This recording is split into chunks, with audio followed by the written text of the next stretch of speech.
A service of KIBMradio.com, the Internet's home for an all old-time radio.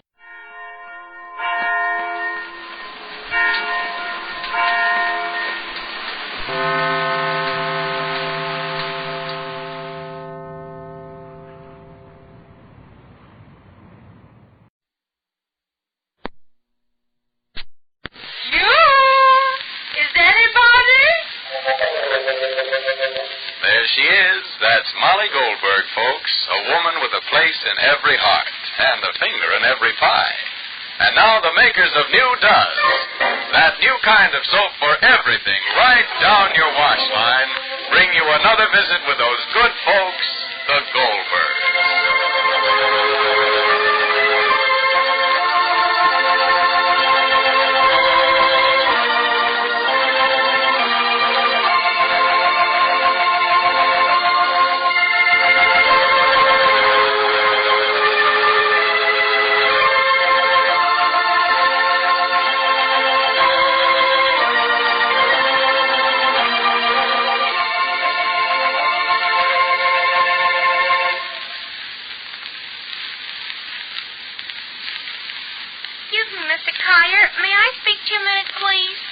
Sure. What can I do for you, little girl? It's about that new soap, Does. Yes? Well, my mother heard you say does everything in the wash. That's right. And when you say everything, you mean everything, don't you? Oh, sure. This new kind of granulated soap does all three kinds of wash. Heavy work shirts, grimy towels, to pretty rayon slips.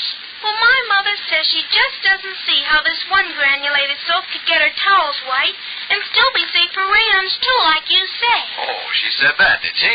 Yep. She said it's ridiculous. Well, anyway, she doesn't see how Does can do so much. Well, she will if she tries, Does. Then she'll find out Does is not just a new improvement of an old soap. It's Procter & Gamble's new soap discovery. Gee. Now, look, I've got a little plan. How about you taking home a box of Does? Oh, that's a good idea. Just ask your mother to try it. For everything? Sure, for all three kinds of wash. First, she'll discover Does is a lot safer for her rayons and fussy-colored washables. In fact, with Does, their colors stay bright and wearable far longer than with any of the four other leading granulated soaps. Oh. And your mother knows that's important these days when such clothes are going to be hard to replace. And then next, you notice when your mother washes your father's overalls in Does, she won't do any hard scrubbing. Because no soap made gets clothes clean easier than new Does. Oh, she'll like that. And third, wait till your mother sees how wonderfully white Does gets her sheets and towels. Oh, she's always complaining about her towels. Well, I bet she won't complain when she sees how dazzling white Does does them. Why, she's never seen whiter washes than new Does gives her. Oh, thanks, Mr. Does. Mr. Collier. I'll take home some Does right now. Fine. Just look for those letters D-U-Z on the big red and white box. And don't forget, Does does everything in the wash. And now the Goldbergs. Molly and Jake Goldberg have been walking the narrow line that the parents of a lovesick girl must follow. In a way, this is Rosie's disease, although she is sensible enough to know that loving Walter Jerome involves the responsibility of changing him from the protected son of a rich woman to the independent man who can care for himself and a family. As yet, Walter has gotten to the point of working in the mill, but he still is trying to get help in order to pay off his debts.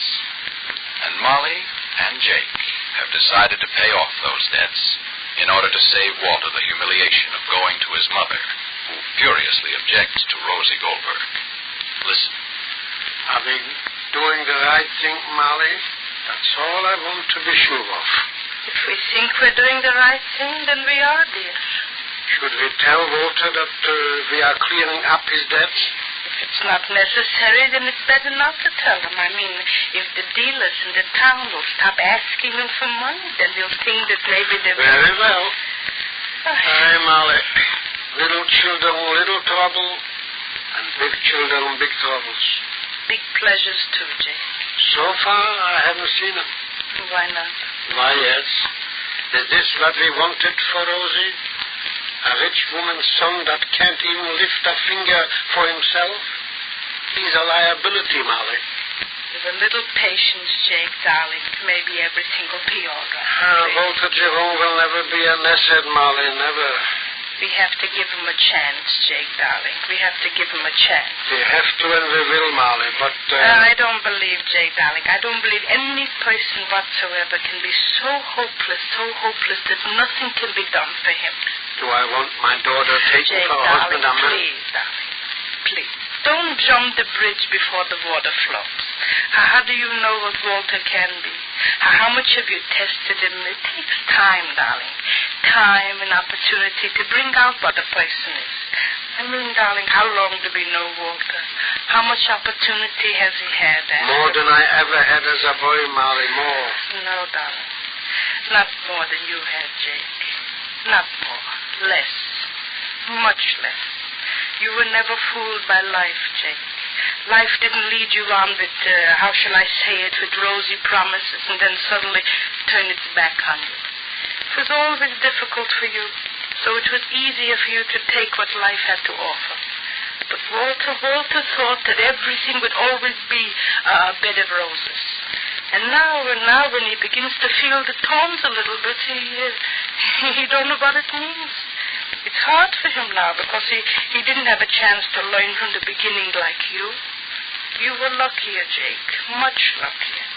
For you, how shall I say it? I'll say what you said. For you, hardship was an asset. And for Walter, it's still a liability. Let me, Jake. If it's for me, I'm not in the mood for conversation. Hello? Yes? What's the yes? Speaking personalized. What's personalized? Mrs. Bloom is calling me personalized. For what? Hello? Yes, dear. Yes. Oh. What's the O? Well, when will I get it? Get what?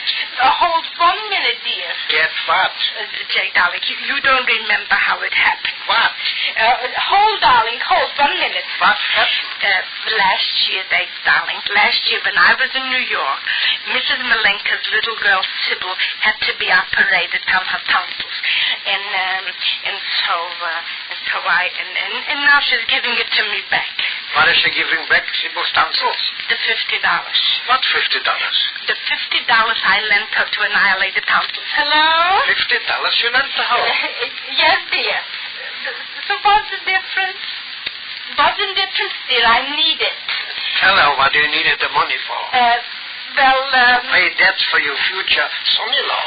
Look, darling, I'll write to you. I'll write you a long letter, or maybe you'll sojourn here for a weekend, and we'll talk, dear. Tell her I'll talk also. If I don't, I'll bust. Yes. Mother? No, darling. There's no engagement between Rosalie. Who says? Oh, they're talking already. Tell her if it's... Jake, please, I can't hear with 16 ears. What, dear? Tell her that... Who knows already? Who knows already everything with all the details already? News travels.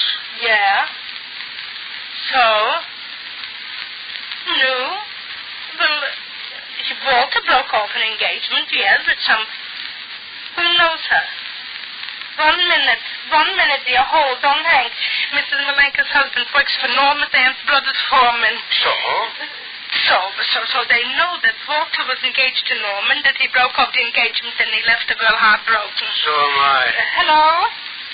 Yeah? Oh, he will? What? Wonderful, darling. Wonderful. Rosalie? Rosalie just stepped in. Who are you talking to, Ma? Mrs. Bloom. Mikey is coming. Mikey's coming to let you Let me talk to Mrs. Bloom, Ma. Yeah, darling. Ma, please, let me Rosalie, talk. please, it's long, not local. Well, just for 1 minute, Ma. Why? When is Mikey coming? Mama, darling, please, let me talk. Just for hold, a darling. second. 1 minute, dear. Please, Here, Ma. but for a second. All Let right. the child talk. Hello, Mrs. Bloom? Yes. What? Who said I was engaged? This said it. Well, not officially. I'm glad to... Well, when is Mikey coming? He's home on a furlough. Home in a furlough? Uh-huh. Coming to last night. Huh? Who knows, Norma? All right, let me talk already. I knew he was engaged. Rosalie, it's long, not local. Well, of course she's a lovely girl, but Engagements have been broken before. Oh, darling, so give me the phone. Just a minute, Mrs. Bloom. 187th Street has something to talk about now. Me. And of all people, Mrs. Malenka has to know something. She has to know somebody that knows Norma. All right, please, Rose. Well, it certainly wasn't my fault. I didn't know Who said it Walter. was your fault? Well, why Don't did you come like that?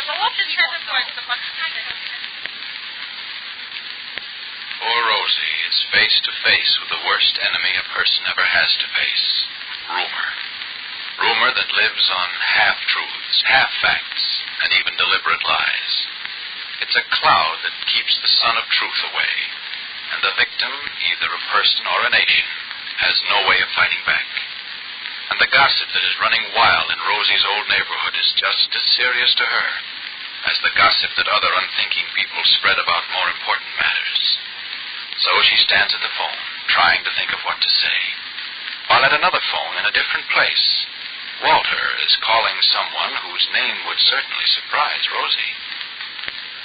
Hello, Norma. This is Walter. Did you want to speak to me? Nothing. How are you? I suppose by now you know everything that's happened. My mother must be keeping you very well informed. Now, I don't like working at the mill, but I am, and I will. Yes. Well, you don't have to be so ironic. I'm not being noble, thank you. Thank you.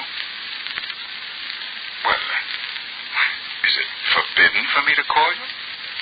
Oh, don't start talking that way. Please, Norma, don't be melodramatic. Well, I had another reason besides your health for calling. Yes, well, you know I'm not getting any money from my mother. I know I'm working, but it's not enough to pay off the debts that I have in town. She should have. Of course she should. If I wanted to borrow money from you, I'd ask you. I don't. I want the engagement ring. Yes, I want to use it to pay off my debts. Oh, Norma, you can't tell me that you're sentimentally attached to that big diamond my mother gave you to bless our engagement. Well, it's even bad taste to wear it. No, it's mine, not my mother's. It was our engagement. Will you send it, please? Well, there's nothing to be bitter about. Thanks. Thank you very much. I'm not at all embarrassed to ask for what's mine. There's no reason why I should. I need the ring because I need the money. The ring was for our engagement. And you can tell them all to me, Mrs. Bloom. You can tell Mrs. Malenka to call a meeting of the gossips in the park. Lovely. Yes. You ever hear them? Yes, all of them. And you can tell them that Walter and I are engaged. Yes, engaged. And the ring that Norma has doesn't mean a thing. It's something left over from the past. Yes. Yes. I don't need a ring. I have Walter. Mama, darling.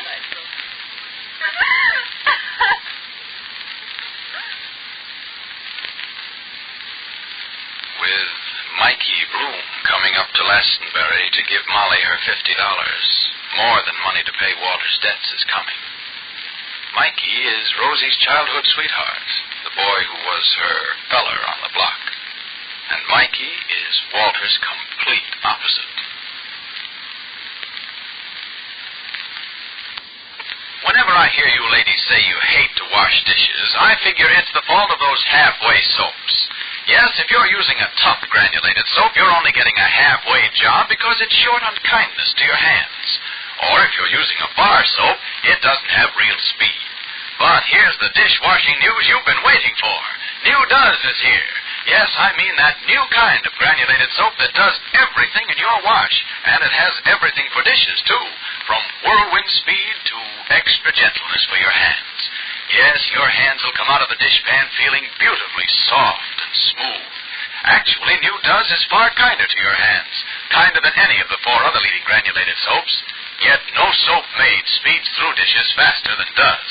It cuts even tough grease without hard scouring. Remember, you can tell by the suds how new and different Does is. Try it in your dishpan. You'll find Does has everything for dishes. Be sure to listen to the next episode of The Goldbergs, written for you by Gertrude Berg. Mikey Bloom arrives in Glastonbury, and Walter hears some disturbing news from Norma.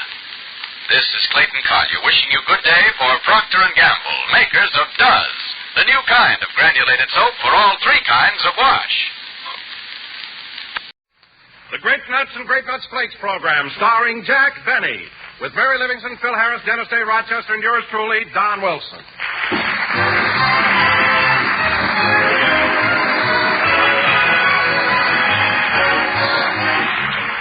Hey, I bet you don't all know the real meaning of the word delicious, or do you?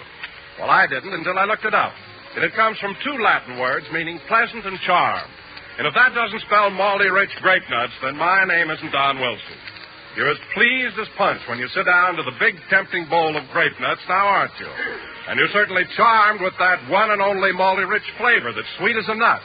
A rich, distinctive blend of sun-ripened wheat and malted barley. A flavor that just plain hits the spot. And all that wonderful whole-grain nourishment you get in grape nuts leaves you with such a satisfied feeling of well-being. Yep, for a real treat, just try a bowl of grape nuts for breakfast tomorrow. You'll find it's a charmer, all right.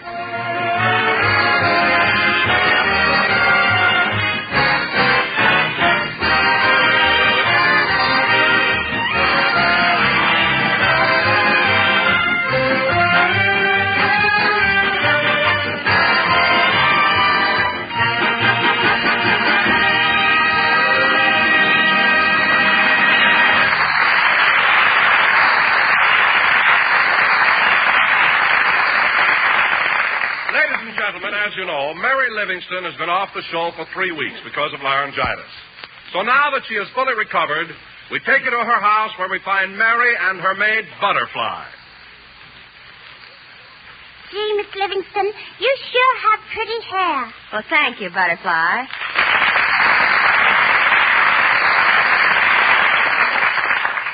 Ouch.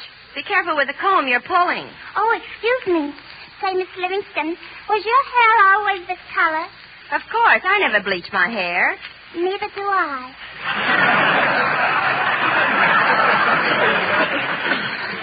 Well, I'm glad you told me. Now, Butterfly, comb the ends into a roll. Yes, ma'am. You know what, Miss Livingston? What? I think your hair is even prettier than Mr. Benny's.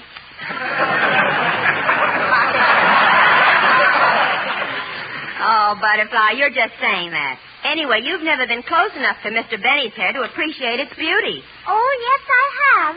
Yesterday I was over to Mr. Benny's house. Oh. He wasn't home, so Uncle Rochester showed it to me.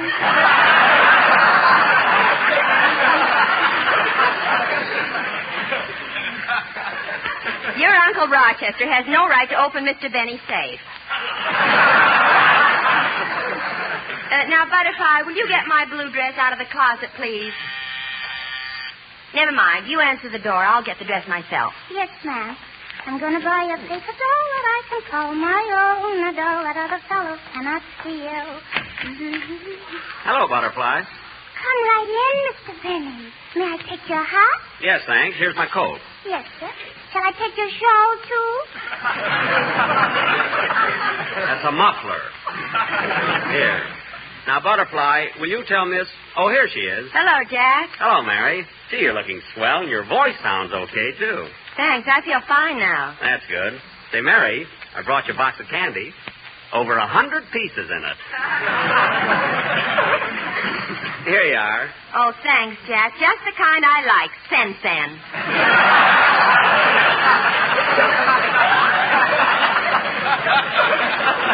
Well, I'm glad you do. You know, it cost me extra to have it wrapped as a gift, you know.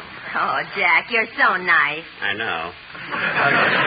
Maybe I shouldn't have given it to you now. It'll make your Christmas present look like nothing.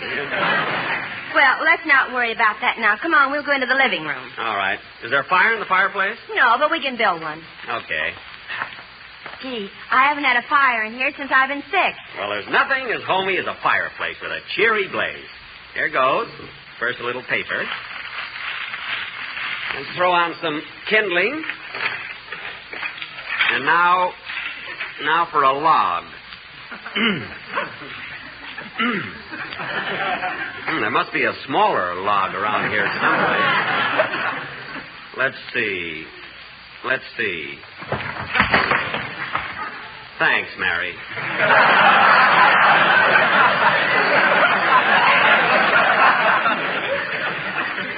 Hey, look.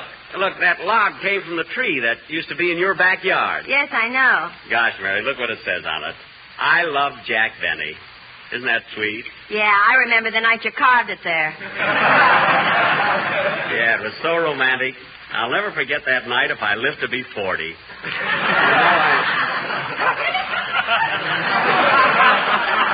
Jack, if you... Don't answer that. I know what you were... I'll take it. Hello? Plainfield, New Jersey calling? Yes, I'll hold on. Oh, Jack, it must be Mama. Oh, is she out on parole again? Jack, you ought to be ashamed of you. Hello? Oh, hello, Mama. Yes, I'm feeling fine now. That's right. I was off the program for 3 weeks. What? Oh, don't worry. Jack's going to pay me. He will pay me. Oh, Mama, he is not. Where'd you ever hear a word like that?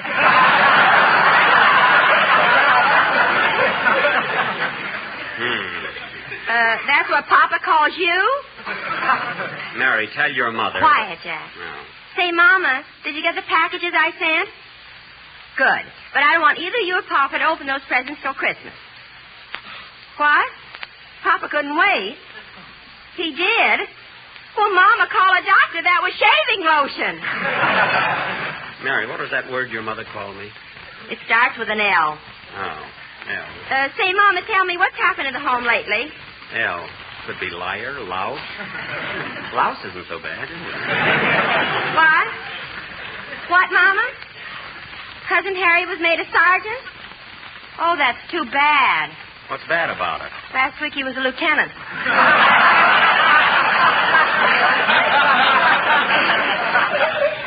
Oh. Yes, Mama, that was Jack's voice. L. Yes, he's sitting right here beside me. L. Mama, stop it. What's the matter? You can drop the L and start working on D. Say, Mama, what are you and Papa doing tonight? D. Dope. Done. Oh, you expect company, so you're making a fire in the living room? Dumbbell. That starts with a D. But, Mama, you haven't got a fireplace in the living room. Oh, there's a hole in the rug, and you wanted to cover it up with something. Mary, hang up. Will you? Well, Mama, I think I better... just a second, operator. Mama, give my love to... Oh, darn it, we were cut off. Oh, operator. Why did you... I don't care if my mother does drive you nuts. It's none of your business. See, Mary, you see, I'm not the only one that's allergic to your mother. Oh, Jack, Mama's only kidding. She doesn't mean half the things she says. She does, too. I never saw a woman like that. She's always hounding me. She doesn't hound you. Well, she's got the face for it. And let me tell you another thing. Your mother takes delight in aggravating me. Every time she calls me up, she pans me. And I never say anything about her.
Well, you ought to be. Every time we talk about my mother, we get into an argument. You're right, Mary. We shouldn't argue. Let's kiss and make up. Okay. Now, how is that? Let's argue.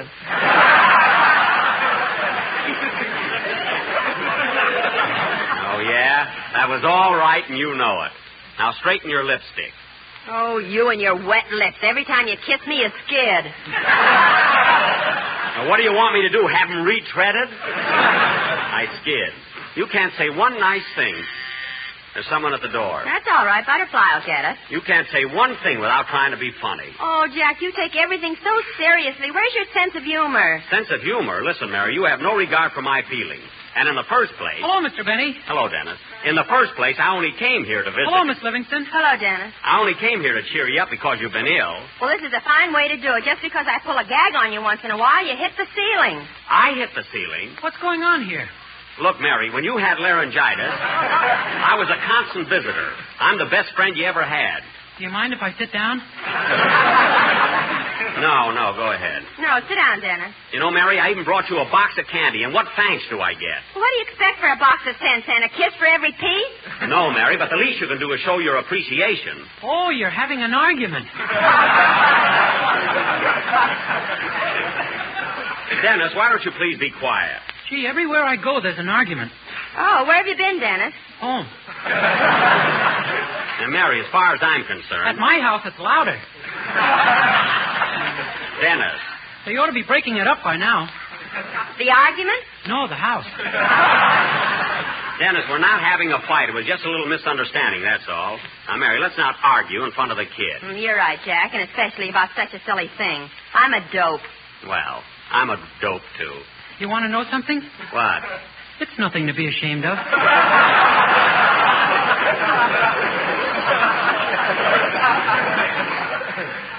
You should know. Thanks.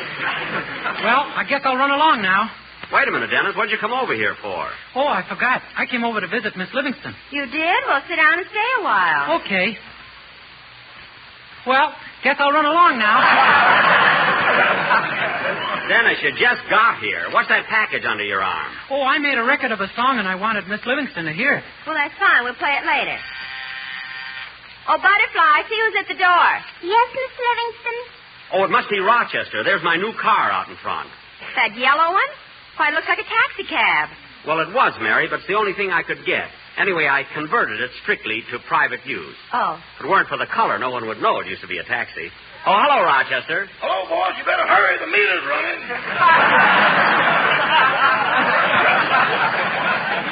Well, turn it off, silly. It's only us.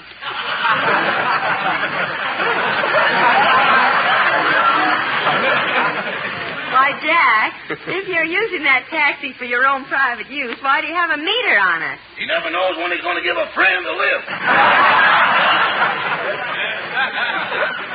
Well, Rochester, it pays to be nice. It pays him. Oh, that's not the reason at all. Anyway, Mary, it's not a bad car, is it? It looks all right. It rides smoothly, too. Yes, sir. Did you ride in it, Dennis? 30 cents worth. Dennis. That's my raise. $5 worth of free rides a week. Listen, kid, I give you those rides because... I give you those rides because I like you. I'm not in business with that taxi. I don't haul people around. Oh, boss, come now. Rochester, I told you I only give my friends a lift home. What's so funny, Rochester? All of his friends have trunks and live at the Union Station. Rochester, stop making things up. And you better hurry or we'll be late for the Super Chief. I mean, stop mixing me up. I know what you mean, boss, but we gotta go Christmas shopping. Oh, that's right. Let's get going. I want to do my shopping while the stores are still loaded with stuff. So let's... Oh, Butterfly. Butterfly, there's someone at the door. Butterfly, where are you? Oh, well, I'll answer it myself. Well, of all people. I locked myself out.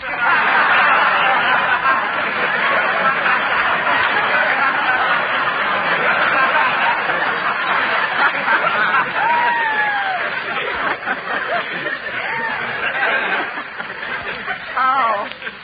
Well, come in, Butterfly, and get Mr. Benny's things. He's leaving. I got him. Never mind. Come on, Rochester. Let's go. So long, Mary. Goodbye, Miss Livingston. Goodbye. I'm gonna buy a paper doll that I can call my own. A doll that I... Oh, Dennis, I forgot you were still here. Yeah, I just put my record on the phonograph. Would you like to hear it, Miss Livingston? Sure, I would. Go ahead and play it. Okay. Say, Miss Livingston, would you like to... Oh, well. What, Dennis? Never mind. Let's sit this one out. Yes, I'd rather just listen to it.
Rochester, don't turn the corner so fast. Don't worry, boss. These taxicabs can really take it. Rochester, I've told you 1,000 times this is my own private car now. It's not a taxi. Anyway, I'm going to have the color changed. It's getting to be ridiculous. Rochester, you're coming to a red light. Watch it. I see it, boss. Hey, Bud, mind if I share this cab with you? I'm sorry, mister, but this ain't no... Driver, no one's asking you.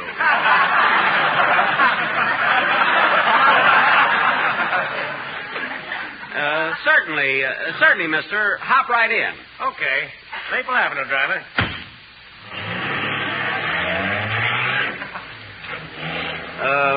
Nice day, isn't it? Yeah.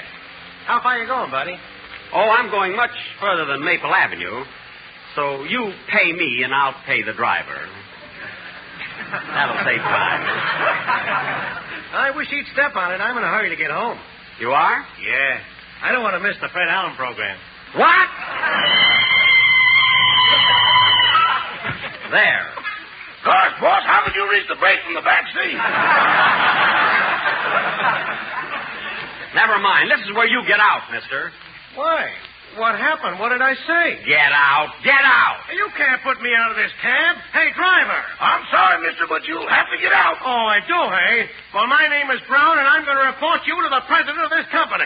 Mr. Brown, you may not know it, but you were thrown out by the president, vice president, secretary, treasurer, and star of stage, screen, and taxi cab. That's selling them, Rochester. Let's go.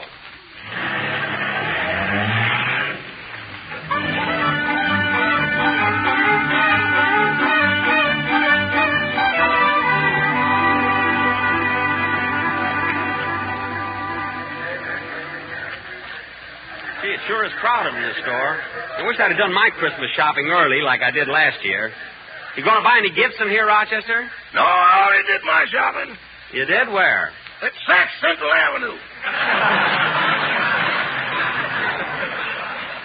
Now, let's see. I want to get something for my girl, Gladys Zabisco.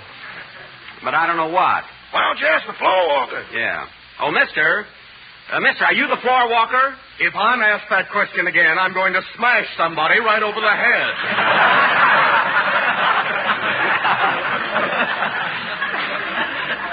What are you mad about? I just asked you if you were the floor walker. You see this carnation in my lapel? Yes. Or what do you think I am, a long stem?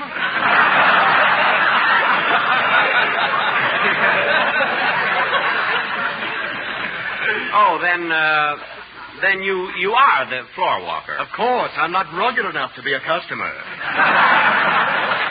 Now, what can I do for you? Well, I'm interested in something for my girlfriend. What would you suggest? Well, what does your girl look like?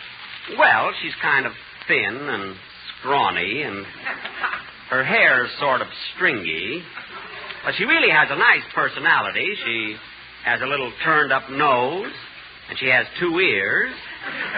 And they, Well, everybody's got 2 ears. On the same side?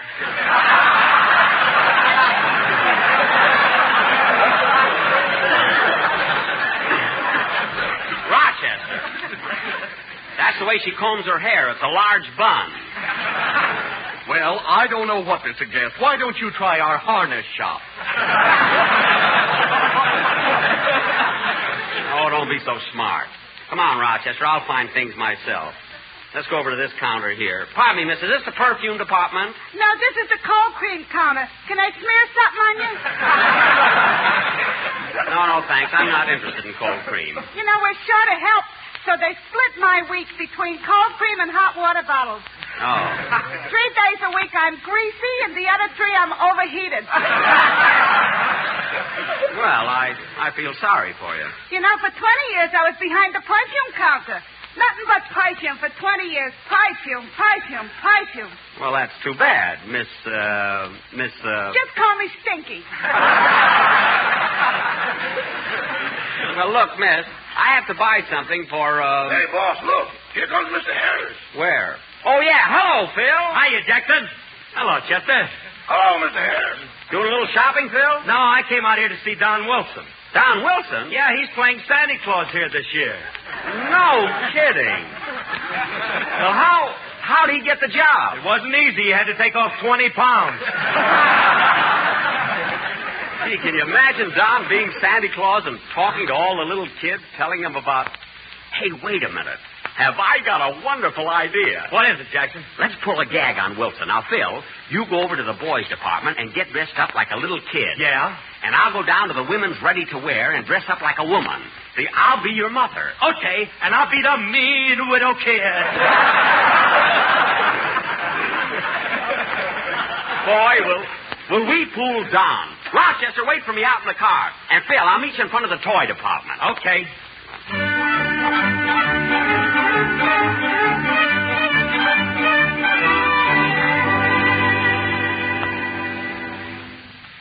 Gee, I wish Jackson would hurry up. I feel like a dope standing here dressed up like a little kid. Oh, boy, look what Jackson's missing. Hiya, babe. Shut up, it's me.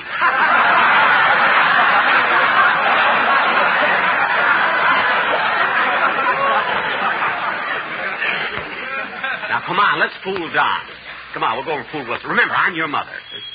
Now, gather round, children, gather round, and I want to talk to each one of you in turn. Now, let me see. Who's next? My little son is Santa Claus. Oh. My little son is Santa Claus.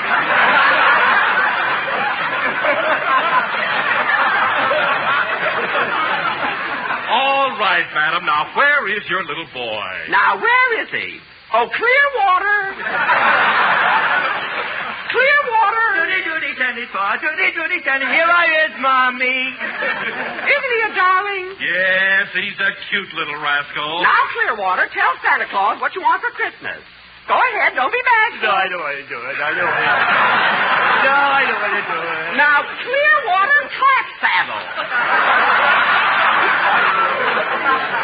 Tell Santa what you want. No, I don't want to do it. I don't want to do it.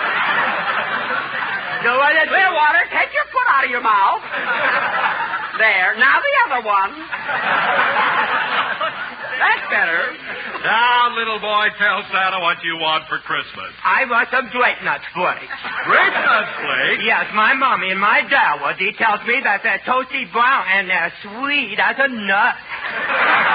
That's right, my smart little man. And they're a whole grain cereal. You're absolutely right, Santa. Oh, how cute. Look at that nice little boy sitting on Santa Claus's lap. Such pretty golden coils he's got. Yes, that little boy happens to be mine. I'm not talking to you. Now tell me, Sonny, wouldn't you like to have a bicycle? No, I want a grape nut flakes because they're delicious, nutritious, and not rationed. That's right, and what else? Well, there are basic 7 foods, the kind of food my dad he wants me to eat more of. Well. You certainly are a good little boy. You should be proud of him, Mrs. Clapsaddle.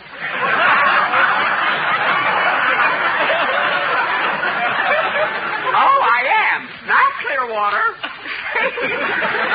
Clearwater, say goodbye to Santa Claus. Goodbye, Santa Claus. Goodbye, Santa Claus. Goodbye, Phil. So long, Jack.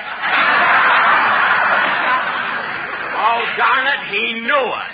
He knew it all the time. What are we going to do now, Mommy dear? Oh, shut up, you little jerk. Come on, let's get out of here.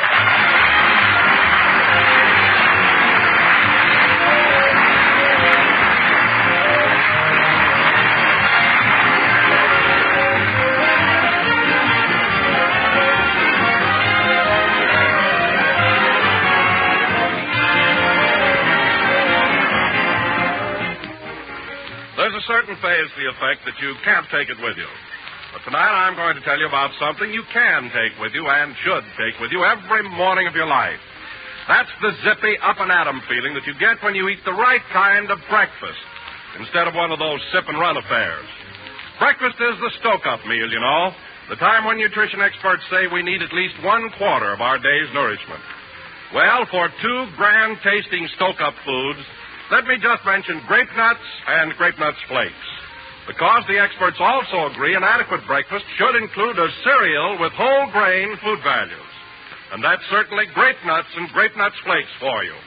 Both are cram full of all-around whole grain nourishment, including iron, niacin, vitamin B1, the morale-building vitamin.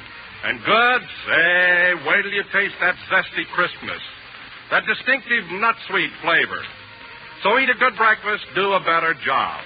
And for extra swell eating, make it tempting, nutritious grape nuts or grape nuts flakes. Well, folks, that finishes another program, and we'll be back with you next Sunday night at the same time.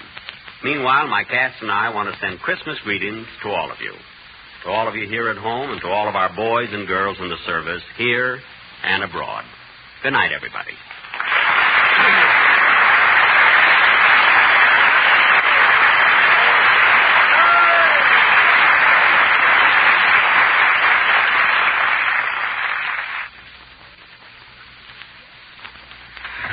Grape Nut Sweet Meal. Yes, you bet. The swellest new hot cereal yet.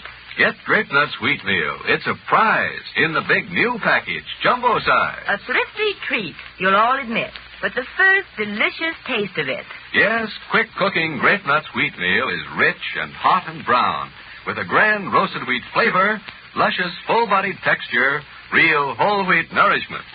Get hot Grape Nut Sweet Meal in the time-saving, money-saving new economy-size package. This program came to you from Hollywood. This is the National Broadcasting Company. KFI, Los Angeles.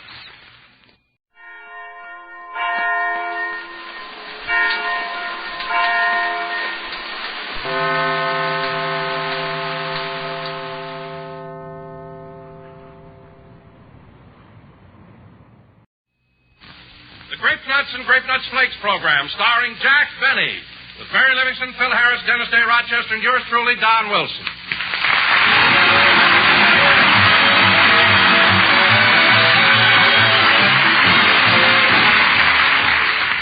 You've all heard the expression, let your conscience be your guide, of course. Well, right now, Uncle Sam is asking every one of us to pledge his conscience to his country to help food fight for freedom. So let's all produce and conserve, share and play square with today's food. Don't patronize black markets. Buy no-rationed foods without giving up the proper stamps. And eat more of the foods that are plentiful, thrifty, and unrationed, such as cereals. Delicious, malty-rich Grape Nuts and Grape Nuts Flakes, for instance. Two swell cereals that are not only thrifty and unrationed, but bring you grand whole-grain nourishment. And you'll find Grape Nuts and Grape Nuts Flakes bring you an extra bonus. They bring you plenty of real enjoyment, too. Grape Nuts, crisp and crunchy. Grape Nuts Flakes, delicate, toasty brown flakes. So help food fight for freedom, friends. Let your conscience be your guide. And let thrifty, nutritious Grape Nuts and Grape Nuts Flakes help you on your way.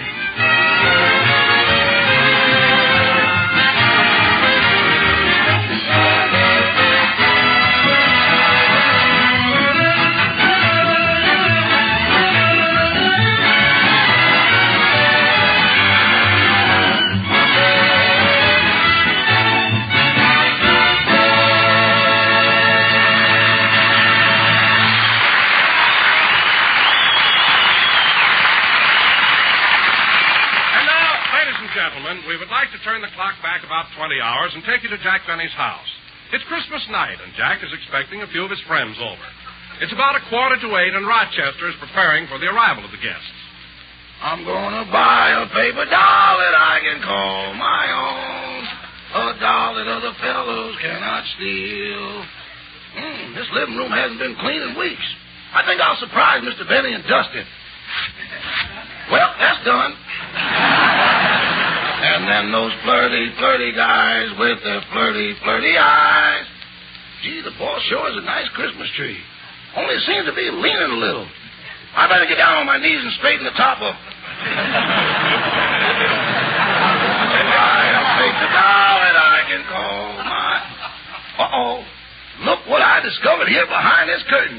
Mr. Benny's box of cigars. They sure look tempting. No, I guess I better not. But I don't think he counts them anymore. There ain't no notches on the lid.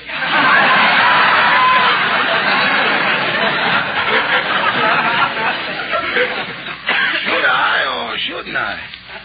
Get thee behind me, Satan. I can't reach the box with you standing in front of me. No, I won't. Oh, well, I'll take just one. There. I guess I'll take another one. Satan enjoys smoking, too. Well, now I better sweep up a little bit. I'm going to buy a paper doll that I can call my own. A doll that other fellows cannot steal. Attaboy, Satan. Rochester, what are you doing? Just dusting around a bit. Okay, I'll be right down. I better go in the next room and get rid of this cigar. I'm going to buy a paper doll that I can call my own. A doll that other fellows cannot steal. What was that? Must be an echo. An echo that sings harmony? Oh, well, it's Christmas. And the flirty guys. I smell cigar smoke. Oh, Rochester! Yes, boy! What is this I'm smelling? It ain't Chanel number 5! Rochester, come here. Now, Rochester, anytime you want a cigar on Christmas, just ask me for it. Hey, I think our guests are beginning to arrive. Isn't that Miss Livingston's car pulling up? Yeah, I'll go to the door, boss. No, Rochester, I'll go. I'm going to surprise Mary. I got some mistletoe over the door, and the minute she comes in, I'm going to kiss her. Shh, quiet.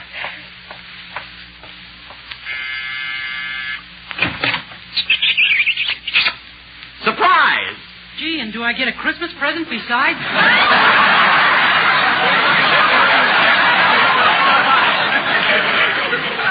Dennis, I thought it was Miss Livingston. Well, she drove me over here, and she's parking the car. Oh, darn it. I hung that mistletoe up there especially for Mary. I wanted the kiss to be a surprise for her. Go on. You trap me this way every year.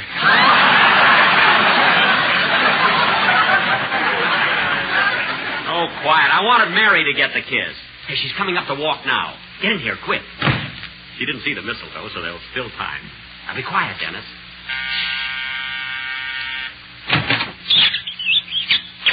Dennis, I was supposed to do that.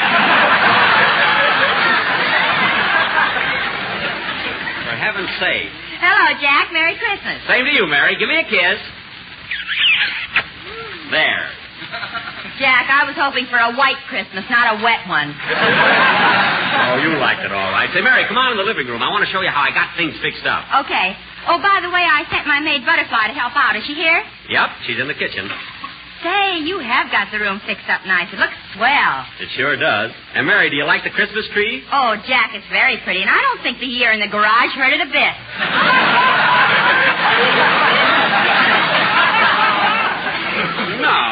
No, it didn't. And you know how it is, Mary. These days you have to conserve trees and wrapping paper and things like that. I know, but don't you think you're overdoing this conserving business? What do you mean? After all, Jack, using an old toupee for a welcome mat.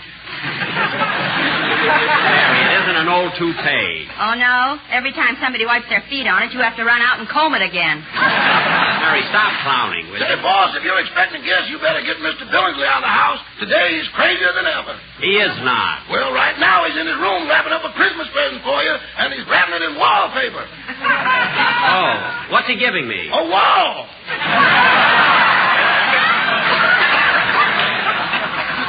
Well, we can use one in the bathroom. There.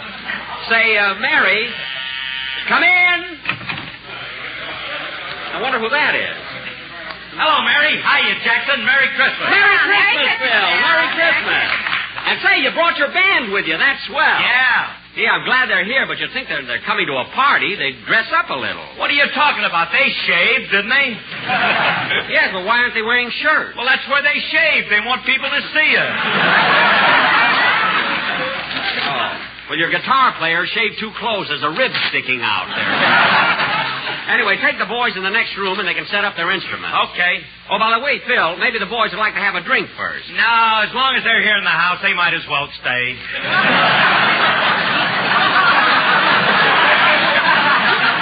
Phil, they don't have to go out for it. There's a big bowl of punch in the next room. Punch, okay. Come on, fellas, punch. Oh. Say, Mary, let's, gee, there must be some more of the gang. I'll get it, boss. Probably Claudette Colbert or Barbara Stanwyck or Ann Southern. You'd be happy if it was Lassie coming home. Now, wait a minute. I've invited a lot. Mr. Benny. Mr. Benny, your riders are here. My riders? Well, let them in. The front way. Of course. Hello, fellas. Come on in. Hey, now go into the den, fellas, and when you finish tomorrow's script, you can join the party. Me too, Mr. Benny. Why, certainly. Wait a minute. I only have 4 writers. Who are you? I'm the guy who writes for them. Oh, so that's how I get my joke. Uh-huh. It ain't no picnic, I can tell you that. They beat me and kick me and twist my arm to force witticisms out of me. They beat you and kick you? Yeah, and that ain't all. They tie me in a chair, then the first guy shines a bright light in my eyes, the second guy blows cigarette smoke in my face to torment me, and the third guy says, "Give us a joke or we'll send you back to Harvard." That's terrible. A fine bunch of... Say, wait a minute. What does my 4th writer do? Oh, he stands behind me and hits me over the head with a blackjack. Oh, well, as long as they're all working. I wish you'd fired those guys. Well... Except the one that hits me over the head with the blackjack. I like that. Yeah, I knew the boys were turning in pretty good stuff, but I didn't think they had help. Well, anyway, go on in with the rest of the boys and finish the script. Hey, Phil! Yeah, Jackson? Let's get this party going. How about some music? Okay. I had to get something to get him away from that fruit, you know.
kidding. Say, Mary, the band sounds pretty good in here. Yeah. Jack, you ought to get the food out. Is it ready yet? Well, I think Butterfly should have it prepared by now. Well, let's go out in the kitchen and see how she's getting along. Okay. Hello, Butterfly. How's everything going? Oh, fine, Miss Livingston. Now, Butterfly, did you put the long-stemmed glasses on the table like I told you to? Yes, sir. Well, what about the bucket with the ice cubes in it? I took care of that, boss. Here it is. And I put the bottle in the bucket of ice. Yes, the bottle's okay. There's enough cracked ice around it. Now put a clean napkin over it. And, Butterfly, just before you serve it, you're supposed to turn it slowly in the ice. Like this. See? Oh, boy, what you go through for a bottle of Pepsi-Cola. Well, Mary, I want everything to be perfect. I know. Now, Butterfly, when the guests are at the table, you serve from the left and take away the dishes from the right. I said you must serve from the left and take away from the right. Oh, well, okay, if you're superstitious. No, Butterfly, it's not a superstition. That's just the right way to do it, according to Emily Post. Oh. Was she your last maid? Butterfly, we'll explain it to you some other time. Come on, Mary, let's go. Oh, Miss Livingston. Yes? Please, could I be able to leave right after I serve tonight? I have a date. Why, Butterfly, you have a boyfriend? Oh, come on, Butterfly, tell us. Have you really got a boyfriend? Mm-hmm. He's in the army. Oh. Private? No, I split him with another girl.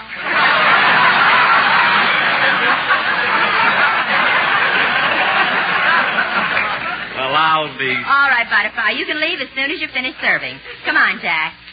Hey, Jackson, we're waiting. How about the grub, Bob? It's coming. Say, Don, when did you get in? Oh, just a minute ago. And, Jack, I want to thank you for the bonus you gave me for Christmas.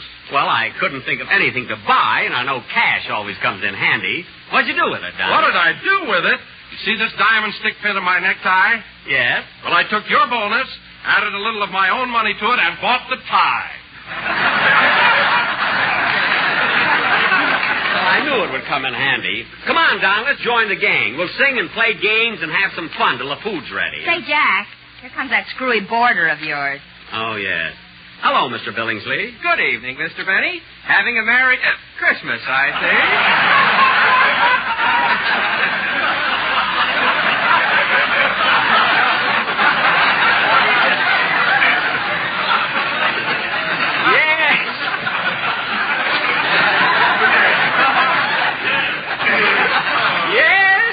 Yes, we're celebrating. Would you care to join us? Oh, no, thanks, Mr. Benny. I must be running along. I've got to drive into town. Drive? But, Mr. Billingsley, you haven't got a car. I haven't? No. My, and all the money I've spent on parking lots. Oh, by the way, that reminds me. Of what? I wish I was a sleigh bell in honor of Kris Kringle. I'd jump upon my pogo stick and jingle, jingle, jingle. Say, that's very good. I wrote a poem for Thanksgiving, too, but we didn't have a turkey, so I ate it. I see. Well, goodbye, Mr. Benny. Goodbye. Well, naturally, at your age.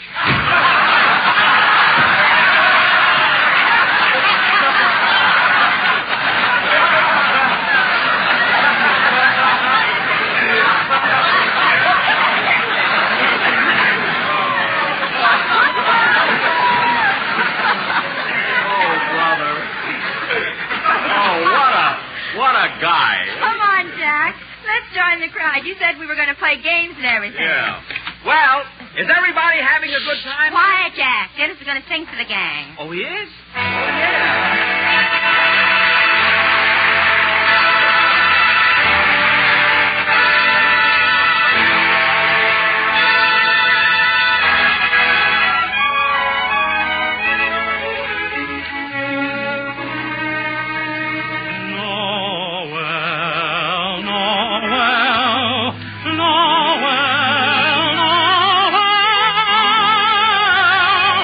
What is a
Christmas. That was very, very good. You sang those carols beautifully. Sandwiches, here you are. Come and get them. Hey,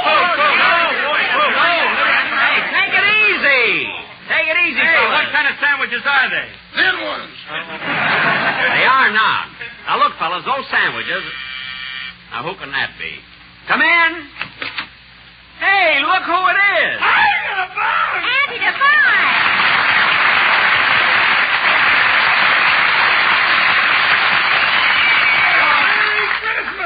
Merry Christmas, Andy. Doggone. Well, Andy, this sure is a surprise. You know, we haven't seen you since last Christmas. Yes, sir. It must be 6 or 7 months. Well, come on, Andy. Grab yourself a bite to eat, and then we're going to play games and have some fun. Hey, wait a minute, Buck. Ma sent you a Christmas present. It's in this box. Well, thanks, Andy. What is it? Our pet homing pigeon. You remember that silver gray one? Oh, yeah. But, gee, your ma was so fond of that pigeon. Yeah, I know, Buck, but she wants you to have it now. Well, won't she miss it? Yeah, but what's the difference? It died this morning.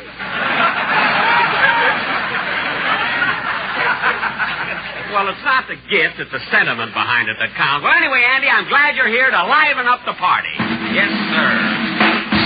Hey, what's going on? Is somebody going to make a speech? Speech nothing. Me and Mary's going to sing a song. You and Mary, huh? Yeah, we're going to sing a duel. A duel? Phil, when two people sing, it's a duet. Oh. Well, what is it when I sing by myself? Lousy. Come on, let's have a song. No, let's play games. Yeah. Let's play games. Now, wait a minute. We'll take a vote. Who wants a song? Yeah, song. Who wants to play games? Who wants to hear me play the violin? Well...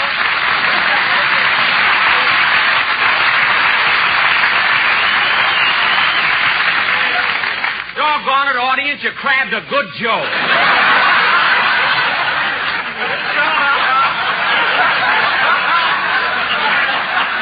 You see, and you fellas think I play lousy. That's so. Nobody was supposed to applaud there. Well, anyway, the majority rules.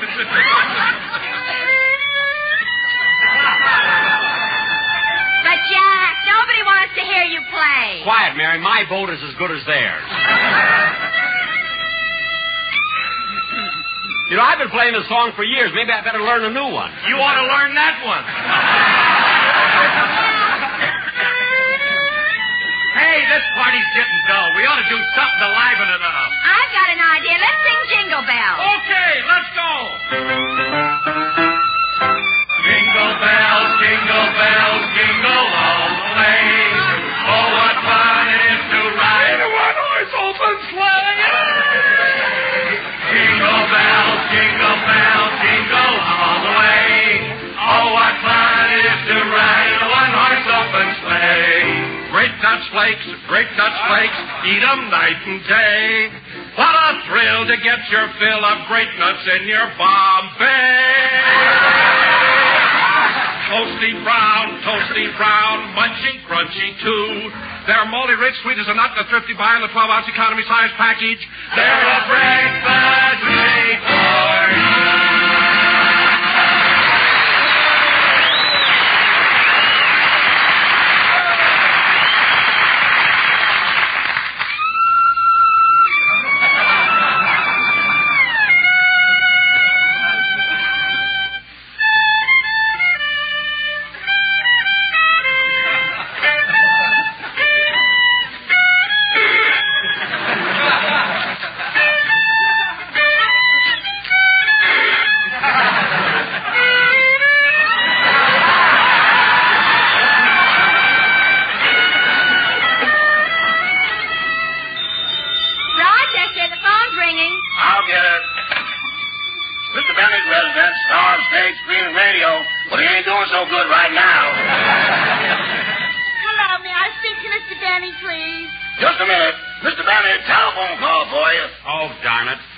Excuse me, won't you? Oh, go answer the phone. Hello? Hello, Jack. Merry Christmas.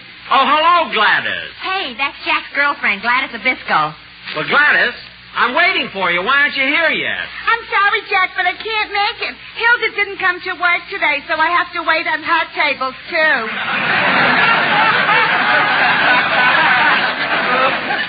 Well, Gladys, honey, even if you are waiting on Hilda's tables, that won't keep you busy all night, will it? No, Poochie. But when I get off, I'll be so tired, and I have to take 2 streetcars and a bus to get to your house. But Gladys, this is Christmas. Why don't you take a cab? You're getting Hilda's tips.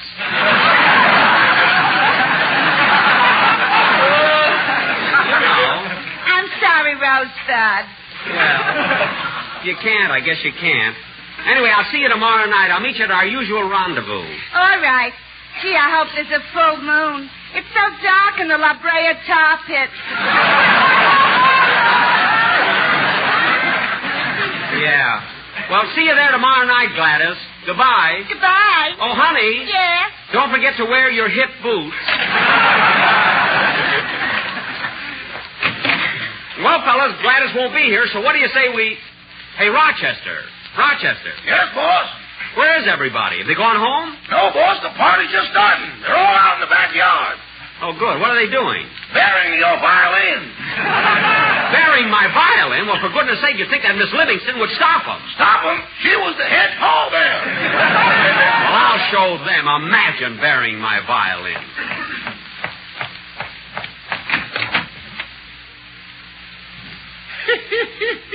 I'm sure glad I won't be hearing that thing anymore. I hope they bury that fiddle so deep it'll never get out.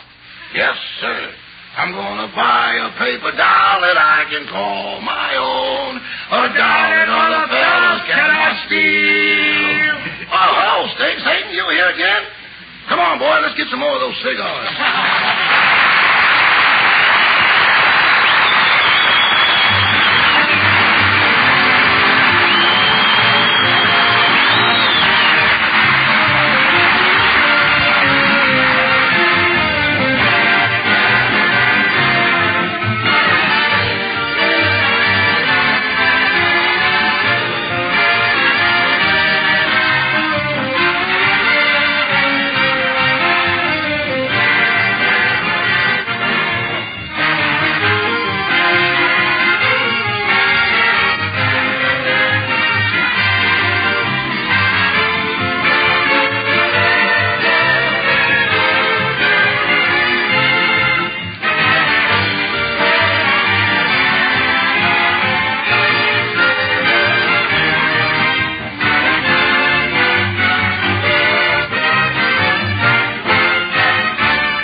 The holiday season. The old poetic mood seems to be with me again tonight, as follows.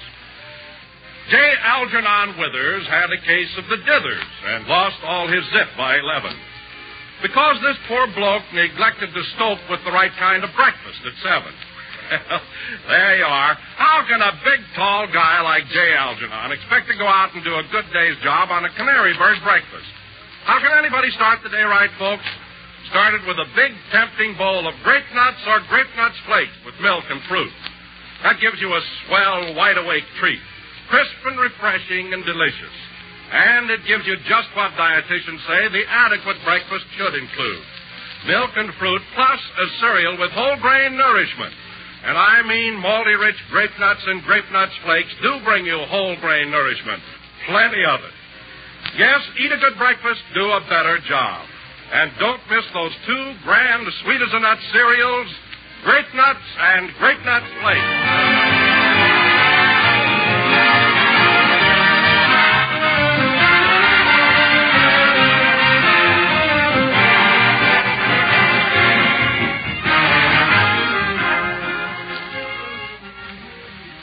Well, folks, before we're back with you again next Sunday, it will be 1944. So on behalf of my cast, my sponsor, and myself, I want to extend to all of you in America and to all of our armed forces and allies everywhere best wishes for a happy and victorious New Year. Good night, everybody.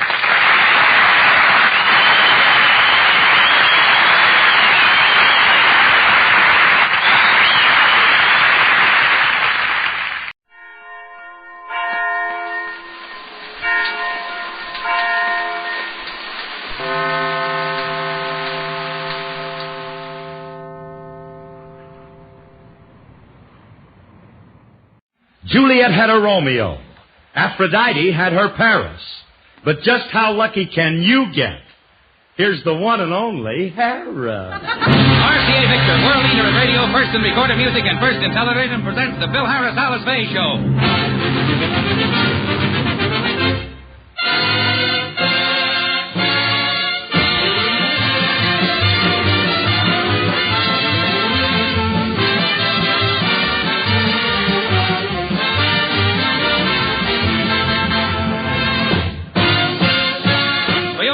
Here is the Phil Harris Alice Faye Show, transcribed, written by Ed James, with Elliot Lewis, Walter Tetley, John Hubbard, Janine Roos, Ann Whitfield, Walter Sharp in his music, and yours truly, Bill Foreman. Tonight's rare treat is called The Romance of Alice and Phil, or He Was Only a Curly-Haired Drummer, but He Beat His Way into Her Heart.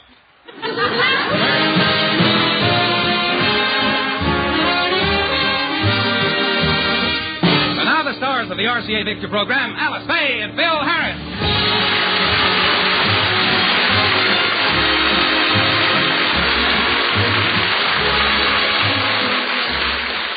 Phil Harris and Alice Faye have been happily married for a great many years, and their love is as strong today as it was when first they met.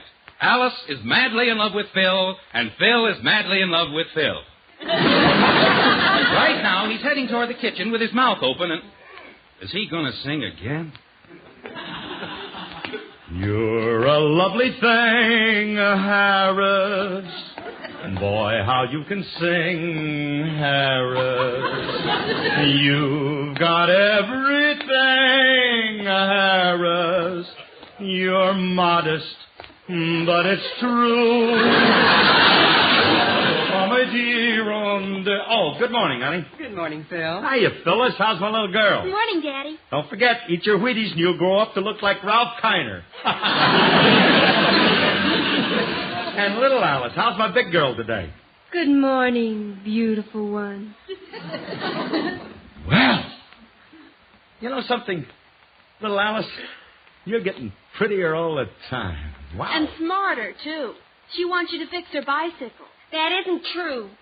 My father's the handsomest man in the whole world. Aren't you, Dad? Oh, I wouldn't say that. Of course, I do have my share of savoir-faire. When I first met him, he didn't even have bus fare. Alice, that happens to be a very old joke. Well, you used to ride a very old bus. All right. Hey, honey, what do you got for breakfast? Well, nothing for about 10 minutes. Gee, that just gives you time to fix my bicycle. See? What did I tell you? All right. Where's the bicycle, Mata Hari? It's in the garage. Well, let's see if we can fix it up. We'll be outside if you want us, honey. Oh, thanks, Dad. You're so wonderful. You're so clever and strong and handsome. Come on. Oh, she'll do all right, that girl. Mother, didn't Daddy really have bus fare when you met him? Oh, of course he did, honey. I was only joking.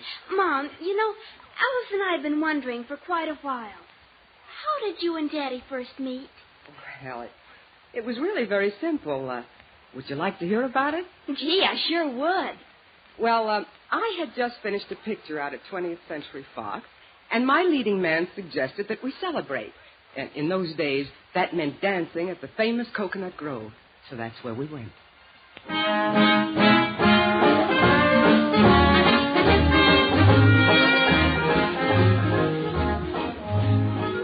Hello, Michael. Good evening, Miss Faye. Mr. Cooper. How many in your party, please? Just 2. My, it's quiet in here tonight, isn't it? Oui. Business is, how you say, stinking. How's the new band doing? Oh, fair, only fair. Is this table all right, Mr. Cooper? Oh, this is fine, Michael, thank you. Tell me, this is the same Harry Barris who used to sing with Bing Crosby, isn't it? Barris? Oh, his name isn't Barris, Miss Faye. It's Harris, Phil Harris. Oh, dear, and we came all the way down.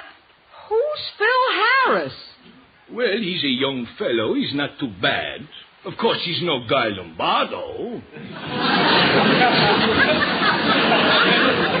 Which one Oh, he's the drummer, the curly-haired kid with the smile. Oh. The same as usual, Mr. Cooper. Michael. Yes, Miss Faye? Michael, I think he's coming over here. Well, I just send him away. We can't have him. No, let him come. Might be very interesting. Well, as you say, madame. Good evening, Miss Faye. My name is Phil Harris. So Michael tells me. Gee, you'll never know what a thrill this is. I'm actually talking to Alice Faye. Mr. Harris, this is Mr. Cooper. Gary, this is Phil Harris. Oh, I'm glad to know you, Mr. Cooper. I go to see your pictures all the time. Yes, sir. I sure do. Yes, sir. Don't talk much, does he?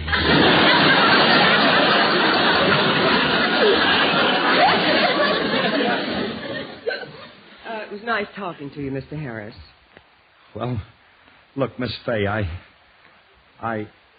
don't want you to think that I'm being fresh or nothing, but, well, bold. But could I come out and see you make a picture? Well, You'd never even know I'm there, honest, Miss Faye. Could I please? Well, call me at the studio sometime, huh? Oh, thank you, Miss Faye. So long, Mr. Cooper. I enjoyed our conversation. Gosh, wait till I write home and tell my mother I met Alice Faye.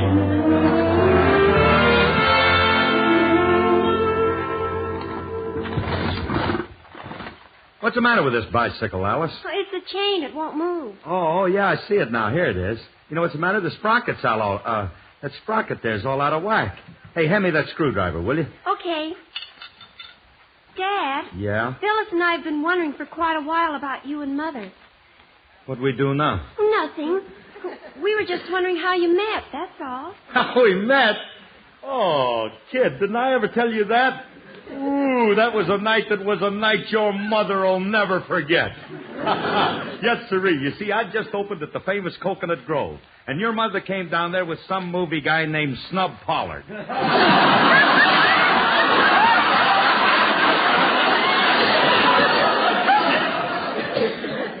In those days, honey, I was smooth, suave, debonair, and on the loose.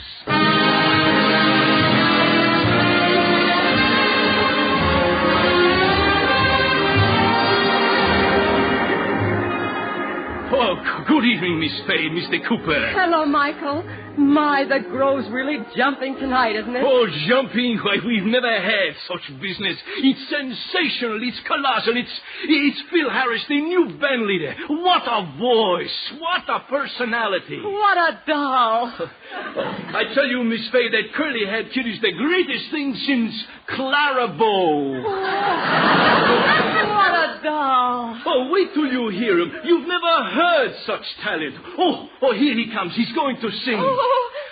Oh, Miss Faye.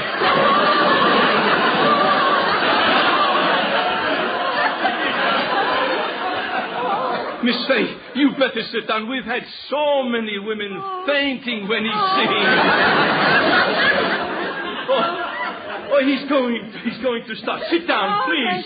Oh, if we could only keep him here forever.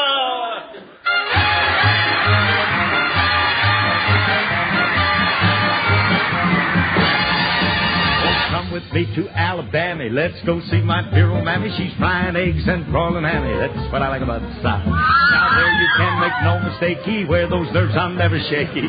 Hot to taste that layer cakey. That's what I like about the South. She's got baked ribs and candied yams. Those sugar-cured Virginia hams. Basement full of those berry jams. And that's what I like about the South. Hot cornbread, black-eyed peas. You can eat as much as you please. Cause it's never out of seats. And that's what I like about the South. Don't take one. Have two. They're dark brown and chocolate too. Suits me, they must suit you, 'cause that's what I like about the South.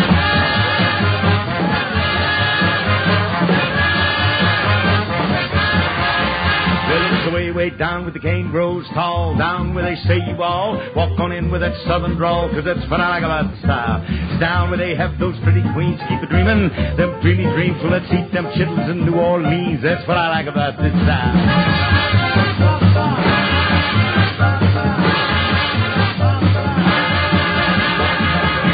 Roy with all the news. Bounce back coat and the button shoes, but he's all caught up with his Eagles dues, and that's what I like about the South. Here come old Roy down the street. Oh, can't you hear those scuffling feet? He would rather sleep than eat, and that's what I like about the South.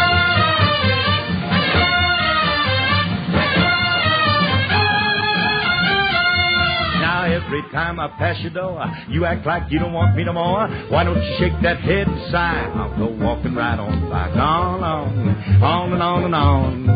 Honey, when you tell me that you love me, then how come you close your eyes? Did I tell you about the place called Doo-Wop Diddy? It ain't no town, it ain't no city, just awful small, but oh so pretty with doo-wop.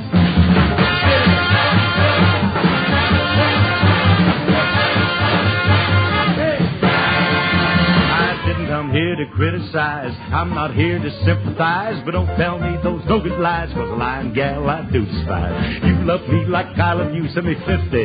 PDQ, roses are red and violets are pink. I'm gonna get old 50, I don't say.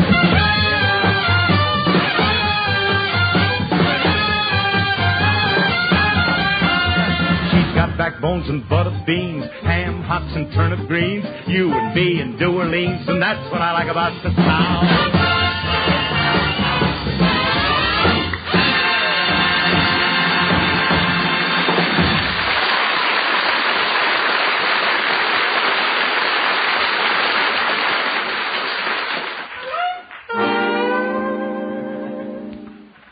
Hey, you were great, Curly. Just great. Ah, it wasn't nothing. Just my usual brilliant performance. Hey, tell me, Elliot, how many swooners this time? 38. They smell like beer bottles at a bricklayer's barbecue. Only 38, huh? Next time I'll give them a full charge. Wait a minute, Curly. Hold it. Here comes another one. A blonde. A blonde? Where? Crawling under the piano. Mr. Harris, I've got to speak to you. I'm Alice Faye. I don't care if you're the ever-popular Mae Bush. Get back in line and wait your turn. Hold it just a minute, Elliot. Just a minute. This one intrigues me. You may come forward, Miss... What did you say your name was? Faye. Alice Faye. I'm a movie star. Curly, she's only a movie star. Why waste your time with her? Tell me, my girl, have you been connected with our entertainment industry for long? Well, I just finished starring in Alexander's Ragtime Band. What'd I tell you, Curly? A Dixieland outfit. Harris, I don't want you to think I'm being fresh or anything, but, gosh, there are so few men around like you, and, gosh, could I please have a date? Curly. Elliot.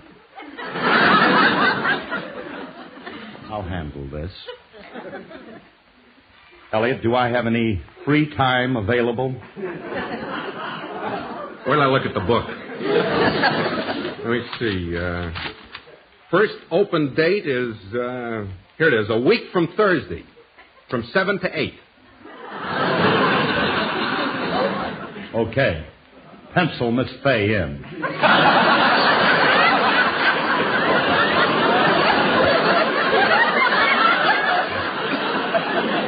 Oh, bless you, Mr. Harris. You mean for the whole hour? Yes, the whole hour. I happen to be in a very jovial mood. Blondie, yes? You'd better check with me from day to day. Check with you? Correct. At all times, Mr. Harris reserves the right of cancellation.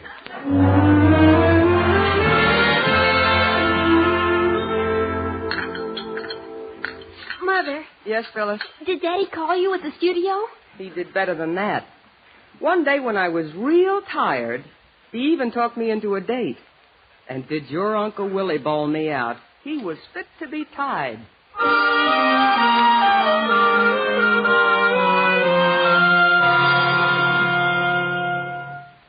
What can you be thinking of?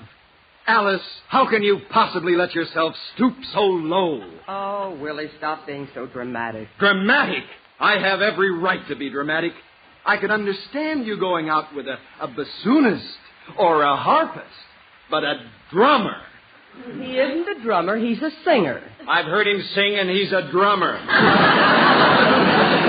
And why are we going to his house, pray tell? Now, look, Willie, we'll be there any second. And if you can't be cordial, at least be polite. Polite? How can you be polite to a southern fried ham hock? I tell you, Alice, this is going to ruin your career. But ruin it!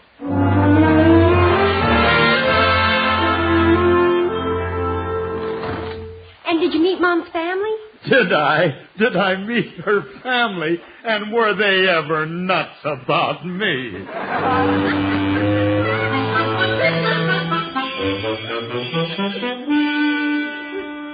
I don't know, Curly. If you're going to lower your standards like this and go out with anybody... She ain't anybody. That's what I said, a big blonde nothing.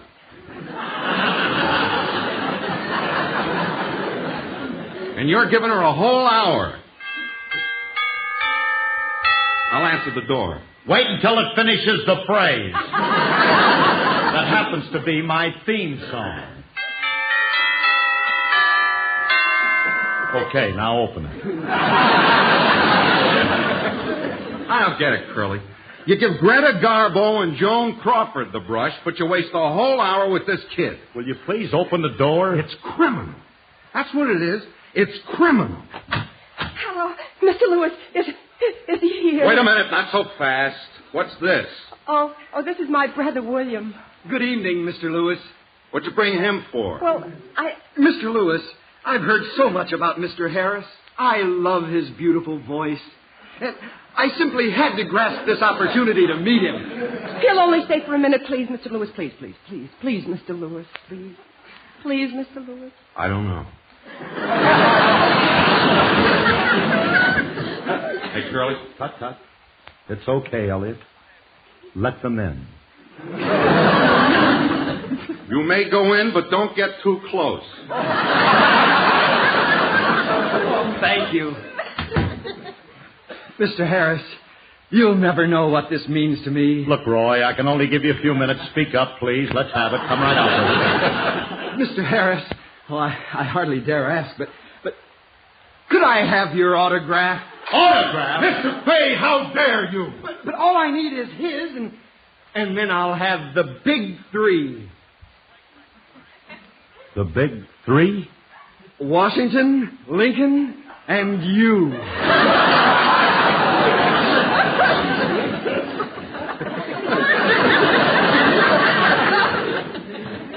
Yeah.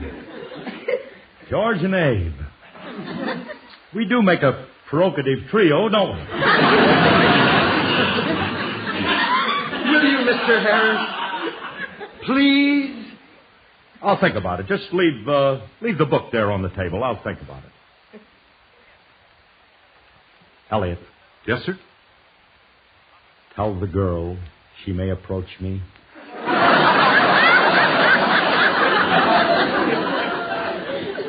Right.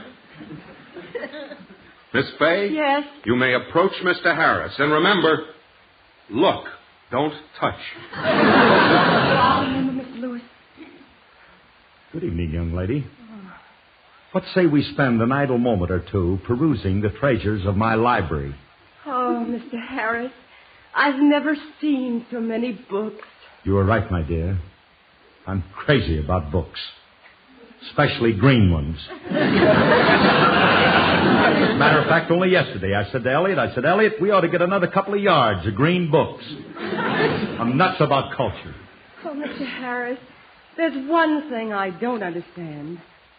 What do you see in me? Possibilities, my dear. Possibilities. Because you are so wonderful, so marvelous, so gorgeous, so divine. Oh! Now you did it, Curly. She's out cold. You and your voice. Doggone it, I keep forgetting. Now what are you going to do? Well, you'd better call Greta and Joan. No sense wasting the rest of the hour.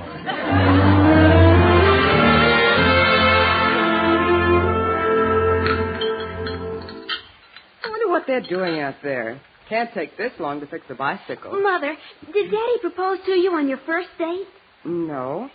No, I think he waited till our second date. He said a beautiful voice like mine needed a background of sea and sky. So he took me sailing in his boat. Oh, it was a beautiful night. There was a big moon and a million stars. And it was, as we sailed along, I sang to your father.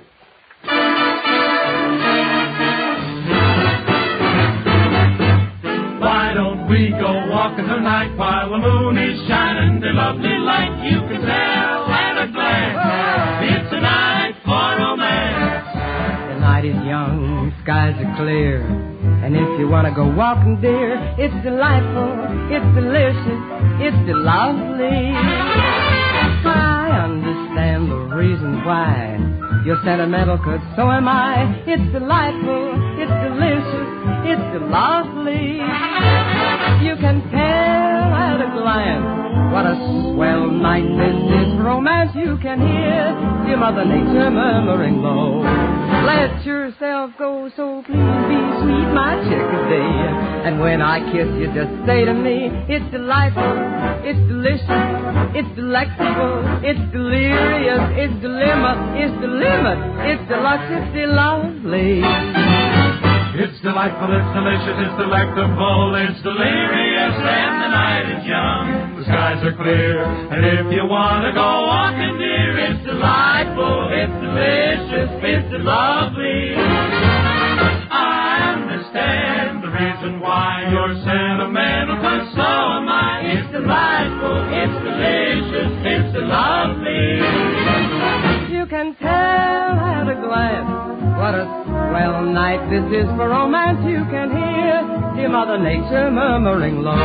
Let yourself go, so please be sweet, my chickadee.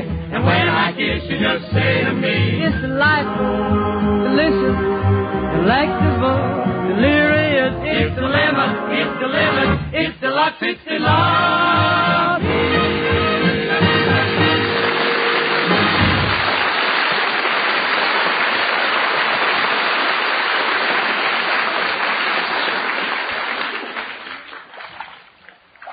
Oh, Miss Faye, that was divine.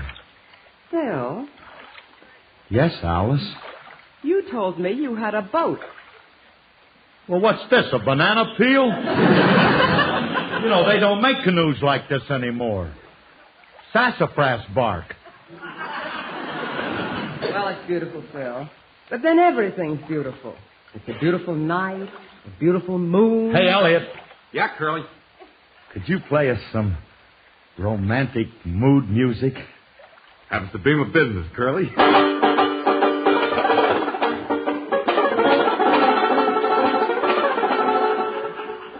Alice, Miss Faye, there comes a time in the life of every man when he gives his heart to another. And as the wild waves beat on the rocky shore, it seems... Elliot, can't you play anything better than that? Stop it. I can't help it, Curly. Julius keeps splashing water on a banjo. Julius, will you cut it out? I gotta keep paddling, don't I? You think this garbage scour's moving by itself?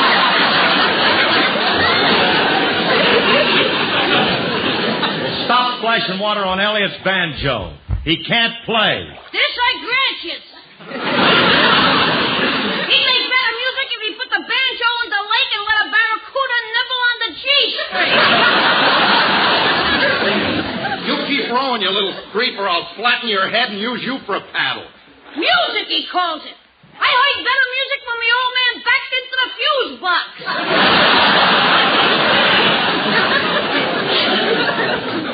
Alice. What tone? What timber? Me father's the only living grocer to hit the sea above high noon. Going up and coming down. Julius, just paddle, will you, please? Music. A nickel cigar box and a broomstick, and he calls it music. You were going to say something, Phil? Oh, yes, honey.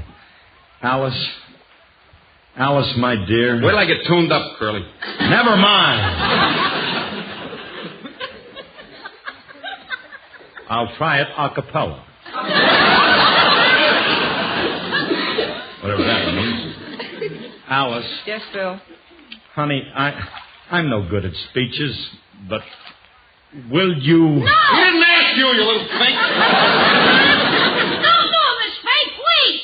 What, Julius? Think of the future. The horrible future. Day after day, night after night. Nothing but hominy grits. Elliot. Fried hominy grits. Baked hominy grits. Stewed hominy grits. I'll get him, Curly. Grits to the right of you. Grits to the left of you. Volleys and thunder. Go ahead, Curly. Alice. Yes, Phil? Alice, Yes? Could you... I mean, if you... Phil Harris, are you proposing to me? Hurry up, Curly. He's beginning to bite. Alice. Alice, will you marry me? Now that you mention it, I'd be glad to.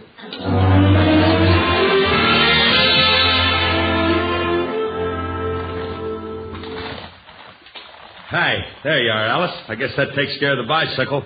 Now we'd better go in and see about breakfast. But, Dad, you haven't finished the story. When did you and Mother become engaged? Oh, well, that came a little later. Would you like to hear about it? Would I? Was it romantic? Was it romantic? Errol Flynn's been using the technique ever since. You see, honey, in them days, I had a yacht anchored off Catalina. Nothing spectacular, you know, just a simple little 300-footer. Anyway, one night I was sitting on the poop deck with your mother. And Elliot was playing his guitar.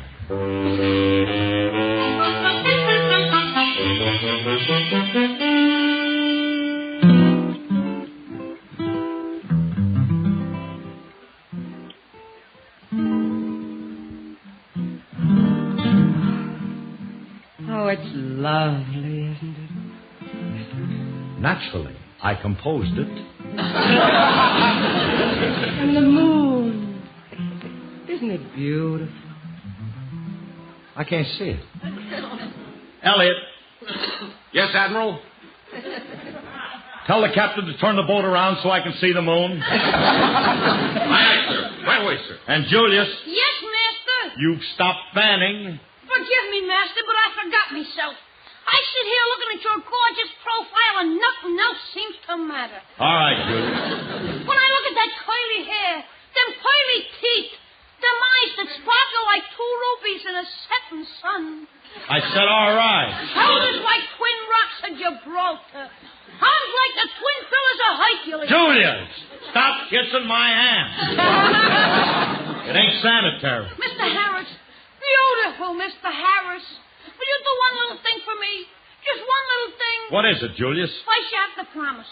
You'll do one thing for me, won't you? One puny little thing. All right, Julius, I promise. What is it? Marry Miss Faye. Marry Miss Faye. You promised. I'm a witness. But I never said that You said you'd do anything. And I picked marriage. Oh, Phil will be so happy. We're all so happy. Now I can be close to him always. Trapped. And I'm so young.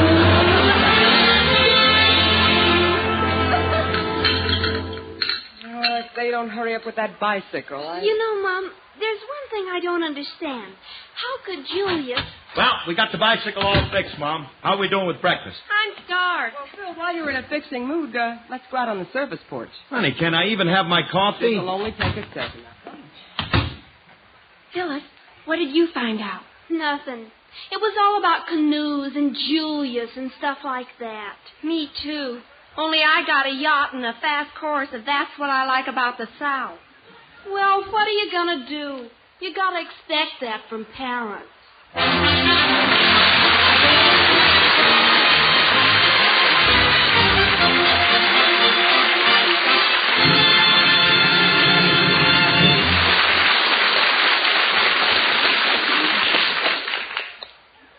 We're a little late, so good night, folks. You've been wonderful.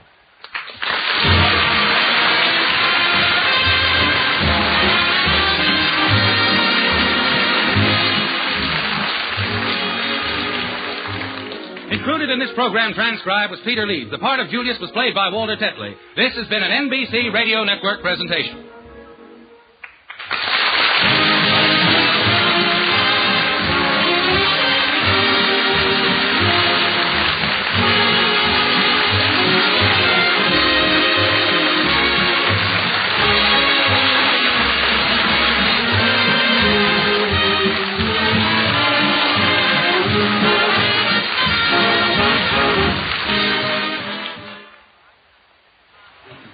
My own money, I'll buy you a soda sometime. You're wonderful. Thanks a lot.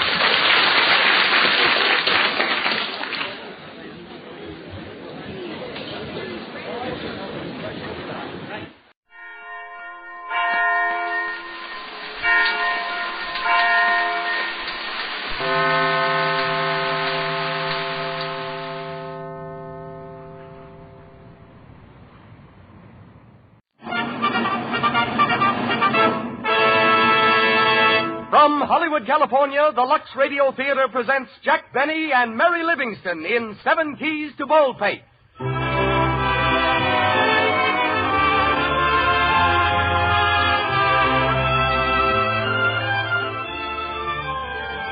Lux presents Hollywood. Tonight, the dauntless Jack Benny and the laconic Mary Livingston lead us into paths of peril and adventure. Laughs, chills, crooks, treasure, a damsel in distress, a mad hermit. This is only part of what Jack Benny encounters tonight in that grand comedy mystery by George M. Cohan, 7 Keys to Baldpate, adapted from the novel by Earl Durr Vickers. You'll hear also, as special guest, the world-renowned violinist Ephraim Zimbalist. Conducting our orchestra is Louis Silvers. Tonight's play is brought to you by the makers of Lux Flakes. Before I introduce our producer, let me remind you that it's thrifty to buy several big boxes of Lux Flakes at a time, so you'll always have it handy in bathroom and kitchen. Every box of Lux Flakes means longer life for your washable nice things, kind care for your hands. You're thrifty every time you use these gentler, finer flakes. And now, our producer.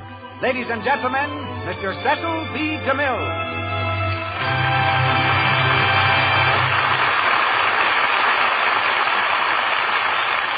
Greetings from Hollywood, ladies and gentlemen.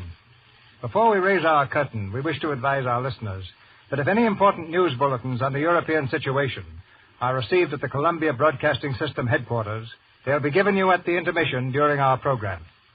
Now to our play and personalities. When George M. Cohan adapted 7 Keys to Baldpate for the stage, he had no intention of starring in it.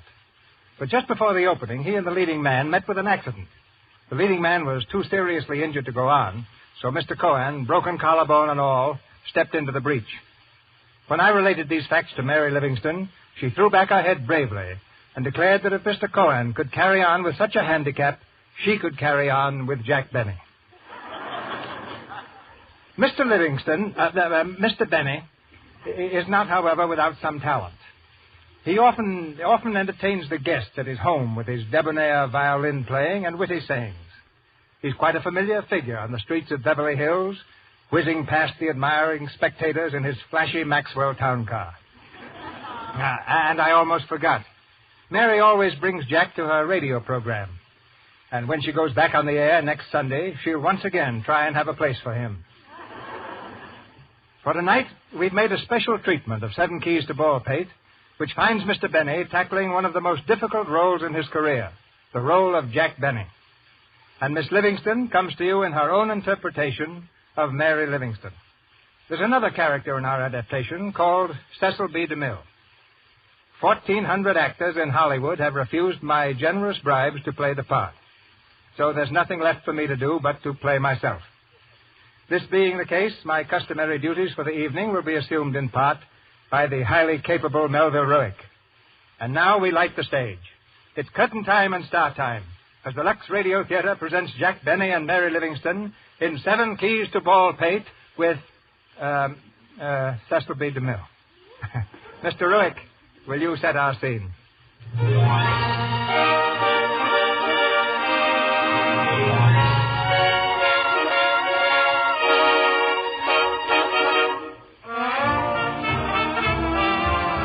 On the lot at Paramount Studios in Hollywood, a building stands apart from the rest. On its door, the legend, Cecil B. DeMille Productions, Incorporated. The door has just opened, and C.B. himself strides quickly across the reception room toward his private office. A small army of assistants and secretaries hinder his progress with innumerable requests. Good morning, Mr. DeMille. Good morning. Good morning, sir. Morning, Well, darling. Mr. DeMille, I had that set See made me up later, now. will you, Joe? Hello, C.B. Here's that script you asked Thanks, for. I'll read it tonight. Mr. DeMille, would you see Mr. I Nelson? can't see anyone this morning. Ask him to come Mr. back. DeMille, this Not man now, out here- Harry. Sorry. Or Bill, come into my office, will you? Okay, C.B. Well, Mr. DeMille, about All that right, set. all right. I I'll take want care you of to see it. everything. Very See me important, later. really. Sit down, Bill. Morning, Miss Cole. Good morning, Mr. DeMille. Anything happen? Nothing much. Mr. Henry called about that script. Frank Donnelly has a new star for you, and, oh, yes, Mr. Benny called again. Who? Mr. Benny. Jack Benny. What did he want? The usual thing. What did you tell him? The usual thing. I said you were out to lunch. I'm beginning to feel a little guilty about Jack. What's it all about, CB? Well, I was a little tired one night, and I half promised I'd make a picture with him. No. Yes. And he calls me up every once in a while to remind me of it. Well, he isn't serious, is he? And that's just the trouble. He gave me a long talk about how his soul is starved in comedy. He wants to branch out into drama, heavy acting parts. Well, he must be crazy. What'd you tell him? Well, I couldn't tell him the truth. It would have broken his heart, not to mention Paramount. So I just keep telling him I'm still looking for the right story, but it's becoming very embarrassing. He seemed pretty discouraged this morning, Mr. DeMille. I really think you ought to call him. He said you could reach him at Mary Livingston's house. No, I'm not looking for trouble, but if he calls again, I suppose I'll have to speak to him.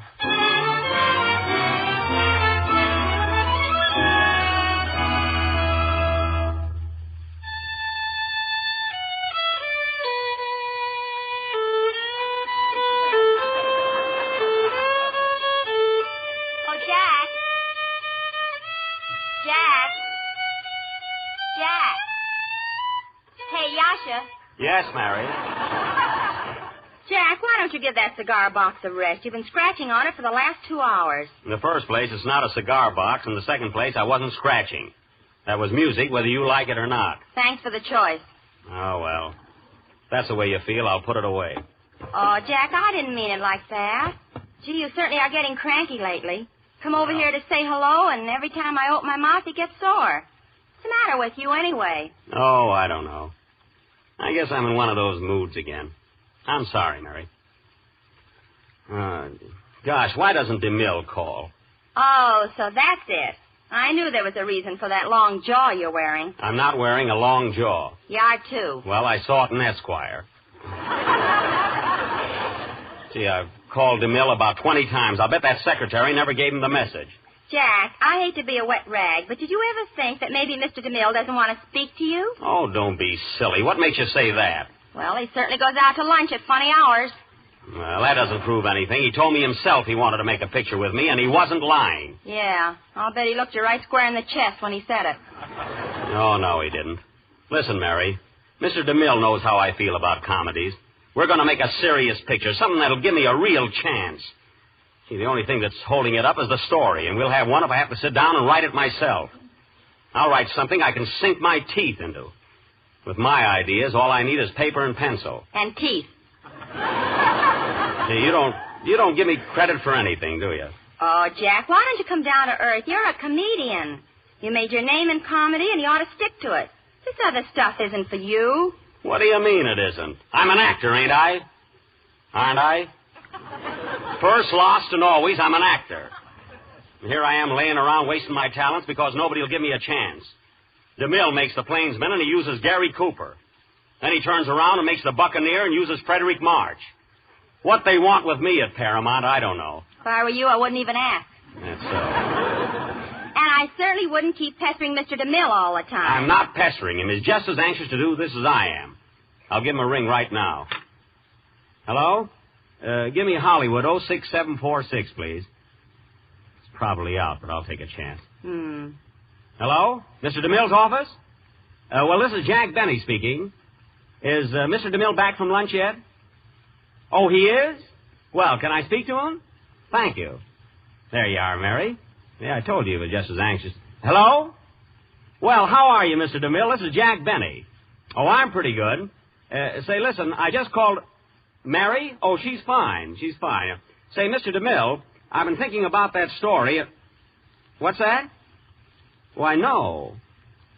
No, I haven't got a cold. Well, maybe just a little cold. Look, Mr. DeMille, I've been thinking about that story. Huh? Oh, hot lemonade, huh? Yes, I'll do that. Say, Mr. DeMille, I've been thinking about... Quinine? Well, I don't think it's that bad. Oh, is that so? No sneezing. Ask him what's good for falling hair. Quiet. Uh-huh. Well, thanks, Mr. DeMille, but look, what I called you up about was... Oh, it did, eh? Fixed you right up, huh?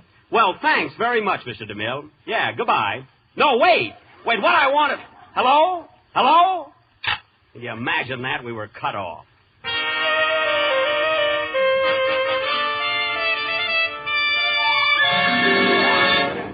Good morning, Cecil B. DeMille Productions. I'm sorry, Mr. DeMille is in conference. Mr. DeMille is in conference. Call later, please. I'm still not satisfied. Before I start casting a picture, I want to know that the story is right. And this story certainly isn't. Well, it's a perfect part for Gary Cooper, Mr. DeMille. The character's all right, yes, but he doesn't do anything. What is it, Miss Cole? I hate to disturb you, but Jack Benny is here. Jack Benny? Didn't you tell him I was in a story conference? Yes, sir, but it didn't do much good. He thinks it's about a story for him. Oh, I was afraid of that. Well, send him in. Yes, sir. Come in, Mr. Benny. Oh, thanks. But hello, C.B., how are you? No, I'll pull through. Sit down, Jack. Thanks. You know Mary, don't you? Of course I do. Glad to see you, Mary. I just want you to know, Mr. DeMille, that I'm not here of my own free will. He dragged me. Oh, stop it, Mary. You know, C.B., Mary thinks I'm making a pest out of myself. You better tell her. I don't think that's necessary. Oh. Well, how's it going, C.B.? Miss Cole told me you were having a story conference. That sounds like pretty good news. It might be if we had a story to confer about. Nothing doing yet, Jack. Oh, I see. Well, that's too bad. You know, Jack, I've been thinking. Here you and I have been stalling around, wasting all your time, and we're not getting any place. Maybe you ought to try some other producer. What? You mean walk out on you? I'm not built that way, Mr. DeMille. I'm not a quitter. I'm the kind of an actor who sticks. What? I said sticks.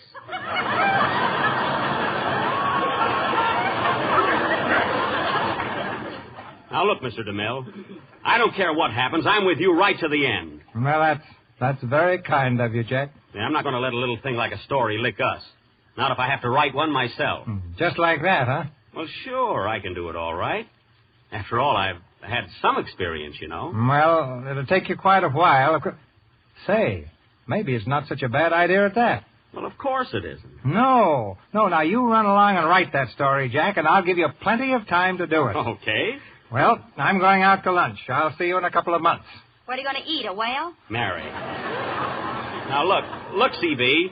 Now, look at here. I don't need a couple of months to write a story. When I get started on it, I'll probably knock it out in a couple of days. One day, if I'm in the mood. Well, what's the matter? You don't believe I can do it, huh? A complete scenario in 24 hours? I don't believe anyone could do it. Oh, you don't? All right, Mr. DeMille, I'll tell you what I'll do. I'll start a story tonight. If I finish it in 24 hours, will you produce it? Well, it'd have to be good. Oh, I'll take care of that. Will you produce it? If it's a good story, why not? Now, I'll tell you something else. If you can write a complete and original story in 24 hours, I'll let you play the lead in it. Mary, you heard that. You heard what he said. You're letting yourself in for it, Mr. DeMille. I don't think so. It's a mental and physical impossibility. That's Jack, all right. You'll find out, C.B. So will you, J.B. Well, all I need is a quiet place to work in. I may have to go out of town. That's all right with me. Any place you want. Okay. Now, let's see. As a matter of fact, Jack, if you really want a quiet place, you can use my place up on Baldpate. Where? Baldpate Mountain. It's an old house I picked up a couple of years ago. I've never lived there. And no one can bother you because no one else can get in. Oh. There's only one... Nobody comes to Diamond Star unless he or she has to. I happen to enjoy big game hunting, Mr. Davies. I was told the lions are very good to the north of here. Would you care to show them to Amato? After all, you were our best hunter and guide. Dale, you know as well as I do, I can't even guide Miss Renaud across the street. You'll probably have to cut your way through the snowdrifts, but once you get there, you'll love it. The only thing you'll hear is a couple of hoot owls and the moaning of the wind. What, no radio? No one ever goes near there. It's an ideal place to work. All right, the bet's on. I'll go pack now, and I'll leave for Baldpate in an hour. Good. But remember, Jack, a complete and original scenario in 24 hours. Listen, Mr. DeMille, if I don't bring you back a complete and original story in 24 hours, my name ain't Jack Benny. Confidentially, Mr. DeMille, it ain't. Oh, come on.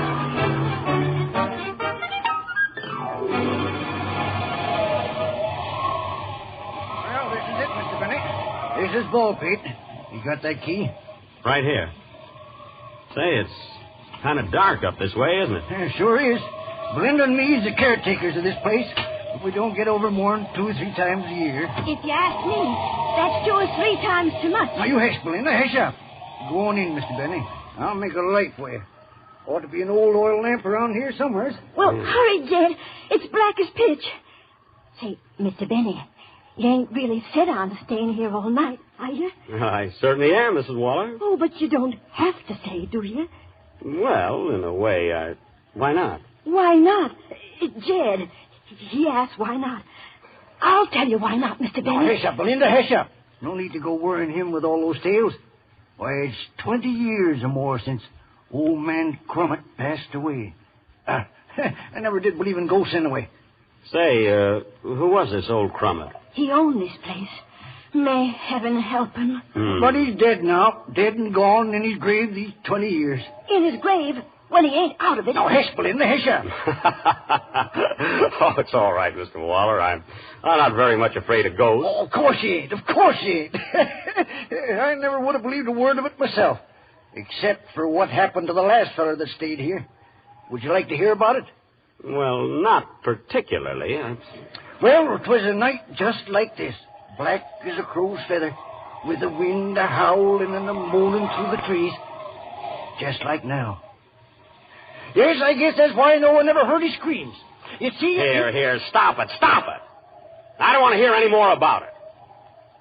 I got a story to write here, and by heaven, I'll write it or my name ain't... Now get out of here, both of you. Go on, scat. Then you set on staying, huh? Yes, I'm set on staying, huh? Come on then, Jed. We can go. Our conscience is clear. Yep. Well, goodbye, mister. Goodbye. Well, goodbye.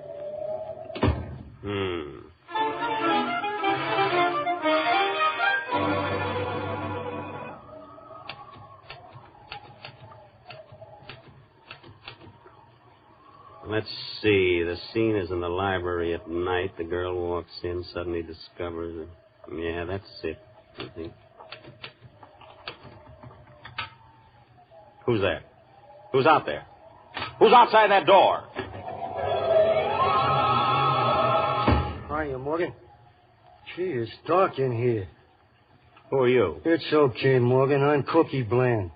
That's fine, but I'm not Morgan. How'd you get in here anyway? Why, come through the door. Yeah, I noticed that, but I happen to have the only key to that door. Oh, is that so? Well, what do you think this thing is, a crochet needle? Oh, so you've got one, too.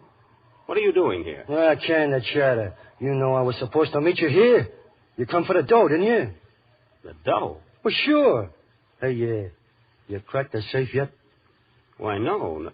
Say, what is it? Now, listen here, Morgan. My name isn't Morgan. I'm Jack Benny. What? You heard me, Jack Benny. Oh, I'm dealing with a screwball, huh? Oh, listen, go away, will you? I've got a story to write. I'm right in the middle of a plot. Yeah? Well, if you ain't Morgan, you're going to be in the middle of another kind of a plot. And it don't have no happy ending. What are you talking about? Stick 'em up, pal. Stick 'em up? Stick 'em up or I'll blow you through the wall. Hey, listen. What's that?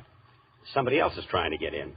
They told me there was only one key to this Shut up. Look here, screwball. I'm going to hide in the next room, see? And you get him out of here. And don't mention nothing about me being here, see? Because if you do, it's curtains. You understand? Curtains. Curtains. Right.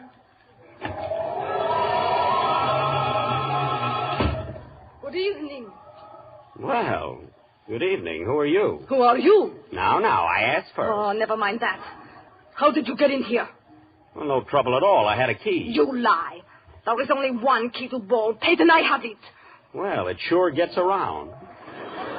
Now, listen, miss, I'm a very busy man. I came here to write... What is your name? My name is Jack Benny, I think. Please, this is no time for jokes. All right, then have it your own way. My name isn't Jack Benny. It's Morgan. Morgan? Yes, Morgan. Put up your hands. Put them up. Say, this is getting a little bit monotonous. I am going to kill you, Mr. Morgan. Hey, wait a minute. Don't shoot. I'm not Morgan. I only said that because the other fellow told me if I wasn't Morgan... What other fellow? Huh? What other fellow? Are we someone else here? Oh, no. It's a fellow I met last week. He's in the curtain business. But I'm... Really, I'm not Morgan. You got to believe me. Very well. It is good for you that you spoke in time. Oh, thank you. Wow. Well, maybe you'll tell me what this is all about. I mean, why do you want to shoot Mr. Morgan? Why? Because he is a beast. Because he is planning to rob me of my inheritance. Listen, do you know who I am? My name is Crummet. Rita Crummet. Not one of the grave-walking Crummets. No. I see someone has told you about my grandfather. Yes, casually. 20 years ago, my grandfather died very mysteriously. When he died, he left O'Bara $100,000. No one ever received a penny of it. Do you know why? He forgot to put stamps on the envelopes. No. No one knew where it was. But recently, some new facts have come to light. Facts which prove definitely that the money is still in existence. That it is buried here in this very house.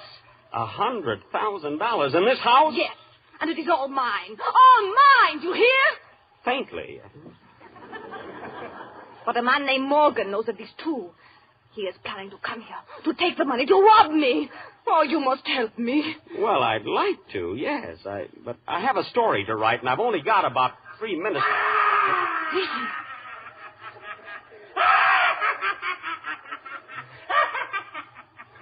Who is that? I don't know, and don't introduce me. Look, there is someone coming down the stairs. He is carrying a lantern. Who's down there? Who's down there? Shall we answer him? Miss Crummet, did your grandfather carry a lantern? Never. Was he a tall, thin man, all bent over with a long gray beard? No. Then there's a stranger in the house. Who's there, I say? It's us. What are you doing here?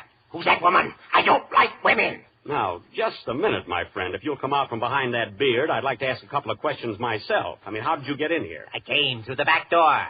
There is no back door. I made one.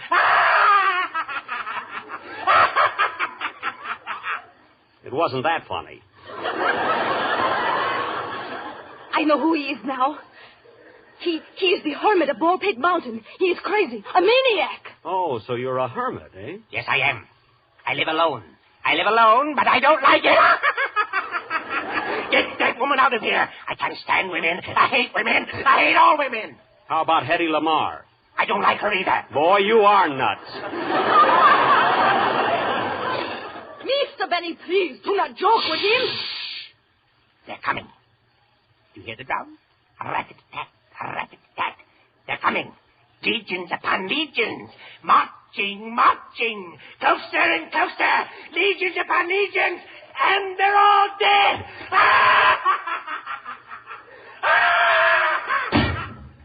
That man, I have heard of him. He is very dangerous. There's no telling what he will do.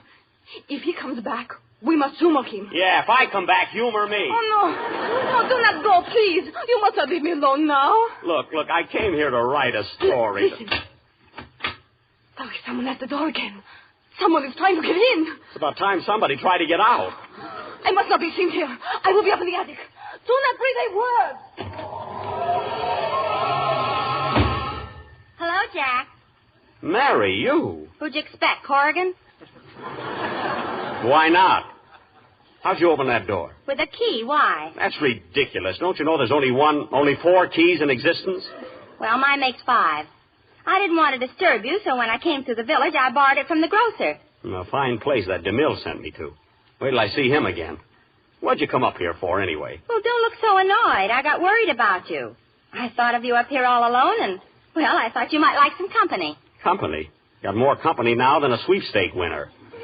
Mary, this is no place for you. You gotta leave right now. What do you mean, leave? I just got here. I know, but you gotta go. Now, don't ask questions, please. Are you trying to get rid of me? Oh, yes, I'm trying to get rid of you. Why? Mary, will you please do what I say? Not until I know what's behind all this. What's going on here anyway? There's nothing going on here. Nothing.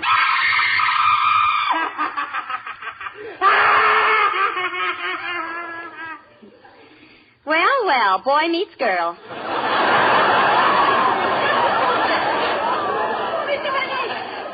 Where are you? Here. What's the matter now? That man is trying to kill me. He's mad. Oh, you've got to help me. Stay near me. I can't stand it. it. Here, now, stop. It's all right.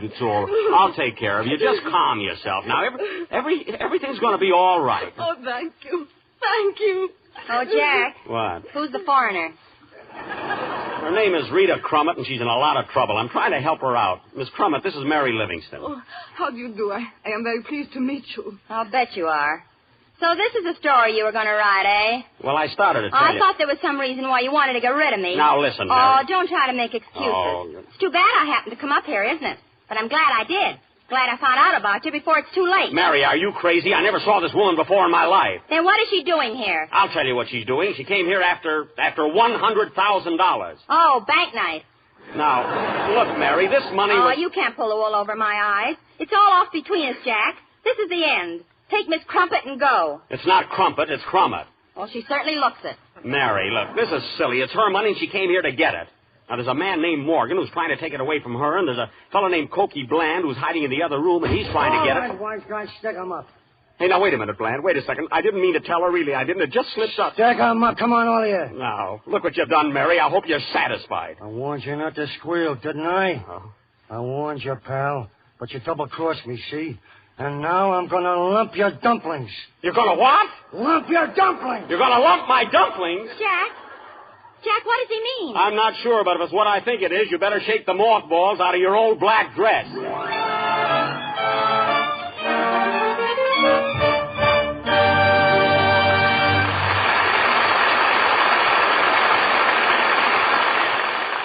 We return in just a moment to the second act of Seven Keys to Baldpate, starring Jack Benny, Mary Livingston, and Cecil B. DeMille. Now for a brief intermission, during which we overhear your friends, the Browning family. In their living room, Mr. Browning is discovered checking over the month's bills. Dot sits by the window sewing. Betty has the radio tuned in to Flatfoot Flugie, while Dad is vainly trying to add a column of figures. 26 and 43 is... Quiet. Is it enough that I have to pay the bills? Or do I have to add them up in a madhouse, too? What bills, Dad? What bills? These bills. What on earth does this family do with stockings? We hang them up at Christmas and wait for Santa Claus. Well, you're looking at Santa Claus right now. But I can't be Santa Claus on stockings much longer. In fact, I don't think I'll buy another pair until you tell me why you can't make them last. Why, Dad, stockings just wear out. They pop runs and... Oh, Betty, if you'd only wash your stockings the way I told you. Yeah, Dot, I know. Every night in Lux. Don't forget the Lux. It does make a difference, Beth. My stockings last lots longer than yours. On account of this elasticity you're always talking about, I suppose. Stockings should stretch and then spring back. Oh, I wish this budget would. Honestly, Betty, it's dopey to wash stockings the way you do. Come on, be a good egg. Use Lux and help Dad out with the bill. Is somebody in this family actually going to do something to help me? Mother, come quick. It's a miracle. That's what it is. A miracle. Yes, the girl who wears the stockings and the man who pays the bills are both thankful for Lux Flakes. They cut down on costly runs and protect the beauty and fit of your stockings, too. Wash your stockings after every wearing in gentle Lux Flakes. To save money, buy the big box. We continue with Seven Keys to Baldpate, starring Jack Benny, Mary Livingston, and Cecil B. DeMille.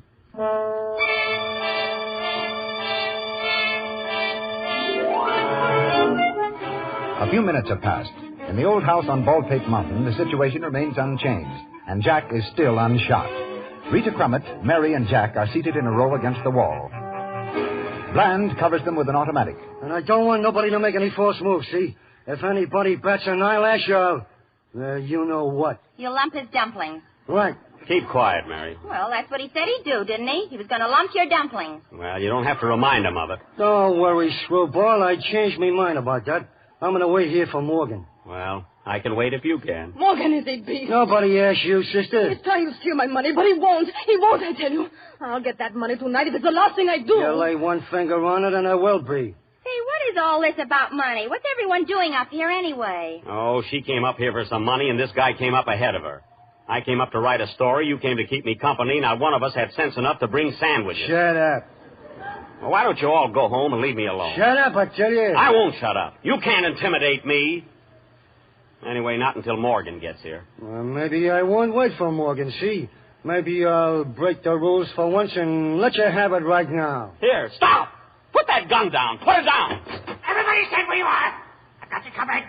Look, it's the hermit. Drop that gun. Drop it, I say! Oh, nuts. There, smarty pants. Hey, Jack. Who's the guy with the long beard? That's the hermit, Mary. Hiya, Hermie. Wonder what he looks like. I'm not going to get a lawnmower just for that. Who's this woman? Why is she here? Now, Hermie, control yourself. You certainly showed up at the right time. Where'd you get that gun? That's none of your business. I heard what you said.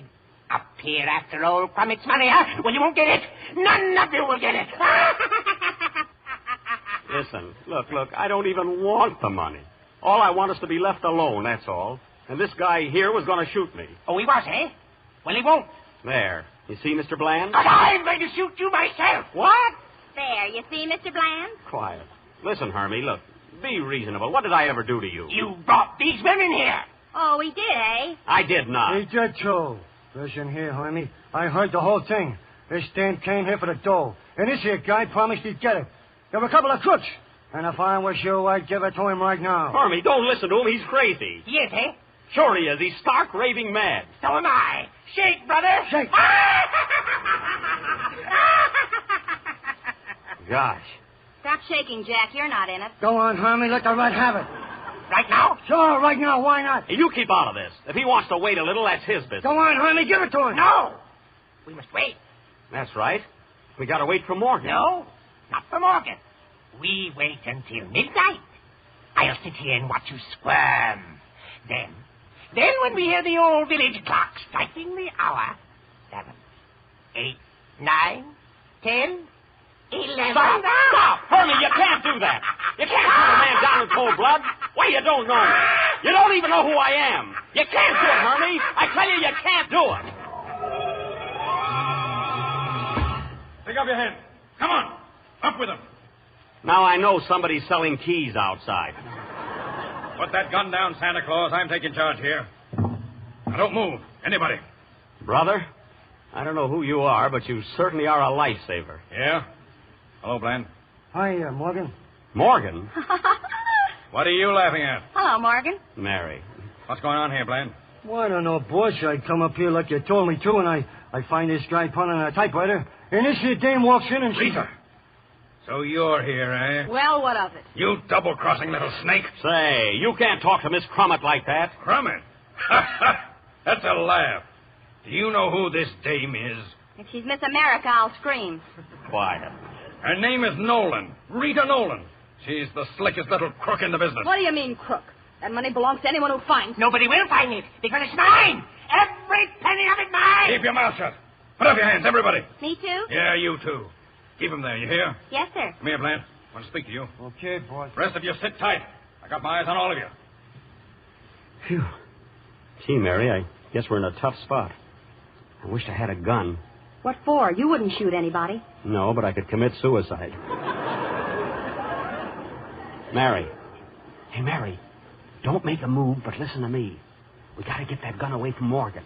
I got a plan. What is it? When Morgan comes over here and starts to talk, you look behind him, see? And then you yell, "Look out behind you." Then when he turns around, I'll grab his gun. How do you like that for an idea? I think it's corny. What do you mean, corny? Shh. Here he comes. All right, Bland. Let's get after that dough. It's in the house somewhere. We've got to find it tonight. Here, you take the upstairs, and I'll search down here. All right, Mary. Remember the plan? Oh, yes. Say, Mr. Morgan, will you come here a minute? Huh? What do you want? Personally, I don't think this is going to work, but look out behind you. What? Hey, give me that gun. Hey, you stand right where you are, Mr. Morgan. Now put up your hands, everybody. You didn't think it would work, eh, Mary? Say, I guess I'm not a scenario writer for nothing. Everybody line up against that wall, see? I mastered this situation, see? I got you all in the palm of me hand. If anybody moves, I'll dump his lumplings. The telephone. Who had that phone connected? I'll answer it. Oh, no, you don't. Get away from that phone. That call from No, it isn't. Stand back, all of you. I'll take care of this, see? Be careful what you say, Jack. You can't tell who it might be. Don't worry. I guess I can handle it. I guess. Go ahead, Jack. All right. Don't push me. Hello? Hello? What? No, madam, this is not Sam's Delicatessen. Can you imagine that? Now what are we going to do? Anyway, I've still got the gun. We're going to stay here until I can reach the police. Police? Yes, and we have to wait here all night. Jack, why do we have to sit around waiting for the police? Why? Because nobody knows we're here, because I'm not a mental telepathist, because we haven't got a shortwave radio. Well, we have a telephone. Why don't we call them? Well, I'd have thought of that, too. I'll call them right now. Now, don't move, anybody. Hello? Hello, operator. Give me the police department and hurry. You're making a mistake there, buddy. You don't say, huh? Well, you made a mistake when you walked in here and tried to push me around. Hello? Is this the Baldpate Village Police Station? Well, this is Jack Benny, and I'm up on Baldpate Mountain. Yes, Jack Benny. What do you mean a gag? I tell you... What? All right, then you can be the King of Bulgaria. I'm still Jack Benny. The King of Bulgaria. Let me talk to him, Jack. Okay. Now listen, Your Majesty. Give me that phone. Now get this. I'm up here on Baldpate Mountain. I've got a... Yes. Yeah, I know that. Look, I know no one lives on Baldpate. That's why I'm here. No, I'm not crazy. Hello? Hello? Hello, listen. Hello? You beat that. He hung up. I'd like to go down there and stuff that phone down his throat. Why don't you? Let all these crooks walk out on me? Oh, no. Don't worry about them. You leave the gun with me, and I'll keep school till you get back with the cops. Now, don't be ridiculous. You couldn't handle this mob. All alone and everything. Sure I could. If anybody tried to get out, I'd do that stuff with the dumplings. Give me the gun.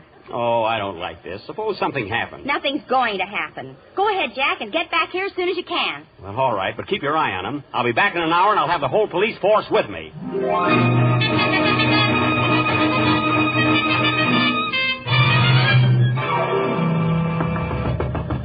Hey, open this door.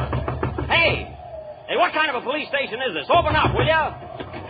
Hey, what goes on here? Hey, let me in. Is this the Baldpate Village Police Station? It ain't the morgue. Well, you can't prove it by you. Where is everybody? Well, we close early on Mondays. Oh, you do, eh? Well, I want to see the chief constable. Where is he? Chief constable? You'll find him in cell number 6. He's playing draw poker with the 3 prisoners. Playing with the prisoners? Isn't he taking a chance? No, they're his cards. Oh. Just go right through that door. The chief is the guy without the stripes. Thank you. Okay, Chief, I'll raise that bid. It'll cost you a dime to see him, Chief. And it'll cost him another dime to see me. Say, Chief, can I interrupt you for a minute? I'm the guy that called you up about an hour ago from Baldpate Mountain. Oh, yeah? I came down here to tell you there's a gang of desperate crooks up there, and you got to do something about it. Crooks, eh? Yeah. What do you got, Joe? 3 kings. Hey, will you wait a minute? I just left them. I got 3 aces. Your pot, Chief. Look, I just left them up there. They're being held by Mary Livingston. They're dangerous, Chief. You got to come right away. Whose deal is it? My deal, Chief. Look, will you listen? One of them's going to kill me at 12 o'clock on the dot. He's a maniac. And if he misses me, there's 3 others who won't. Well, I can't quit winners, can I? Oh. I'll open a new deck. Take out the 2s and 3s. Look, Chief, I hate to be a kibitzer, but this is a matter of life and death. Who opened? You did. I did not. You did, too. Now, look, Chief, all I want is... 10 cents blind, Joe. I'll see that and raise it a dime. Look, all I want is a nickel. All I want is... A nickel and 1 bet. Chief, it's a matter of life and death. And a nickel again. It's $100,000. What? Well, that's too high for me. I pass. Wait a minute. What did you say? $100,000 on Baldpate Mountain. Well, what are we sitting around here for? That's what I've been trying to tell you. There's a whole gang of crooks. They're after the money. Not while Kennedy is chief constable. Can you show me the way? Follow me. Now, let's go. I've kept this county clean of crooks for 10 years. And by heaven, it'll stay clean. Now, come on. Wait. Where's my holster? Here it is, Chief, hanging on your chair. Hurry up. Is my gun in it? Yes, and 2 aces. Let's go.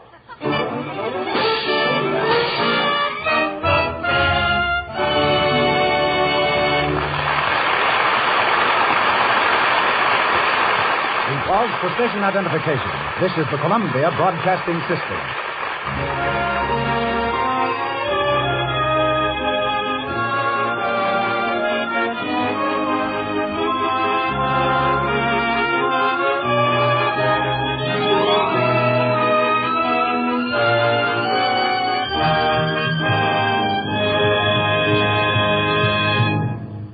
This is the Lux Radio Theater, ladies and gentlemen, brought to you with the good wishes of the makers of Lux Flakes. And now, before bringing you the 3rd act of our play, starring Jack Benny, Mary Livingston, and Cecil B. DeMille, we have a little intermission. During the week, one of the most distinguished violinists in the world, Mr. Ephraim Zimbalist, boarded a plane and headed west, just to be with us tonight, a tribute for which we're most grateful. Due to the insidious machinations of Jack Benny, all violinists have fallen into a mild sort of disrepute, and especially a certain composition for the violin, written by Schubert. A composition spelt B, as in Benny, E, E. Like a knight of old, aglow with the fierce flame of vengeance, Mr. Zimbalist is here to right ancient wrongs and to play the bee with some regard for Mr. Schubert and the sensibilities of listening America. At last, Mr. Benny is cornered. Mr. Zimbalist, are you ready? Thank you, Mr. Wick, but there's no hurry. Let him suffer for a while longer. Well, why not? Oh, by the way, Mr. Zimbalist, what do you think of Jack as an actor? I find a remarkable similarity, Mr. Wick, between Mr. Benny the actor and Mr. Benny the violinist. Even as an actor, he insists on playing in 7 keys. Mr. Zimbalist, shucks, I play the violin, too. Maybe you heard me in The Buccaneer. I was the pirate who played the violin for Frederick March to soothe his nerves. Oh, is that so? May I suggest, Mr. Wick, that next time you give him a nice cup of hot milk? Oh. Don't you like anything around here, Mr. Zimbalist? Oh, of course. I'm just trying to be funny, Mr. Wick. When a violinist tries to be a comedian, or when a comedian tries to be a violinist, heaven help the audience. I think I better play the bee. Fine. Ladies and gentlemen, Mr. Ephraim Zimbalist, accompanied at the piano by Theodore Seidenberg.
America thanks you, Mr. Zimbalist, and we all trust Mr. Benny's musical dumplings are at long last properly lumped. We hear him now with Mary Livingston and Cecil B. DeMille in Act 3 of 7 Keys to Baldpate.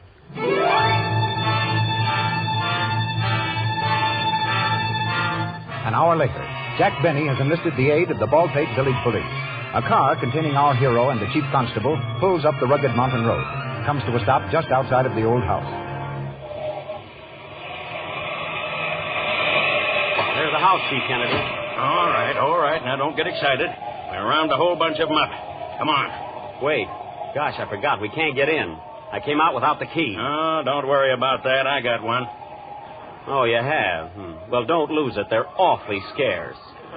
Hey, look. Huh? What's the matter now? Gee, I left the light burning in that room. Now it's dark. All right. Take it easy. I've got a flashlight. We'll break in on them and take them by surprise. Ready? Right. Now. Put them up! Everybody! Wait a minute. There's nobody here. Hey, Mary! Why, they've all gone. They can't be gone. We'd have seen them coming down the mountain.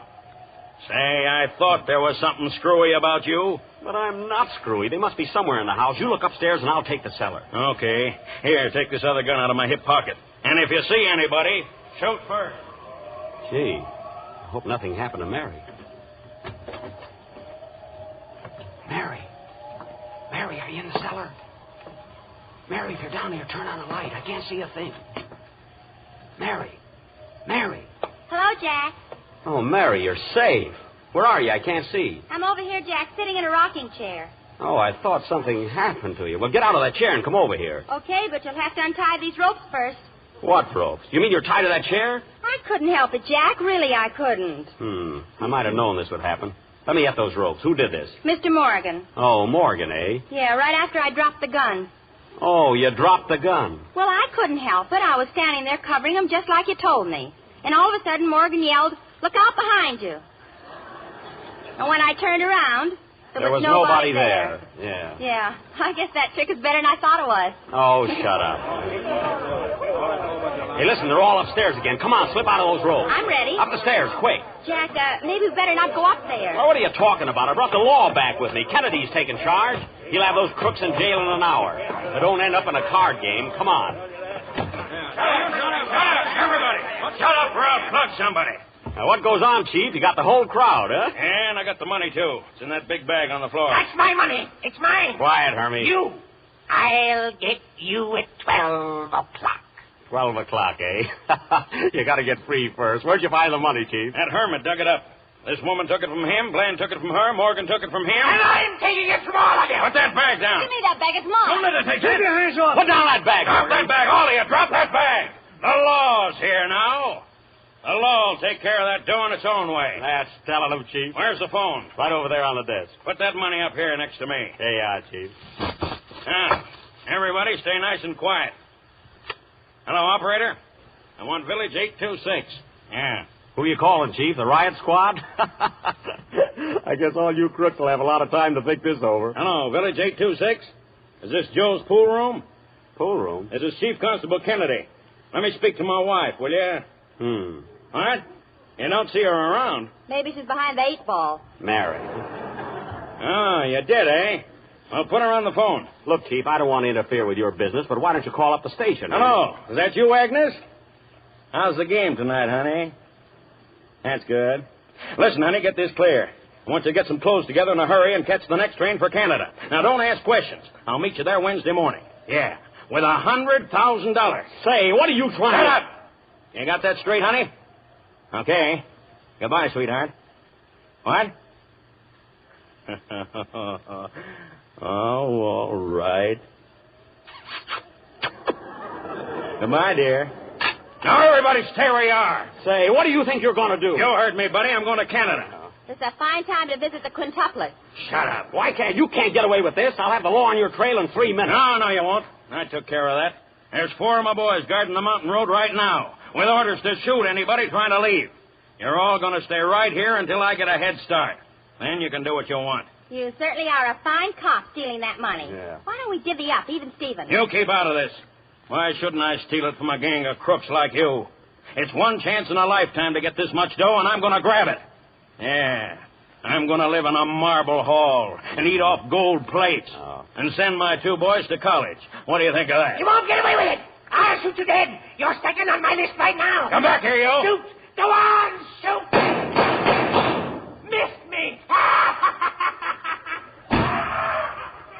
He's gone. He's loose again. A fine mess you made out of this, Mr. Kennedy. Keep quiet. Why, that man's a maniac. He's crazy. He's going to kill me at 12 o'clock on the dot. If he bumps you off, he's not as crazy as I thought. Listen, Kennedy, you'll never get away with this. Hand over that dough. Stand back, you. Oh, that money. No, you don't. Get away from me. Get away or I'll plug a whole bunch. Get away. Come on, everybody, grab him. Everybody, stand right where you are. Put up your hands. Go on, put them up, everybody. Mary, look who it is. Look. Who are you? I'm Cecil B. DeMille, the owner of Baldpate. 2 policemen refused to let me pass, and I shot them dead. Oh, this isn't true.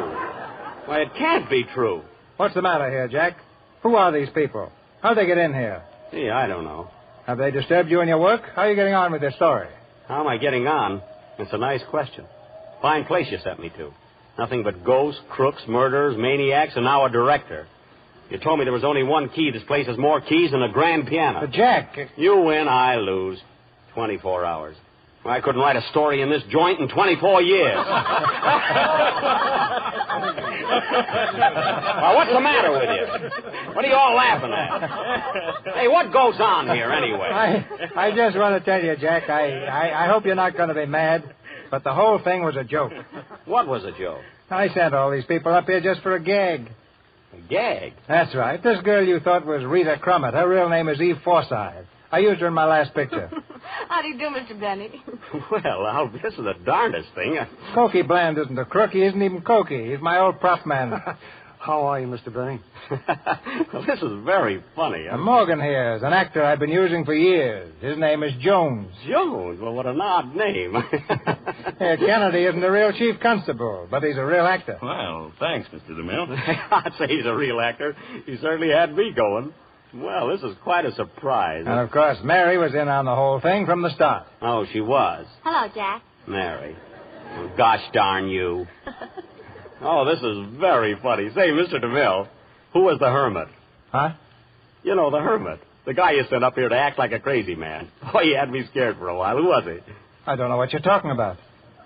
You know, the crazy guy. The guy who said he was going to shoot me at 12 o'clock, sharp. You know anything about this, Kennedy? Well, not me. I figured he was one of the actors. Well, I didn't send him. What? You mean you... There must be some mistake. I don't know anything about a hermit. Well, neither do I. I thought that... Wait a minute. Do you mean this hermit is on the level? Well, he must be. But he's going to shoot me. He's going to kill me at 12 o'clock. Now, keep calm, Jack. There must be something we can do. But he's a maniac. He's crazy. He's roaming around loose. Listen. What time is it? What time is it now? It's exactly 2 minutes of 12. 2 minutes of... Oh.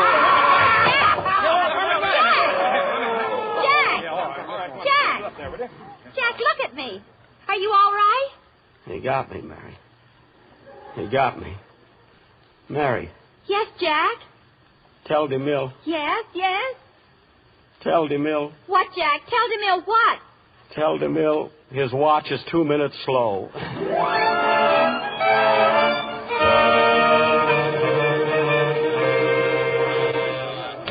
Mr. DeMille's office.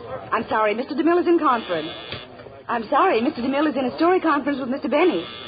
Mr. DeMille is in a story conference. And there's your story, Mr. DeMille. At the finish, the hermit shoots me and I fall to the floor. Mary leans over to me and says, Jack, look at me. Are you all right? Then I look up at her and say, Tell DeMille his watch is 2 minutes slow. Finish. There's your story, Mr. DeMille, and I finished it in 24 hours. Gee, Jack, that's swell. What do you think of it, C.V.? Did you write all this since you were in this office yesterday? I certainly did. Did you work at my place on Baldpate? Yes, and you were right. I never heard a sound. But I used it for the locale of my story and brought in a lot of crooks and things. Well, I even put you in it. I had you come in at the finish to tell me it was all a gag. Yeah, I know. And I wrote a part for Mary, too. Well, how do you like it?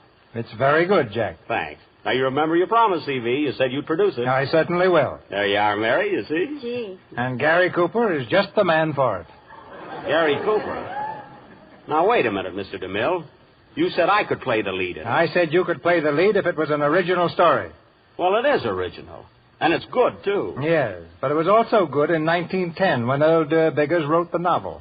Oh, he did? Yeah, and in 1913 when George M. Cohan produced the play. Oh, what a coincidence. Yeah, and in 1925 when Paramount produced the silent picture. Oh, they got in it, too. Yeah, and in 1929 when RKO made it as a talkie. Well. And I believe they all called it 7 Keys to Baldpate. They did? Ah. Gee, and I was so proud of it. I thought it was my own brainchild, didn't you? And it turned out to be an orphan. Yeah. Well, I guess I'm licked. So the picture's off, ACB? I'm sorry, Jack. Gee, and I wanted to play the lead in it. Well, that's the way it goes. Yeah. Come on, Mary, let's go home. Wait a minute, Jack. You've still got a chance. Grab that script. What for? We'll take it over to Walt Disney. He'll produce it. Gee, Walt Disney. Say, there's an idea. Come on, let's go. Walt Disney. So long, Jack. Quack, quack, quack, quack, quack. Quack, quack, quack.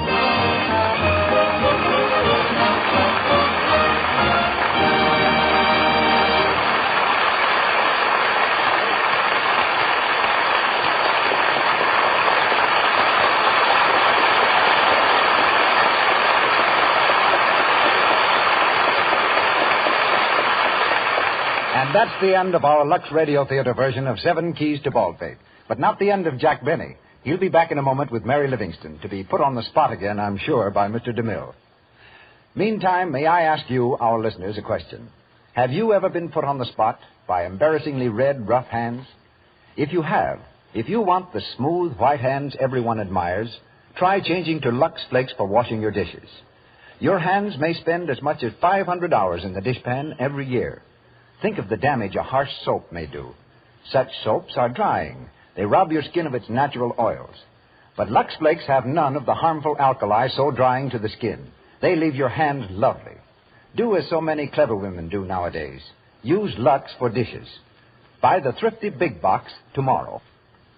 And now, Mr. DeMille, the actor, surrenders to Mr. DeMille, your host and producer, as he brings Jack Benny and Mary Livingston back to our microphone. Thank you for that word, actor, Mr. Rick. And now a brief exchange of opinions with the man of the hour. Oh, Jack, Mr. Benny. Mary, where's Jack? He's in the next room taking off his makeup. Makeup? For Mary, does he use makeup on radio? Well, Jack has to on account of Mike fright. Mike fright? What's that got to do with it? When he doesn't put on makeup, he frightens the Mike. I see. Here he comes now. Hey, Jack, Mr. DeMille wants you. Oh, yes, Mr. DeMille. Well, Jack, now that it's all over, I've got to admit that tonight's acting was superb. Really great. Gee, Mr. DeMille, you mean that? I certainly do. It was brilliant. Well, and there's no room for an argument there. Thanks. I thought I was pretty good. You? Of course. Who did you mean? Oh, well, yes, Mr. DeMille. I thought your acting was all right. Yes, sir, all right. You mean you didn't think it was good? Well, I didn't think it was bad. But you didn't say it was good. No, I said it was all right, all right. Yeah, but you said it like Major Bowes. No, I really thought you were swell. And speaking of histrionic ability, I wasn't exactly a sound effect on this program myself, you know. I agree with you, Jack. I thought you did a great job. Thank you. Hey, Gable. What? What is it, Mary? As long as it's a matter of personal opinion, I thought I was pretty good, too. Mary, you were excellent. I don't know what we'd have done without you. It's got me stumped, too. By the way, Jack, what did you think of the way Mr. Zimbalist played the bee? Oh, I thought it was quite good, Mr. DeMille. Of course, his pizzicato was a bit strong. And when it came to the andante, I thought he was slightly razzmatazz in there. Oh, he was? Oh, yeah. But when it came to the allegro, why, nobody can question that. They better not question you either. Yeah, tough. They're not question you either. Now, look. Always comes in with their little 2 cents. Now, look, Mr. DeMille. Now that it's all over, let's be serious. How about my playing the leading role in your next picture? I've been looking forward to it, and I know I can do it. Why, I've been riding a horse 8 hours a day just to get in shape for the part. Well, you've been practicing on the wrong kind of a horse, Jack. Union Pacific is the story of an iron horse. The thing I rode wasn't made of feathers, Mr. DeMille. But, Jack, you've got it all wrong. An iron horse is a locomotive. Union Pacific is a railroad story. Oh, a railroad story, Mr. DeMille. Railroads are right down my alley. That was before you moved to the new house. Well, that means a part in the picture, I'll move right back. How about it, Mr. DeMille? He'll think it over. You stay out of this.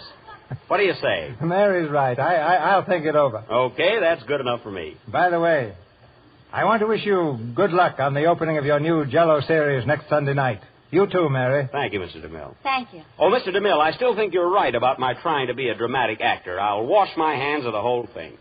And to show you there's no hard feelings, I'll do it with Lux. Well, I guess we'll be running along. Come on, Mary. Okay. Say, Jack, didn't it seem strange working tonight after our long vacation? It sure did. But I got a lot of laughs tonight, didn't I, Mary? Yeah, tuck in your shirt tail and let's go home. Oh, good night. See you Sunday. Good night, Hamlet. Good night, Mary.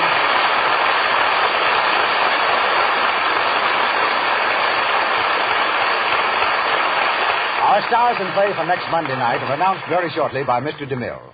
Heard in tonight's cast were Margaret Brayton as Rita, Ted Osborne as Hermie, Ross Forrester as Bland, Gail Gordon as Morgan, Lou Merrill as Kennedy, John Fee as Sergeant, Eddie Waller as Jed, Martha Wentworth as Belinda, Joe Kearns as a prisoner, Victor Rodman as Ballister, Mary Lansing as telephone operator, Frank Nelson as Oakley, Dorothy Grewatts as Miss Cole, and Catherine Carlton as a girl. Jack Benny and Mary Livingston return to the air on the Jell-O program next Sunday night. Mr. Benny's new Paramount film is Artists and Models Abroad. Louis Silvers, our musical director, appeared through courtesy of 20th Century Fox Studio, where he directed music for the new picture, Straight, Place, and Show. Here's Mr. DeMille. Believing with Disraeli that variety is the mother of enjoyment, we turn from the comedy of tonight's play and bring you next Monday night to more dramatic and romantic feels in presenting our adaptation of the recent hit picture, Another Dawn. This tense play carries us to Arabia, where in the heat and mystery of the desert, a handful of soldiers hold aloft their country's flag, and a beautiful girl picks up the fragments of her lost happiness. Our stars, a trio of Hollywood's most popular celebrities, Madeleine Carroll, Francho Tone, and George Brent.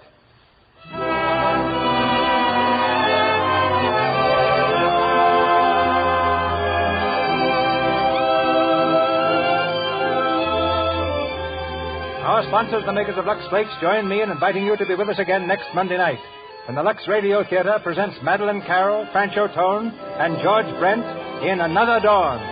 This is Cecil B. DeMille, the former actor, saying good night to you from Hollywood.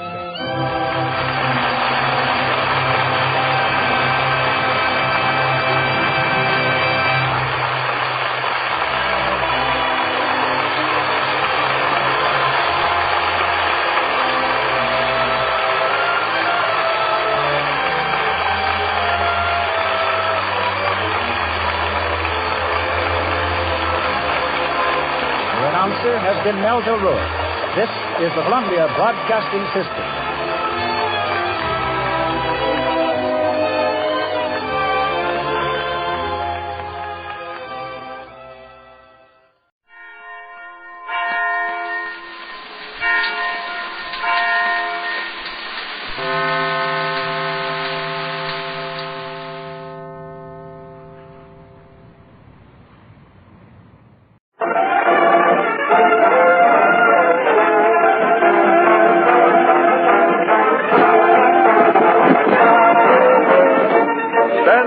Americans.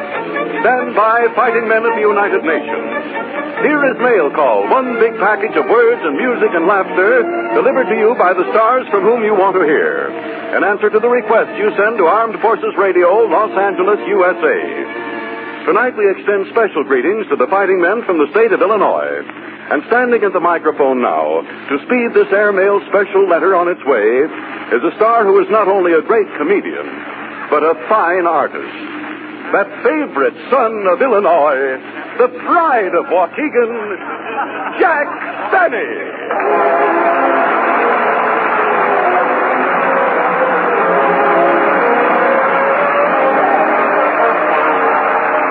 Thank you. Hello again, fellas. This is Jack Benny, your postmaster for Tonight Talking. And I hope that all you guys, wherever you are, enjoy our music talkie letter.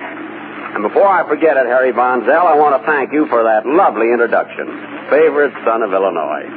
Pride of Waukegan. That was really very nice. Oh, it was nothing, Jack. I'm full of baloney, you know. Well, baloney or not, this old ham loved it. Anyway, I'm proud to be from Illinois. It's a wonderful state. Yes, you're right, Jack. I visited some relatives there last summer. They took me to a beautiful park called the Starved Rock. Starved Rock? Oh, yeah, that's near Ottawa. Oh, you know the place? Do I know the place? Well, years ago, I took a girl to Starved Rock on a picnic there. Oh, I see. That's how the rock got its name.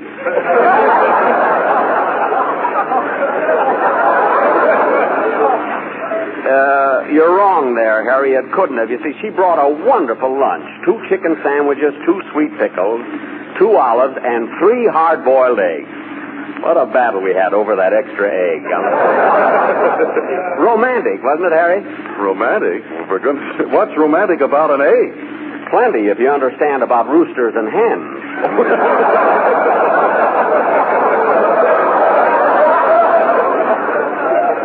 But, you know, being on this program tonight really brings back memories of the good old days back in Waukegan when I was a kid. Yes, I imagine it does. Gosh, I remember one December. There were terrible blizzards and storms. Our roof leaked. We didn't have coal for our stove. Ah, those were the good old days. For the good old days? How do you figure that? We were in Florida for the winter. But really, Harry, I did... We changed that gag the last minute. It was very good. Harry, I did have to work hard when I was a kid. I'll never forget my first job in Waukegan. I worked in a livery stable. In a livery stable? Yes, sir. Believe me, I was in there pitching every Enough of me, Harry. Let's get this mail call underway with a salute to a great suburb of Waukegan, Chicago. The Santa Anita OTC Band, conducted by Master Sergeant Skinny Ennis, playing Chicago.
swell, Skinny. You sounded like Phil Harris on his one good day. You and the boys did a great job on Chicago.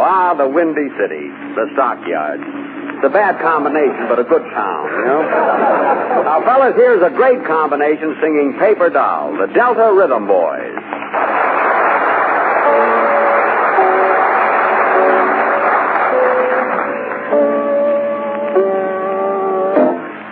I'm gonna buy a paper doll that I can call my own. A doll that other fellows cannot steal. And then the flirty guys with the flirty eyes will have to flirt with dollies that are real. When I come home at night, she will be waiting. She'll be the truest doll in all this world. I'd rather have a paper doll to call my own than have a fickle-minded real-life girl. I'm gonna buy a paper doll that I can call my own. A doll that other fellows cannot steal. And then those flirty guys with their flirty eyes will have to flirt with dolls that are real. Now, when I come home at night, she will be waiting. Yes, she'll be the truest doll in all this world. I'd rather have a paper doll just to call my own than have a fickle-minded real-life girl. I'm gonna buy a paper doll that I can call my own. A doll that other fellows cannot steal away. 'Cause Jack, I'd rather have a doll that I don't have to buy and die than have a fickle-minded or a cheating, two-timing, or trouble-making real-life girl.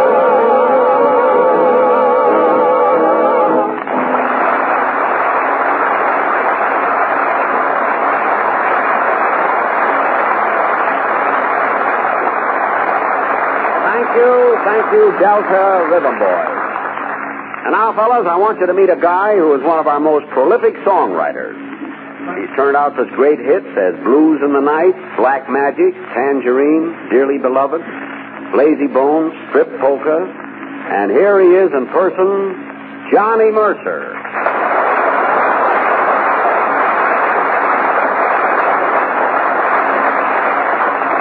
Well, Johnny, welcome to Mail Call. Well, thanks, Jackson. And hi, men. You know, Brother Benny, that's a pretty big build-up you gave me there. Oh, it was nothing, Johnny, just words. I'm full of baloney, kid, you know. Well, Kitty, you really deserve a build-up. Songwriting is hard work. Yes, sir. Look at me. I'm nothing but skin and bone.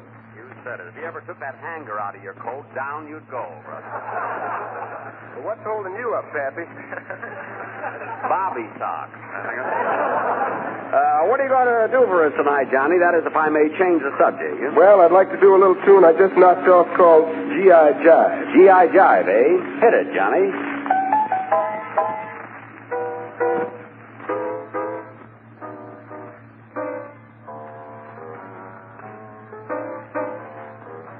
This is a G.I. Jive, man alive. It starts with the bugler blow and reveille over your bed when you arrive.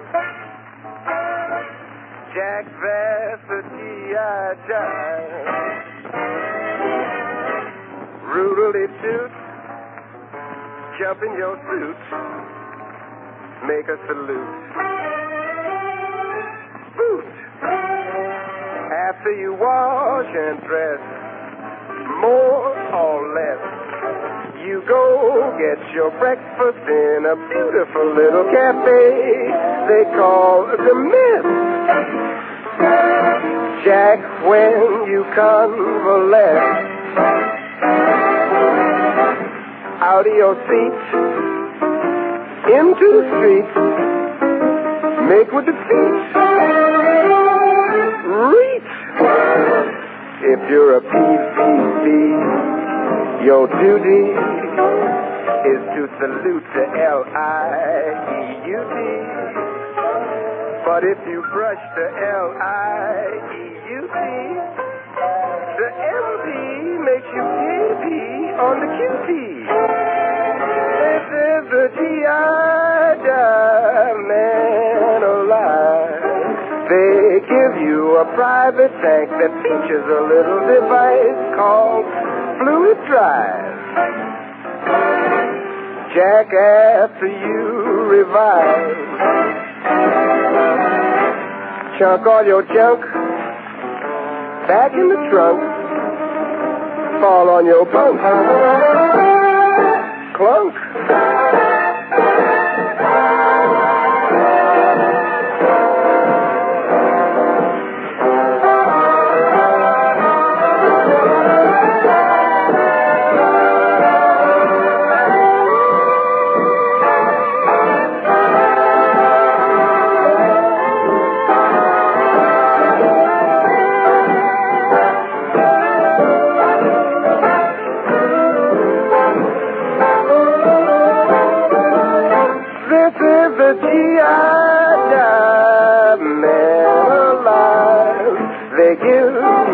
Private tank that features a little device called a Fluid Drive.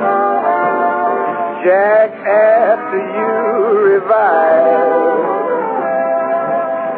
you chunk all your junk back in the trunk and fall on your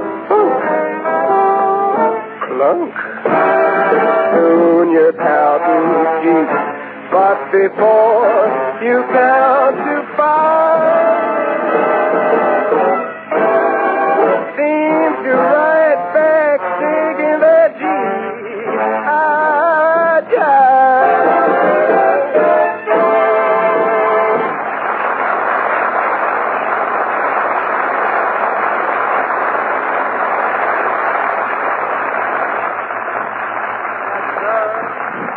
That was swell, Johnny Mercer. Really solid, if you dig me, Johnson. All right. Thank you, Jackson. By the way, I thought you were supposed to do a sketch with Judy Garland on the program tonight. Oh, with Judy? The sketch? Well, I don't know. Well, what's the matter? Something go wrong? Well, not exactly. You see, I contacted Judy yesterday to rehearse and... Oh, let's forget it. No, what happened? What happened? Oh, it's not important. Judy's a good kid and all that, but... Well, what happened? What happened? I wanted Judy to do a scene with me tonight, so I called her at her studio. Naturally, I was anxious to work with her. I don't know, she's so talented.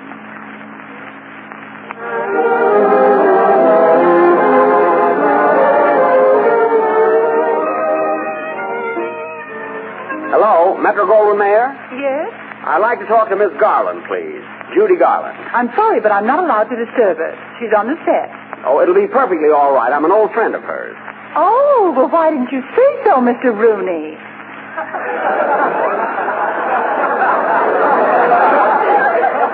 I said an old friend, not a short one. This is Jack Benny. Whose friend did you say you were? Jack Benny's. I'm Jack Benny. I'm nobody's friend. I'm a friend of Miss Garland. Jack Garland. Judy Garland. My goodness, what trouble you go through to get someone at a studio. Oh, you're Jack Benny? Yes. Well, gee, I'm sorry I infringed on your nickel.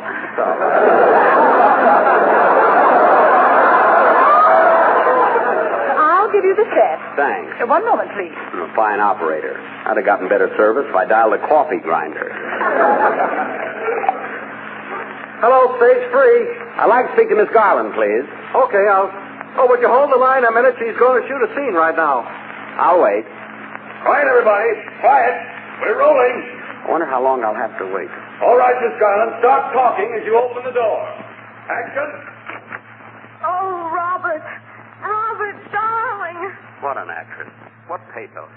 Robert, my love. What feeling. Who's Robert? Oh, Robert, darling, kiss me. It's been so long since I've seen you. Kiss me, Robert. Don't speak, just kiss me. Gee. Kiss me again, darling. Oh, boy, that was a long one. Robert, kiss me again to make up for all the time we've been separated. Oh, my darling, just once more. Very good, Miss Garland, very good. Miss Garland, woman on the telephone. Oh, thank you. Hello? Hello? Hello, who's calling? Tell me, who's calling? I can't. My lips are stuck in the mouthpiece.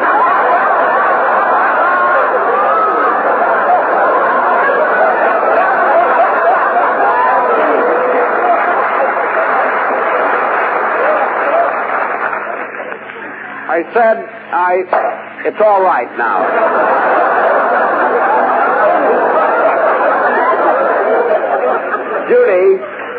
Judy, I'd like to ask you a little favor. Would you... Just a minute. Who is this? Can't you guess? Well, really, I haven't the slightest idea. Oh, come on, guess. Well, I'll give you a hint. Who used to have the dressing room next to yours? Oh, hello, Rosalind.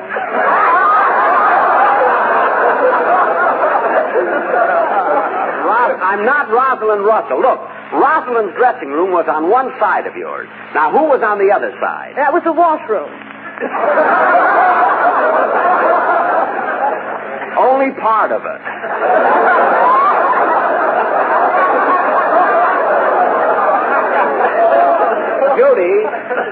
Judy, this is Jack Benny. Oh, Jack, how are you? I'm fine, Judy. And I called you Yes, I know, Jack. I'm awfully sorry, but I had to buy my Christmas cards from somebody else this year. I'm not calling about that.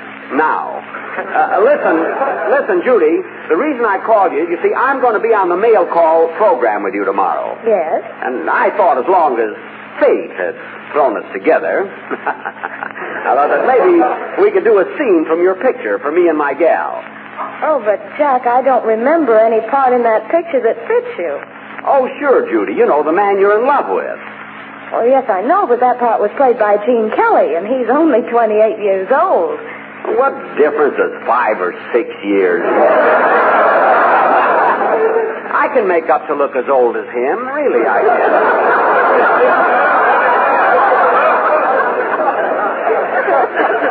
Now, look, Judy. Well, all right, Jack. You come over to my house tonight at 8 o'clock, and we'll run through the scene. Okay, see you later. Goodbye. Goodbye. Oh, by the way, Judy, shall I come for dinner?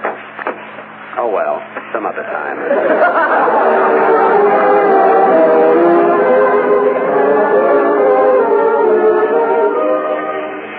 Oh, boy. Am I going to show Judy how to do a love scene? Well, Judy, here I am. Hope I haven't kept you waiting. But, Jack, you were supposed to be here at 8 o'clock. Well, what time is it now? It's only 5:30. Well, I only live 2 miles from here, and I guess I ran faster than I thought. Anyway, I was kind of anxious to get started with the rehearsal, you know. All right, Jack, come on in. We'll rehearse now. Good. You have the script here, haven't you, Judy? Oh, yes, I have. And I've selected one scene which I think will be ideal for both of us. Oh, you mean the parts are equally important? Yes. It's the part where Josephine is in love with Albert, but Albert wants to leave me and run away with an opera singer. Uh-huh. And so as the scene opens, Josephine pleads with Albert not to go. I see. And I'm Albert. Well, I should rather be Josephine. Oh, no. No, Albert's all right. I'll be Albert. All right. Now, let's take it from the top of the page here. You have the first line. Oh, yes. Albert, I'm going, Josephine. Don't read Albert. That's your name. Just read the line. Oh, yes, excuse me. I'm so nervous. Yes. Well, I'm going, Josephine. Don't go, Albert. You must listen to me. When I first saw you, I didn't care what you did. I didn't love you then. I didn't care whether you lived or died or what happened to you. I didn't care if I ever saw you again. And then suddenly I felt a burning within me that meant only one thing, Albert. I loved you. I'm going, Josephine.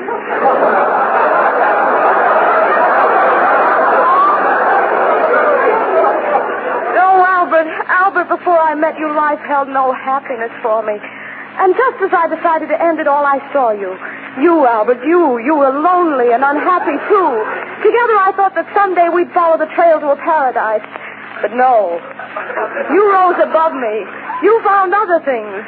Because the things I could give you were only love, respect, and unselfishness. I'm going, Josephine.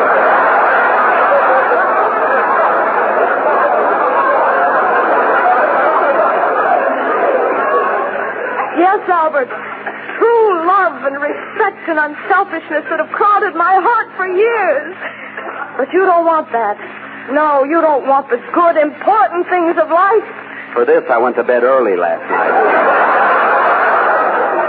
I never thought I would plead for any man's love. But I'm trying to save you, Albert. Save you from yourself. Save you from this woman's ego who's only luring you to satisfy herself. I'm a-going, Josie. I'm a-going. Jack, read that right. Well, I'm tired of saying it the same way. See, it gets monotonous. Fine part I've got. Well, you've got a very dramatic speech coming up. It's on the next page. Oh, yes. I didn't see it. Give me the lead to it, will you, Judy? All right. Oh, Albert, tell me the truth. What caused this change in you? Why are you leaving me for this opera singer? I'll tell you why, Josephine, and I won't hold back anything, no matter how it hurts. I will admit that at one time I loved you with all the passion and fury within me. But now this other woman has come into my life, and even though I have fought against it with every fiber of my manly body, I knew that eventually... Oh, Jack, wait a minute. That's awful. Why? What's the matter? You can't play at the scene like that. You've got to put more fire into it, more feeling, more heart. Oh, I see. Well, I'm sure I can do it, Judy. Let's try it once more. Give me the lead again, will you? Okay. Tell me, Albert, why are you leaving me for this opera singer? I'll tell you why, Josephine. I won't hold anything back, no matter how it hurts.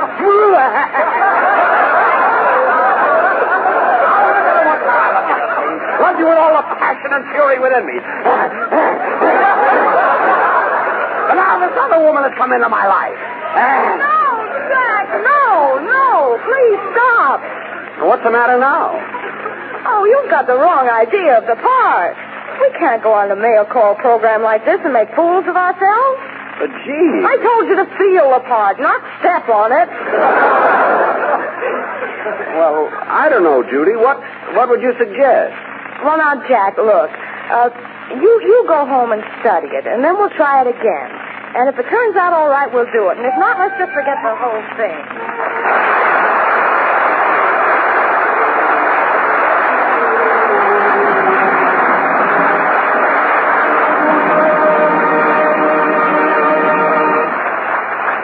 Well, that's what happened, fellas. But Judy was only kidding. She thinks I'm wonderful. Of course I do, Jack. You see? I knew I was wonderful. Say, Judy, how about doing a song for the boys now? I'd love to, Jack. Do you think they'd like Speak Low? Anything you sing, baby. All right.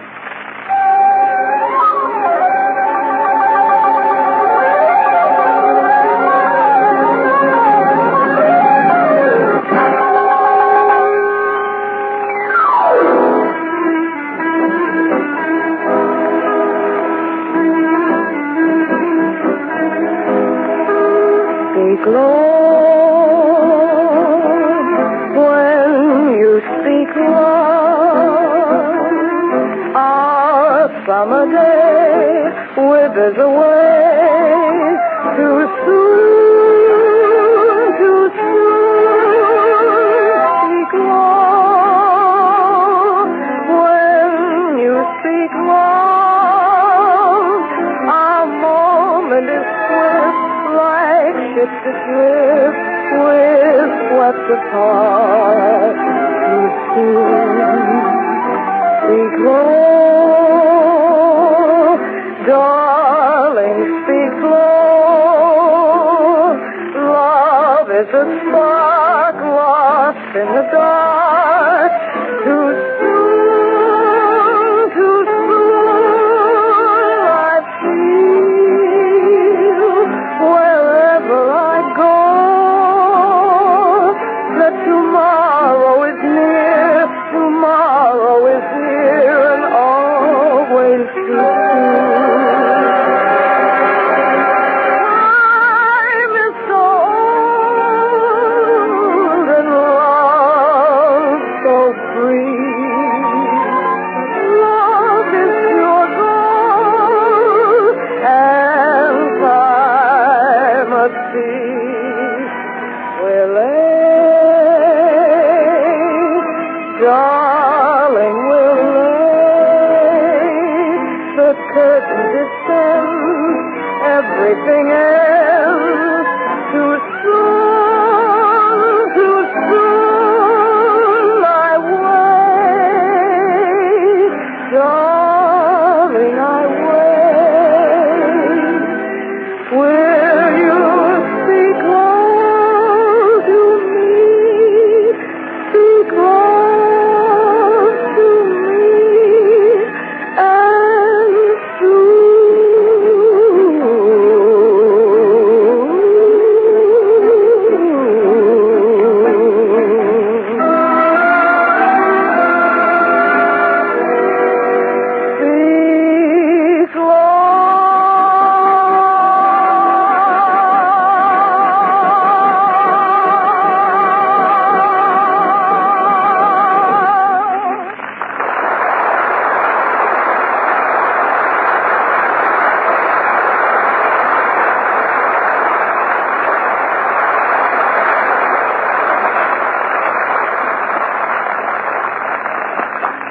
Well, men, it's about time to put the sincerely yours to this mail call letter.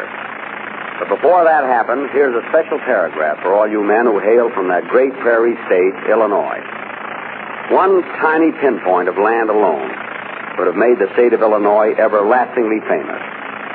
That was a spot in Springfield, in the midst of a wilderness of log cabins where the great American Abraham Lincoln spent his childhood.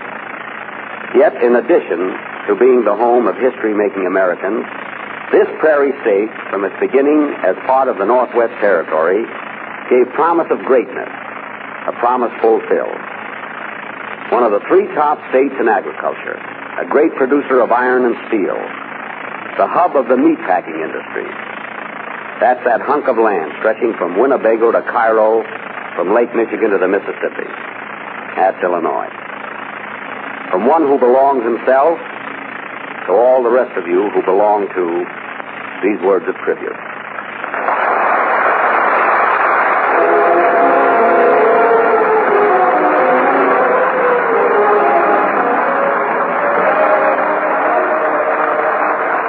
That's it, fellows. The end of another mail call letter. Signatures include Jack Benny, Judy Garland, Johnny Mercer, Elvia Allman, the Delta Rhythm Boys, Master Sergeant Skinny Ennis, and the OTC Band, and yours truly, Harry Bonzell. This program was arranged with the cooperation of the Hollywood Victory Committee. Another mail call will be coming your way the next time you hear... Mail Call is produced by the Armed Forces Radio Service.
Dennis Day. That makes life seem worthwhile. World in your eyes, and the spell of your smile. Dennis Day is brought to you by Colgate Dental Cream and Luster Cream Shampoo. Colgate Dental Cream to clean your breath while you clean your teeth. Luster Cream Shampoo for soft, glamorous dream girl hair.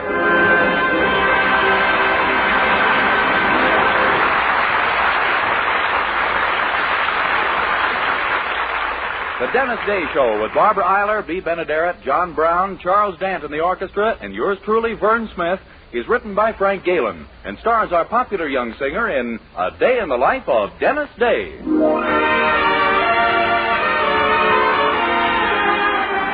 Here's Dennis to sing Let's Pick Up Where We Left Off. Let's pick up where we left off and start all over again. And we be the same old sweethearts, just like we were then. Let's pick up where we left off and start a new dream or two. I still get that same old feeling when I think of you. I walk in the park all alone in the dark to our favorite rendezvous. But when I get there, it's so empty and bare, nothing but memories of you. If you give me one more chance, I'm yours till heaven knows when. So let's pick up where we left off and start all over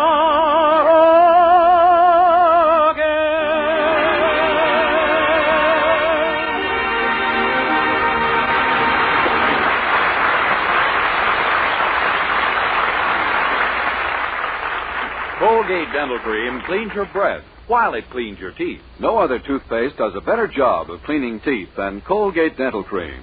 For Colgate Dental Cream has a safe polishing agent that cleans your teeth both gently and thoroughly, brings out their natural sparkle and beauty. You can actually see and feel the difference. And scientific tests prove that Colgate Dental Cream cleans your breath while it cleans your teeth. Yes, actual scientific tests prove conclusively that in 7 out of 10 cases, Colgate instantly stops unpleasing breath that originates in the mouth. Colgate Dental Cream is famous for its wonderful wake-up flavor, too. Nationwide tests of leading toothpastes prove that Colgate's is preferred for flavor over every other brand tested. Yes, preferred over every other brand tested. And no wonder, for Colgate Dental Cream is the result of constant effort to produce the finest toothpaste in the world today. For cleaning teeth, for flavor, for sweetening breath. So see if you don't agree with the millions who have made Colgate Dental Cream America's favorite toothpaste. Try Colgate Dental Cream to bring out the natural sparkle and beauty of your teeth. For a wake-up flavor you'll thoroughly enjoy. And always use Colgate Dental Cream after you eat and before every date to clean your breath while you clean your teeth.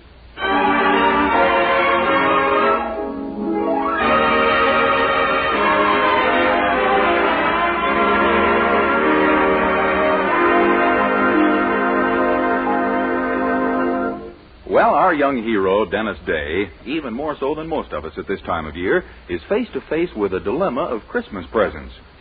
There are 3 questions confronting him. What should he buy? Who should he buy it for? And for heaven's sake, what with?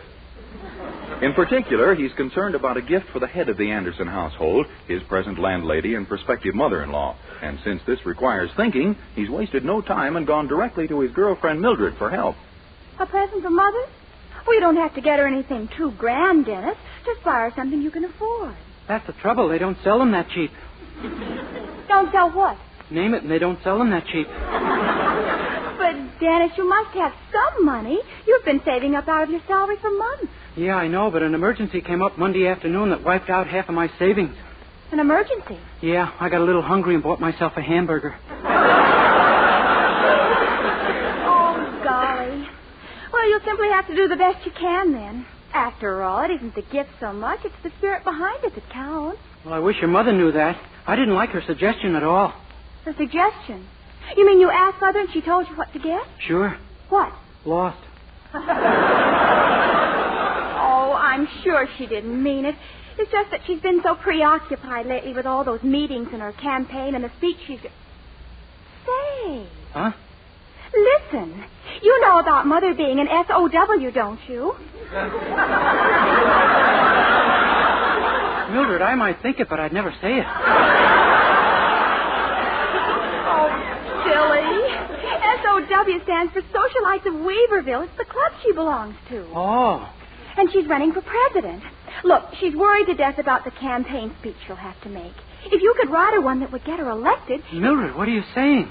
I'm saying that would be the nicest Christmas present you could possibly give her. But a speech, Dennis, there's nothing to it. All you have to do is put words in my mother's mouth. Boy, that's really carrying coals to Newcastle. But, Dennis, I know you can do it. You write very well, and after she reads what... Oh, good morning, Mother. Good morning, Mildred. Dennis. Good morning, Mrs. Anderson. Oh, Mother, Dennis has the most wonderful surprise for you. We can't tell you what it is yet, but it's going to make you the happiest person in the world. Why, Dennis, you darling. But where on earth did you find a vacancy? Oh, I'm not moving, Mrs. Anderson. Oh, no, this is something you'll really love, Mother. And I think Dennis realizes now how important it is.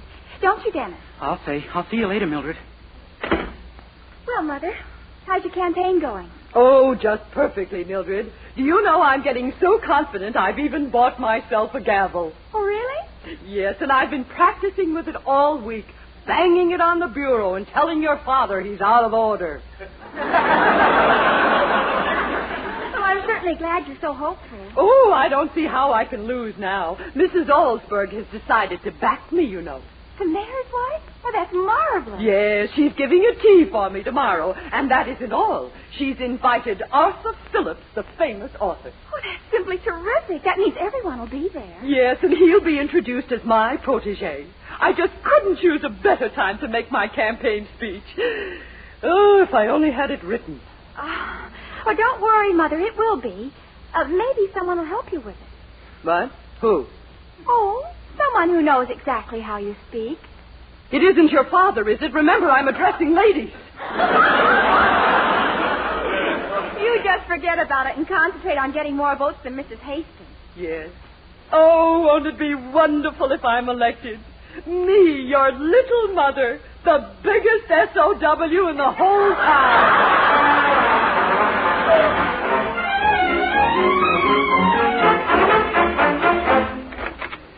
Mildred, I've got it. It's all done. The speech? Yeah, I went down to the public library and stayed up all night writing it. And it's really good? Oh, it's magnificent. It's a speech that Washington or Lincoln or Jefferson might have delivered. In fact, they did. What do you mean? Well, Mildred, I couldn't trust my own brains for this. There was too much at stake, so I borrowed things from all the great speeches of history. Why, Dennis, that's marvelous. What an idea. Yeah, and look who it occurred to. You never know, huh?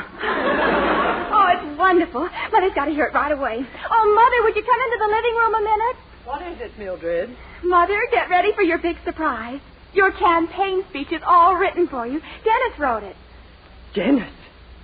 Dennis Day wrote... Mildred, I'm your own mother. Blood must be thicker than this. Wait, Mother. It's all done and it's marvelous. At least give him a chance to read it to you. Oh, very well. Go ahead, Dennis. Only it better be good. Oh, it is, Mrs. Anderson. Listen, here's the way it starts out. 87 years ago, when I was born,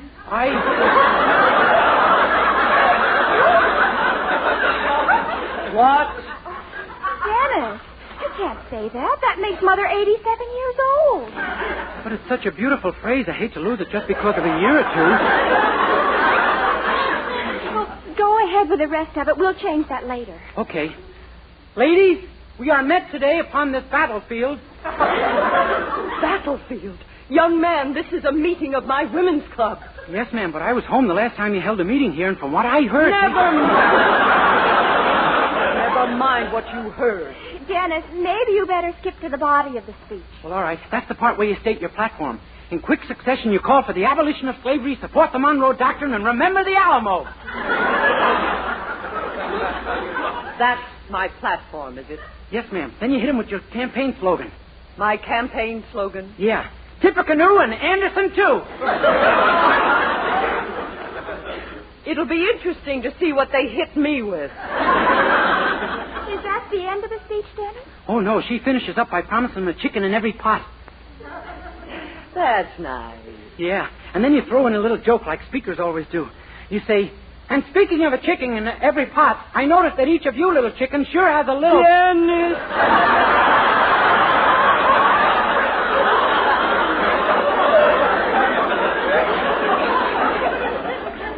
Well, what's the matter? Is it off color? Dennis, I think you better get to the conclusion. Oh, yeah. Wait till you hear that. Boy, is it dramatic. She cries out, I am dying, Egypt, dying. And with that, she pulls out an adder and lets it bite her. I let an adder bite me? Oh, not a real adder, of course. That might sting. You can have a worm stuck down your dress. And that's the speech you've written for me. Why, Mrs. Anderson, you don't like it. It's no use denying it. I can see it in your face. I thought you might. It needs work, Dennis. I suggest you go someplace and work on it. Go someplace? Yes, like Outer Mongolia. And don't come back. Gee whiz, yesterday she despised me, and today our relationship has deteriorated. Now, don't you worry, Dennis. From what she told me, she'll get the presidency even without your campaign speech. Well, I'd better get her some kind of Christmas present to square myself. Looks like I'll have to brace Mr. Willoughby again for an advance. Gee, I wish you were coming along. Me? What for? Well, you know my boss. While I'm bracing him, who's going to brace me?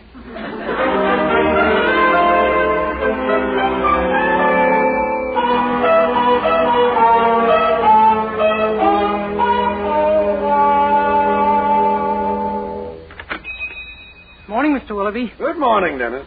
Oh, Mr. Willoughby, there's something I got to talk to you about. You see, it's this way. Business has been terrible. This is the worst month in 10 years. Can't pay the rent. On the verge of bankruptcy. If something doesn't happen, we'll have to close up the store. Huh? Sorry, did I interrupt you? No, I didn't know it, but I was through.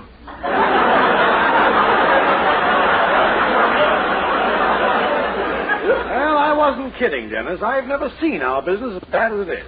And I don't understand why, either. I think it's because we're getting fewer customers and they don't buy as much. That sort of thing is bound to be felt, you know.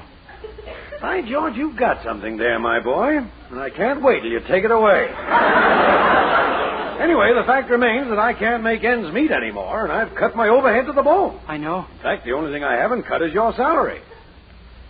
Say! Please, Mr. Willoughby, let's not tamper with the bone.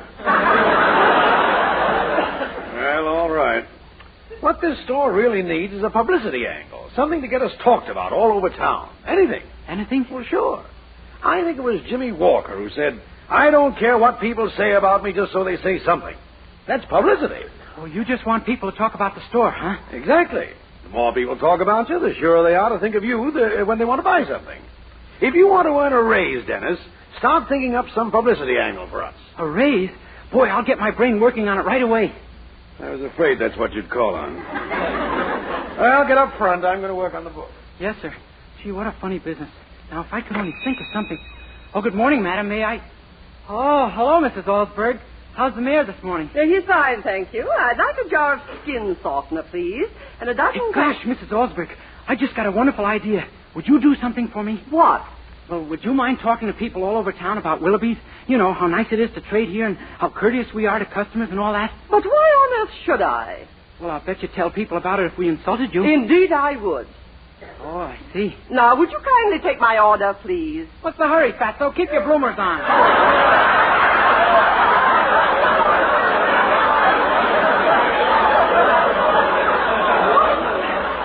You heard me. How could you miss with ears that size? Why, this is fantastic. I've never been insulted like this before in my life. Well, that's your fault for not getting in here more often, Broadbean. I warn you, young man, one more impertinence and I shall walk out of this store. Now we're getting somewhere. Come on, Fatso. What is it you wanted? I told you I wanted something to soften my skin. Have you tried a pneumatic drill? This time you've done it, young man. I have, huh? So what are you going to do about it, Flappy Lips? Blab it all over town? I certainly am. Atta girl. I knew I couldn't have picked a better blabberer. I'm going to tell this to every member of my club. Atta girl. And particularly, I'm going to tell it to Mrs. Anderson. Atta girl. Pardon me, could I have a clarification on that? You live at her house, and if you're the kind of person with whom she associates, I shall withdraw my support of her for president of the club. For president? Mrs. Osberg, I feel that I have made a series of nasty blunders. Oh, you do you? Yes, ma'am. You're a dreamboat, Mrs. Osberg. I love you. I want you in my harbor. Please sail into my... And so, as the sun slowly sinks in the west, we say farewell to Dennis Day.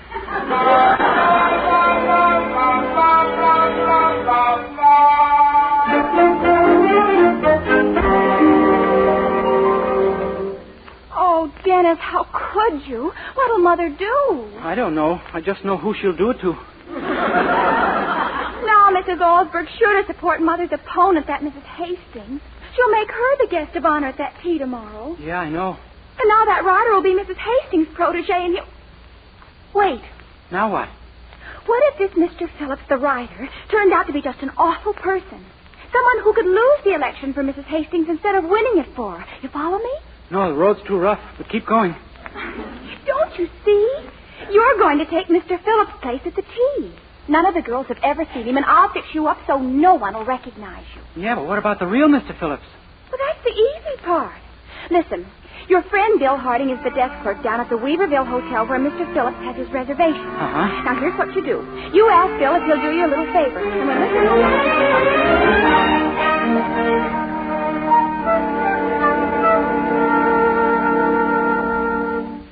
Gee, it sure was nice of Bill to let me take his place behind the desk. But if that Mr. Phillips doesn't show up soon, well, Dennis, look. I'll bet that's him coming across the foyer now. At last. Boy, I sure hope this works. Oh, it's just got to, Dennis. I'll duck into the office here. Good luck. Yeah. Yes, sir. Can I help you, sir? My name is Arthur Phillips of New York City. Yes, Mr. Phillips. We've been expecting you. How are you, sir? My train was an hour late. I'm due at a tea. I'd like a room, and in a hurry, please. Mr. Phillips, when I ask someone how they are, they generally tell me. Oh, I beg your pardon. I'm fine, just fine. Who cares?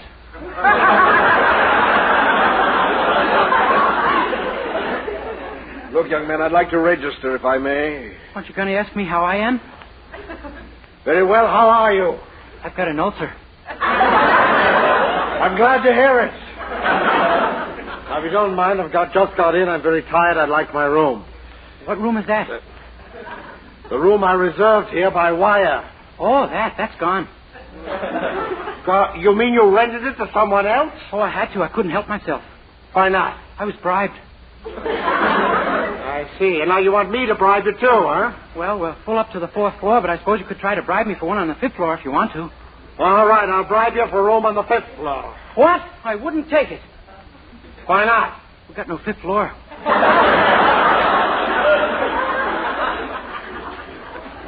Now, look here, my man. This hotel wired me confirming my reservation. And I demand a room! You understand? That's the way you feel. We do have one room left, 306. Is it a nice room? Sure. Here's the key and the flit gun. Flit gun? What's that for? Well, the room is vacant, but not entirely unoccupied. Oh, heavens, has this room got a bath? No, but the bathroom is pretty convenient. Just walk to your right as you leave the room. How far? Just to the first traffic light. The first traffic light? Well, from there, you can't miss it. Just turn right again. It's the next filling station on your left. Why, this is ridiculous. Oh, but you'll love the room. It's very attractive. And if you like to lie in bed and read the Police Gazette, it's... I don't. Oh, too bad. That's what the walls are papered with. What? And it's nice and cozy and warm, too. The chimney for the incinerator's right outside your window. Young man, you think I'm going to stay in a flea bag like this? You're very much mistaken. I'm taking the next train back to New York. That's the way to talk. You had me a little worried for a while. Just do one last favor for me. Call up those SOWs and tell them they'll have to wallow around without me. Goodbye.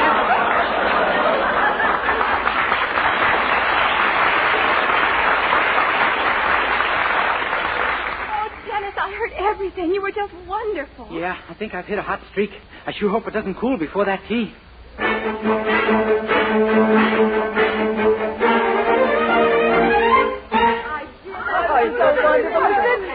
Mrs. Alsberg, won't you reconsider? After all, what Dennis Day does can hardly be considered... Mrs. Anderson, please. I've made up my mind to support Elizabeth Hastings, and that's final.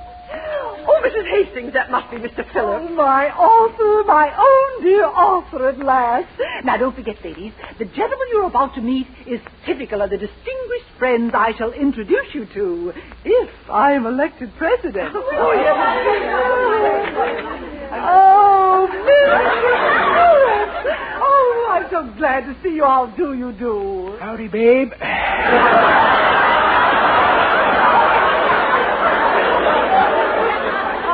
Thank you. Won't you come in?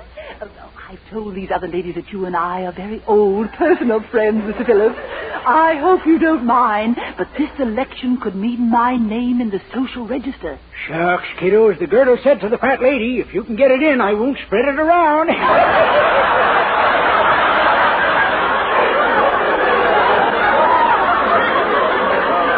I'm sure.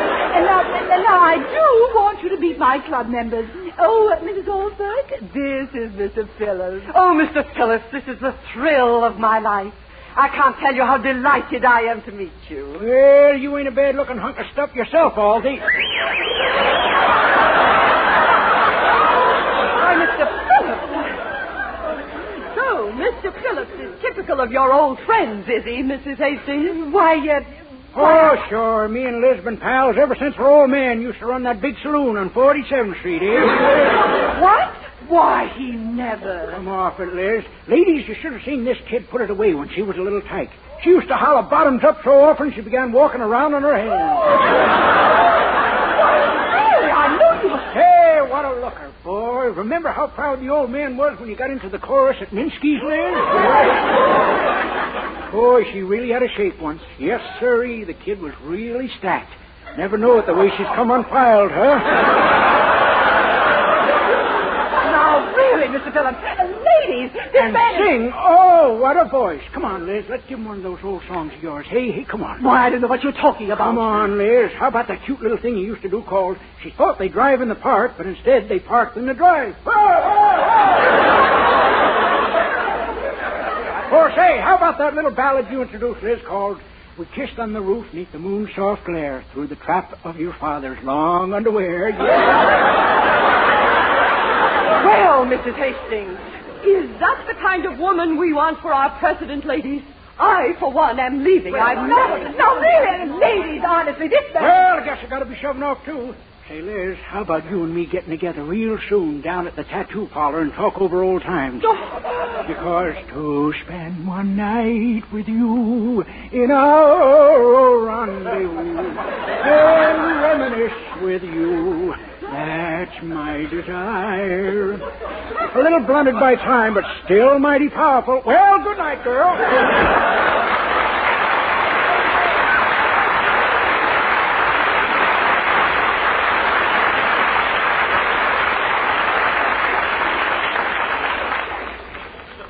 Dennis, you darling, you dear, sweet, wonderful boy, you've won the election for me. Why, Mrs. Anderson, gosh, you knew who I was all the time. Oh, yes. That shirt you put over your sweatshirt has a button missing, and every once in a while I could see Mickey Mouse staring at me. Gee, well, it works anyway. I know. That voice you use, that old man's voice, and when you sang... Yeah. To meet where gypsies play down in that dim cafe and dance till break of day. Oh, that's my desire. Oh, you're Valterini tonight, Daddy. I'm a regular.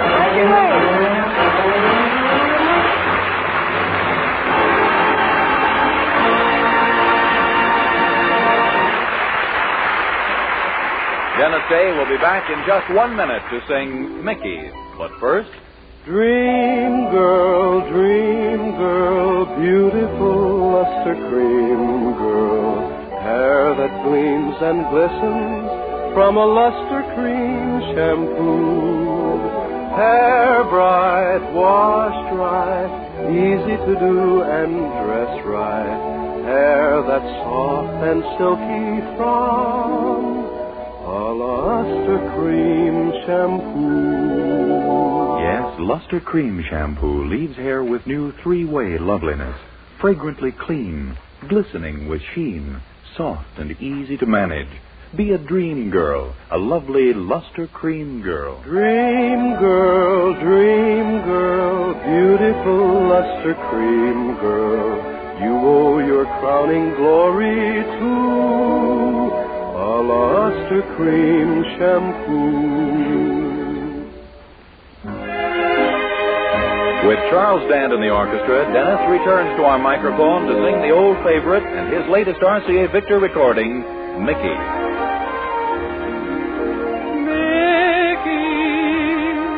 Pretty Mickey, with your hair of raven hue, in your smiling, soul beguiling, there's a bit of Killarney, bit of the Blarney too. Childhood in the wildwood, like a mountain flower you grew. Pretty Mickey, can you blame anyone for falling in love with you? Oh, what a shame they gave you the name of Mickey. Where is the rose that grows in repose like you? Lucky the birds and the bees you'd meet, lucky the moth and the violet sweet, when they were trod by your dear little feet, there in the morning dew.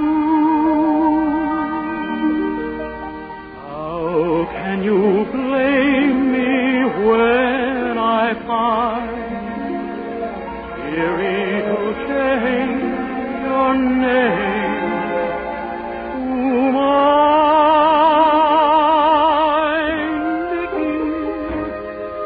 Pretty Mickey, with your hair of raven hue, and your smiling so beguiling, there's a bit of Killarney, bit of the Blarney too.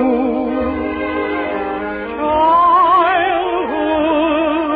in the wildwood, like a mountain flower you grew. Pretty Mickey,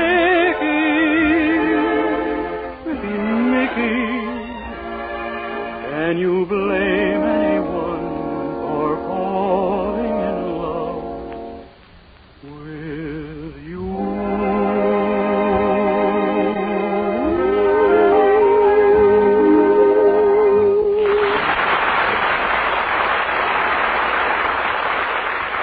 Good night, everybody.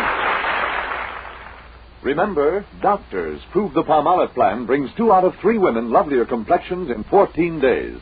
And this beauty plan with Palmolive soap was tested on women with all types of skin. Dry, oily, even skin that was not clear. Yes, 36 doctors proved the 14-day Palmolive plan improves all types of skin, brings fresher, brighter, younger-looking complexions. So get Palmolive soap and start your 14-day Palmolive plan now. This is Vern Smith reminding you that Dennis Day returns again next week, same time, same station, for the special Christmas Eve show, The Boy. This is NBC, the National Broadcasting Company.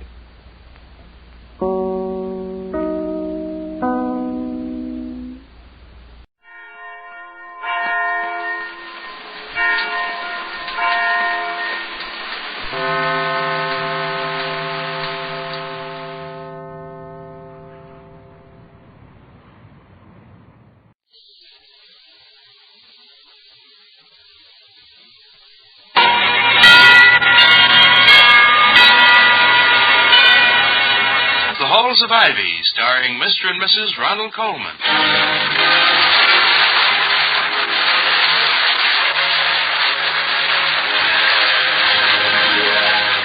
Good evening. This is Ronald Coleman. And Benita Coleman. Inviting you to join us again on the campus of Ivy College. And now, the Halls of Ivy. The halls of Ivy that surround us here today, and we will not forget though we depart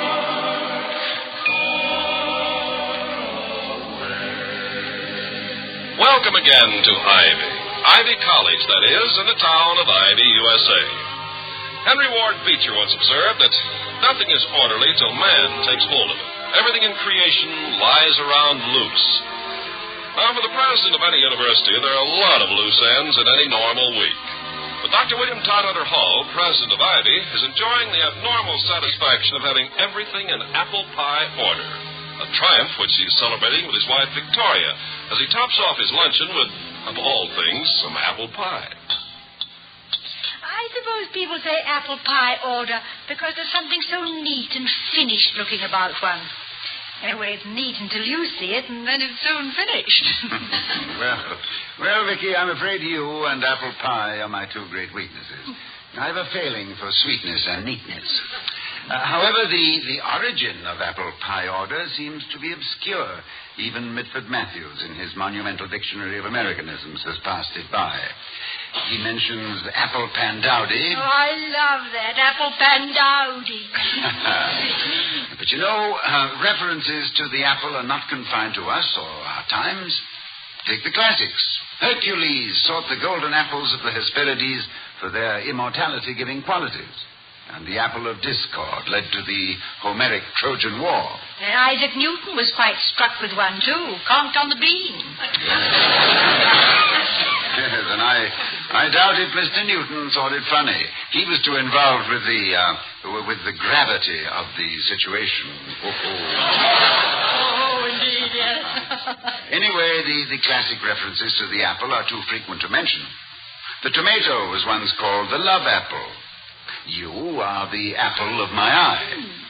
And, please credit me with enough restraint to avoid the cliche about an apple a day keeps the etc.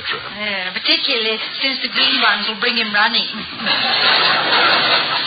However, it is true that the potassium in the apple is a highly essential mineral in the human body. So the saying may have more than a core of truth in it.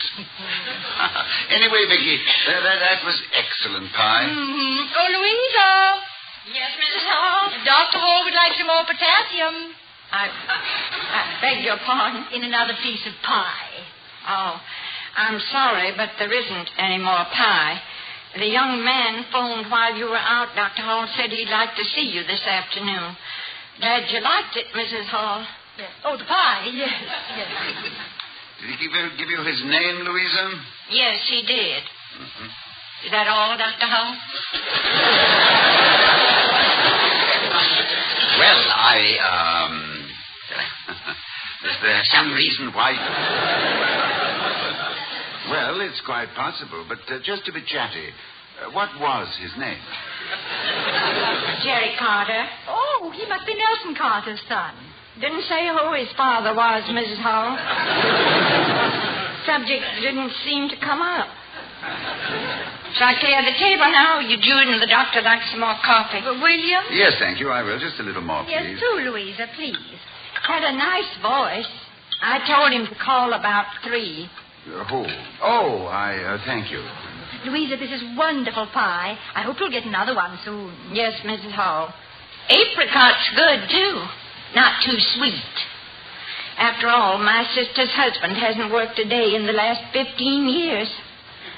Not as good as the apple, though.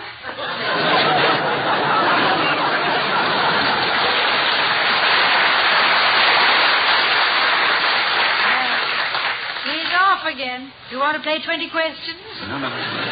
Be patient. Patient, my sweet. Louisa will drop another clue when we're least expecting one, but I wonder what young Carter wants to see me about. What do freshmen usually come to see you about? Big problems. And I wouldn't be surprised if this one's about money. Oh, surely not with Jerry Carter, Vicky. Why, his father's one of Ivy's wealthiest graduates. Well, maybe he'd run through his allowance. But a week or so ago, he borrowed 30 cents from me. Oh? Mm-hmm. He gave me a lift home in his car, and I use the word car out of pure courtesy. It's what I would call a lukewarm rod. He had absolutely no fenders, and it promptly ran out of gas, and he didn't have enough money to buy 1 gallon. Excuse me, but here's your coffee. Oh, thank you, Louisa.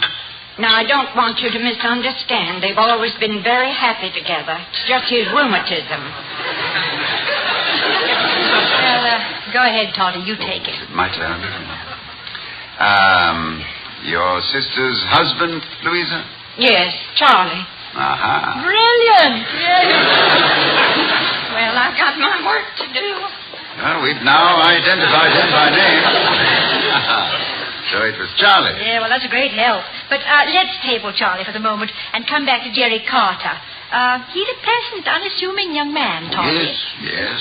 And a refutation of the popular notion that young people with his background must necessarily be arrogant and presumptuous.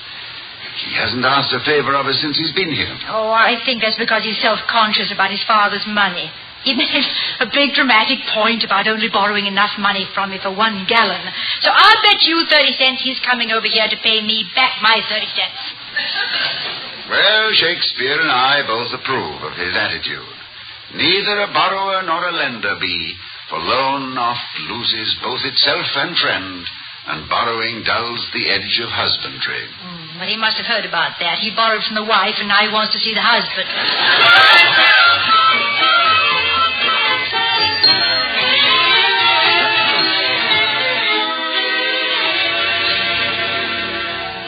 Jerry, I'm glad to see you. Come in and sit down. Well, thanks, Mrs. Hall. Maybe you've forgotten, but I haven't. I owe you for that gallon of gas. Have you got change for 50 cents? Well, not with me, but I'm sure Dr. Hall has. Oh, hello, Jerry. Good afternoon, Dr. Hall. Oh, William, have you got 50 cents in change? Why, yes, I think so. Here we are. Oh, good. Thank you. Now, Jerry, you give me your 50 cents, and I'll give you 20 cents back because I only owed you 30 cents. And, William, you lost 30 cents, so now I only owe you 20 cents. See?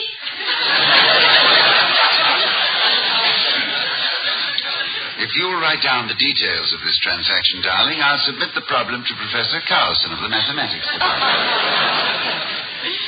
And, Jerry, thank you for your thoughtfulness in driving Mrs. Hall home the other day.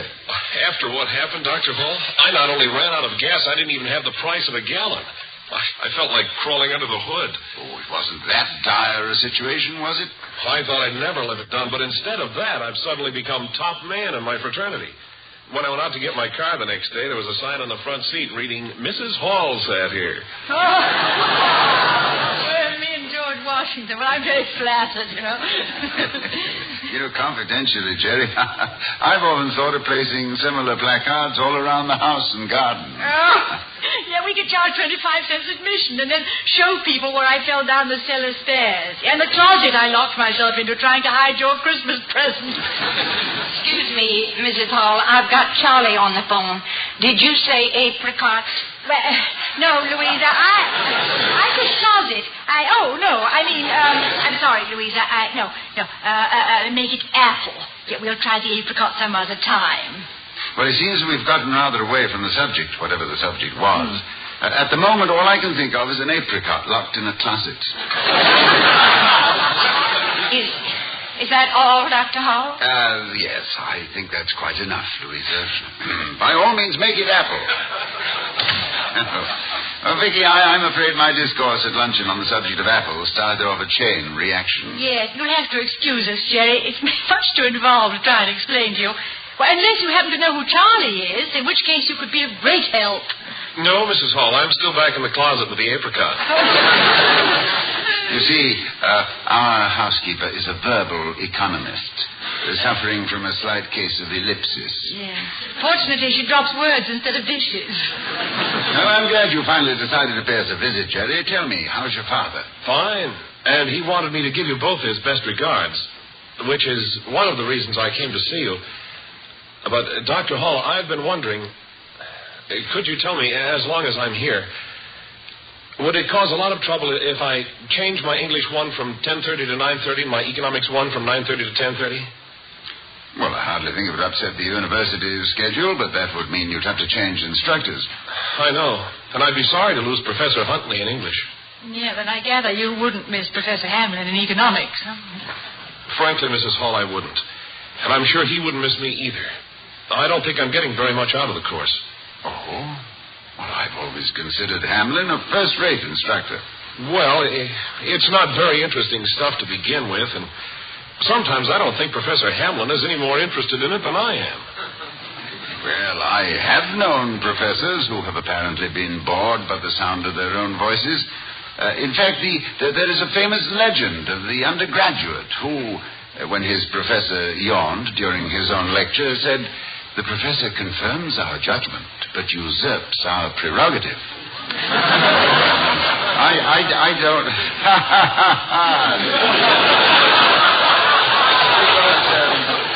I don't think this would apply to Professor Hamlin, Jerry. No. I'm sure you're mistaken. He's profoundly interested in his subject. He may be, but he certainly doesn't sell it to me. Well, last week he talked for an hour about the physiocratic theory, and it was as dry as baked swordfish. Well, that wasn't Professor Hamlin's fault. It was the physiocrats who were arid. Carlyle once called economics the dismal science. Whether it is or not, I don't believe Professor Hamlin could spice up the subject even if he wanted to attempt it. Well, I guess the real truth is I don't think Professor Hamlin likes me. No. Every time he calls on me to recite, he seems to delight in getting me rattling. I end up by making a fool of myself. And then the other day, he really went out of his way to embarrass me when I was with my girl. I don't know why I should bother you with all this. Because this is my province, Jerry. The failure of a student to interest himself in a subject, or the failure of a professor to communicate his knowledge. These are the primary concerns of a college president. After all, a student who is not being stimulated, interested, challenged, is not being educated. You said Professor Hamlin embarrassed you, Jerry. How? Well, I was walking across the quad with Marge, my girl, when we met him. I'd cut his class, and he could see I wasn't ill, so I tried to brush it off. I said, "I'm sorry I wasn't in class this morning, Professor. Did I miss anything?"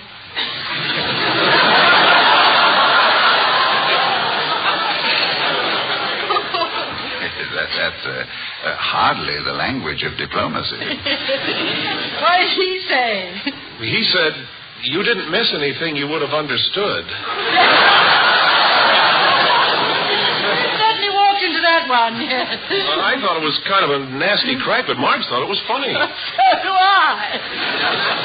Well, maybe I'm just being juvenile, but it's got me. I really want to make a change. Have you spoken to your faculty advisor about this? Yes, sir. But both he and Dean Smith rejected my petition for a transfer, so that's why I came to you with it. Well, I'm not often inclined to overrule faculty decisions, Jerry, but before I give you an answer, I'd like to make a suggestion.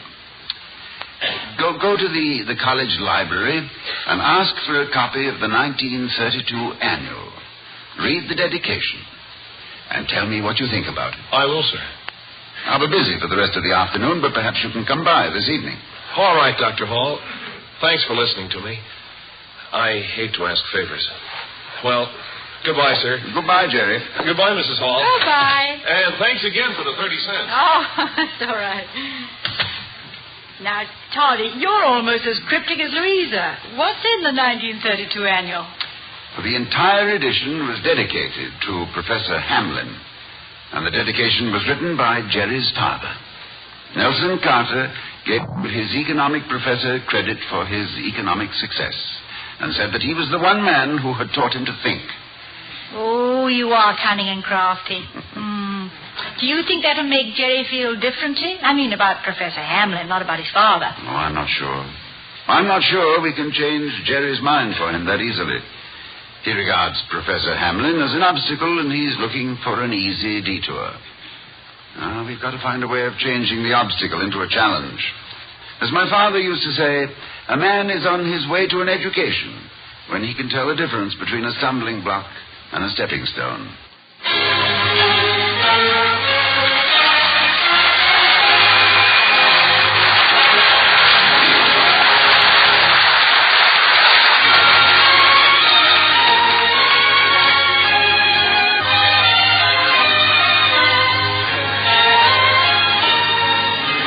Voice of America is bringing you this rebroadcast presentation of The Halls of Ivy, starring Mr. and Mrs. Ronald Colman.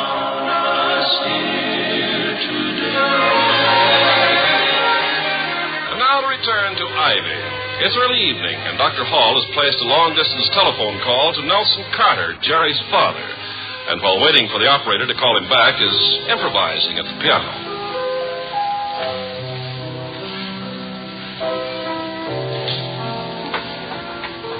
That's lovely, darling. Is it very early, Debussy? No. As a matter of fact, very late Hall. I just thought of it this moment.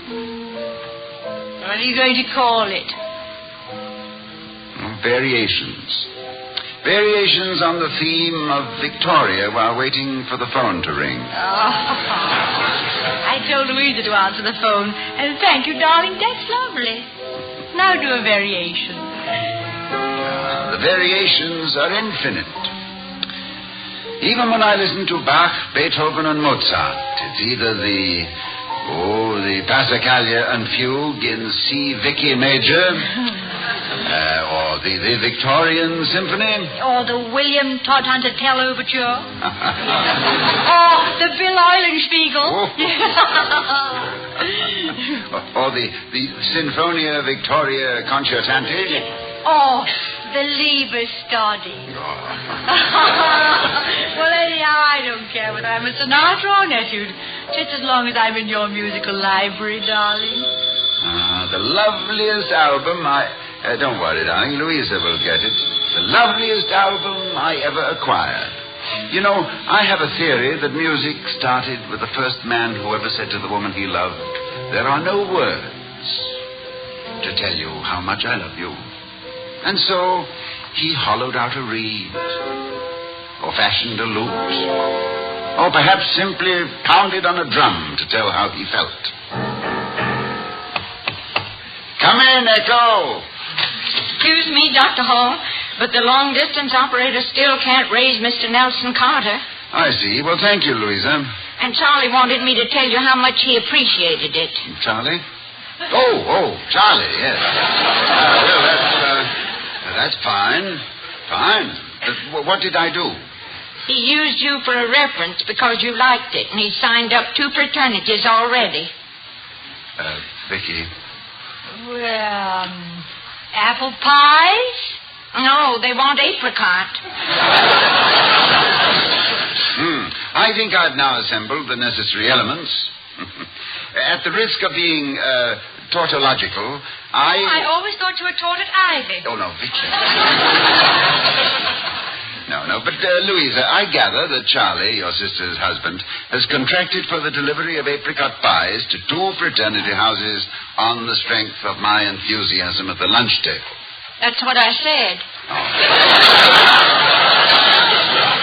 Now, you said that Charlie never worked. My sister does all the baking.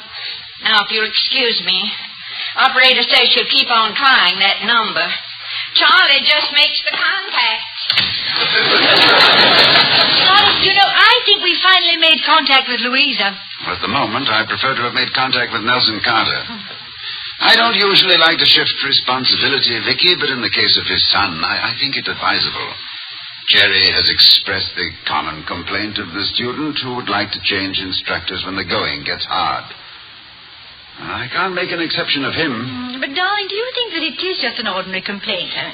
If it were, wouldn't Jerry have come to you a long time ago? And if he were one of the clever campus politicians, you can be sure he'd have found ways and means of changing instructors without your even knowing anything about it. Well, that's why I would rather not make this decision in my official capacity. I wonder what if I were to assume the role of a father in absentia, in loco parentis? You've been in more places. Well, after all, knowing Nelson Carter as well as I do, I don't think he would object if That's probably your foster son right now. Don't bother, Louisa. I'll get it. Good evening, Mrs. Hall. Hello, Jerry. Come right in. Good evening, Dr. Hall. Hello, Jerry. Well, what did you think of the 1932 annual? It was very interesting, Dr. Hall. I'm sure Dad meant what he said about Professor Hamlin. But to be honest with you, it doesn't solve my problem. Even though your father admitted that he'd had a similar difficulty when he first studied with Professor Hamlin? I guess I have a mental block. I hate to quit, but he's got me on the run. I'm just a student, so there's no point in my trying to fight back. Yeah, but perhaps that's exactly what Professor Hamlin would like you to do. Why, Mrs. Hall? So we can end up by flunking me? Jerry, I didn't want to mention this to you before, but what if I were to tell you that your father has been partially responsible for Professor Hamlin's attitude? What? How could he be? Dad's... Say, wait a minute. Do you mean that he put Professor Hamlin up to this? That he asked him to give me the works? Well, Jerry, I know your father well, and you're very much like him. He grasped things so quickly as a student that he didn't have to think very hard. And that can lead to mental laziness. Now, suppose your father, remembering his own experience, told the professor to make it a bit difficult for you, to prod you, to make you think. Did you say suppose? Well, you know your father. What do you think? Yes, that must be it. You know, Dr. Hall, Dad is quite a guy. Really tough. I remember the first time I ever asked him for a bicycle. Brother, how I had to sweat to get that bike. And, brother, I'll bet you appreciated it when you got it. And I appreciate my father, too. I should have guessed. This is all part of Dad's toughening up process. All right, then. I'm taking on Professor Hamlin starting right now. No holds barred. I don't promise to like him, but he can't crowd me out of a class if I decide not to be crowded. Well, that's splendid, Jerry.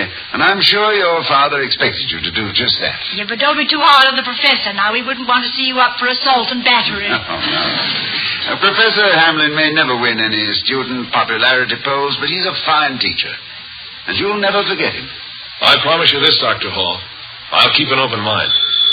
I get it. Oh, no, that's your call, William. You better take it. Hello, Dr. Hall speaking. Well, hello, Bill. It's Nelson Carter. Just a moment. Hold on, please. Yes, Jerry. Now, what were we... You're busy, so I'll be on my way, Dr. Hall. Yes. Come again soon. Bill, what's the matter? Just a moment, please. Jerry, if you'll excuse me... of course. Goodbye. Goodbye. And Mrs. Hall, if you ever need a taxi, just give me a ring, and I'll promise to have the tank full. After all, the least I can... Yes, that'll be just wonderful. I'll see you to the door. Hello, are you still there? Hey, Bill, what's going on? I'll explain. Just a moment. All clear, Toddy. Good. Hello, Nelson. How are you? Well, fine, but I'm not so sure about you. Well, Nelson, the truth is that I was just about to be caught red-handed in the middle of a big, small misrepresentation with your boy. Say, is Jerry there? Let me speak to him. No, Nelson. He's gone now, fortunately, because I didn't want him to hear me tell you what I told him you had done. Bill, this is either a lousy connection or... Are you keeping something for me? Is Jerry in a jam? No. He's been having Professor Hamlin trouble, just as you once did. Really? And I was hoping that you and I could get together on this. But he came here this evening before I was able to reach you. Bless your heart, Bill. You weren't presuming. You were telling the truth. I wrote Hamlin a month ago and told him to put the screws on the kid. He needed it.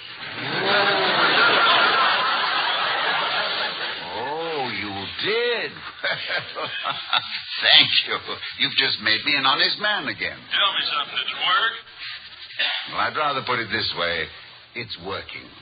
He's a fine boy, Nelson, and I believe that when... Hold it a minute, Bill. I'll be right back. And working fast, too. That's Jerry trying to get me on the other line now. He's probably going to give me the devil. I'll call you back, Bill, and thanks for all you've done. Goodbye. Goodbye. Vicky, that was Nelson. Yeah, I know. Nelson Carter, Jerry's father, who really did what you told Jerry he probably did without knowing he's really done it, which he seems to have done before you even said he did it. Yes.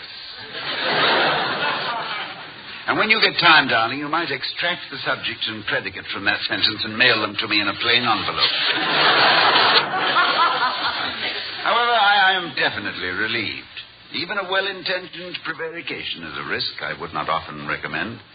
One's intuition can be wrong, you know. Not yours, darling. But your virtue is so flawless that even when you attempt to tell a lie, it turns out to be the truth.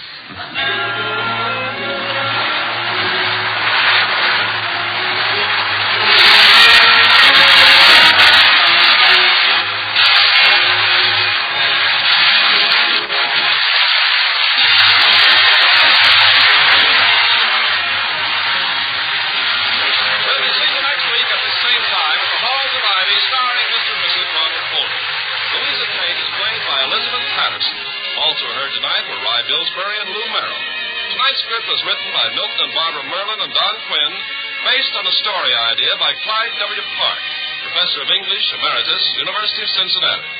Music was composed and conducted by Henry Russell.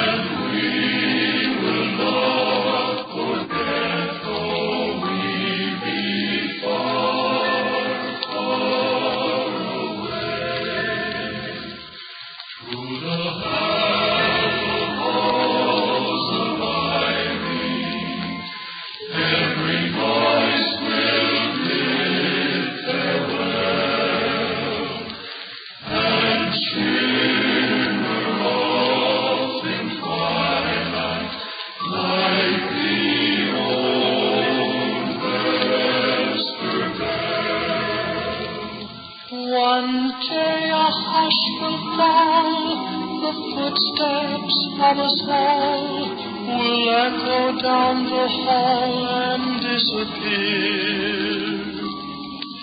But as we sadly start our journeys apart, a part of every heart will linger here in the sacred halls of ivy, where we've lived and learned to know that through the years we'll see you in the sweet afterglow. We'll remember halls of ivy in the sweet afterglow.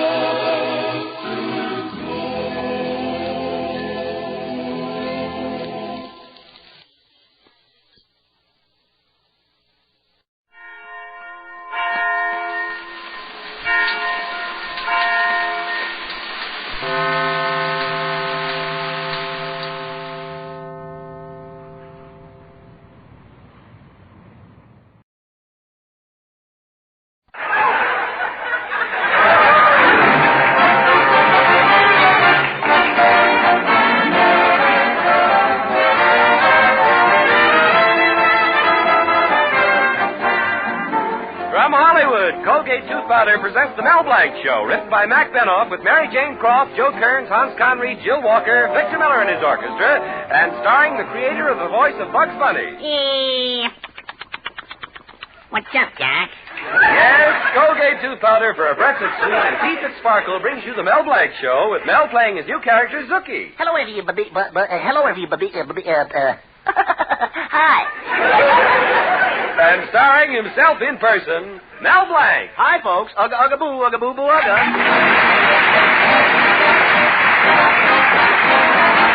Colgate Tooth Powder, keep smiling just right. Use it each morning and use it each night. It cleans your teeth, makes breath so sweet. Use Colgate Tooth Powder. Want teeth that sparkle and dazzle, a breath that's fresh and sweet? Then try Colgate Tooth Powder, for the new all-purpose Colgate Tooth Powder cleans your teeth and sweetens your breath. Yes, this new all-purpose tooth powder produces an amazingly rich, active foam that's marvelously effective. Every time you brush your teeth with this new all-purpose Colgate tooth powder, your whole mouth feels clean, sweet, fresh. Your teeth regain their natural sparkle. It's been proved in 7 cases out of 10 that Colgate tooth powder instantly stops unpleasing breath that originates in the mouth. And as for cleaning, you can depend on Colgate tooth powder revealing the natural brilliance of your teeth. Yes, Colgate tooth powder, the new all-purpose tooth powder, does everything you can expect or ask of a dentifrice. Try Colgate tooth powder today for teeth that sparkle and a breath that's sweet. Use Colgate tooth powder. May is a month of warm afternoons and cool evenings. And in Mel Blanc's little town, when the chilly breezes of night blow through Crotona Park, young lovers draw closer together. In one part of the park, we hear Barbara Bevan saying to her boyfriend, "Oh, Peter, it's getting chilly. I could use a man's strong arm around my shoulder." "I get it. There." And Johanna White says to her boyfriend, "Tom, it's getting chilly. I could use a man's strong arm around my shoulder." "I get it. There." And in another secluded spot where Mel Blanc has been sitting with his girl, Betty Colby, Betty says, "Oh, Mel, it's getting chilly. I could use a man's strong arm around my shoulder." I get it, Betty. I'll stop the next guy who walks past. Look at those lovebirds up in the trees. Don't they give you an idea? They sure do, Betty. Come closer and I'll rub your beak.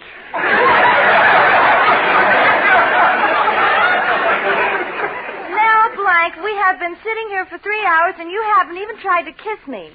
Haven't you got any red blood? Well, Betty, do you want a kiss or a transfusion? Well, this makes up my mind. We've been going together for 5 years, but I see it's just useless. We're through. Through? Well, you can't mean it, Betty. That's not fair. After all those movies, those sodas, those nightclubs, those presents, Betty, you can't let me go. You've got too much money invested in me. Well, you try to find someone else. It's over. We're through. Oh, Betty, you can't mean it. Think of all the wonderful times we've had together. I refuse to think about it. Remember when we first met in a skating rink? I didn't know how to skate, but I wanted to show off in front of you. So I skated hours on end. Yes, I remember. Betty, if you leave me, I'll kill myself. I'll go to Los Angeles and stand in the safety zone.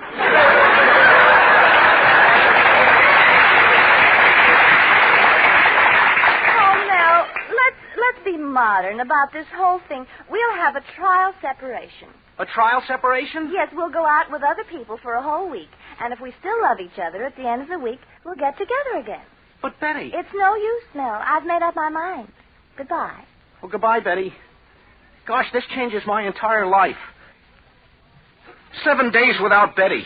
Every day a different girl. One night a blonde, one night a brunette, one night a redhead. This is terrible. I'm liable to like it.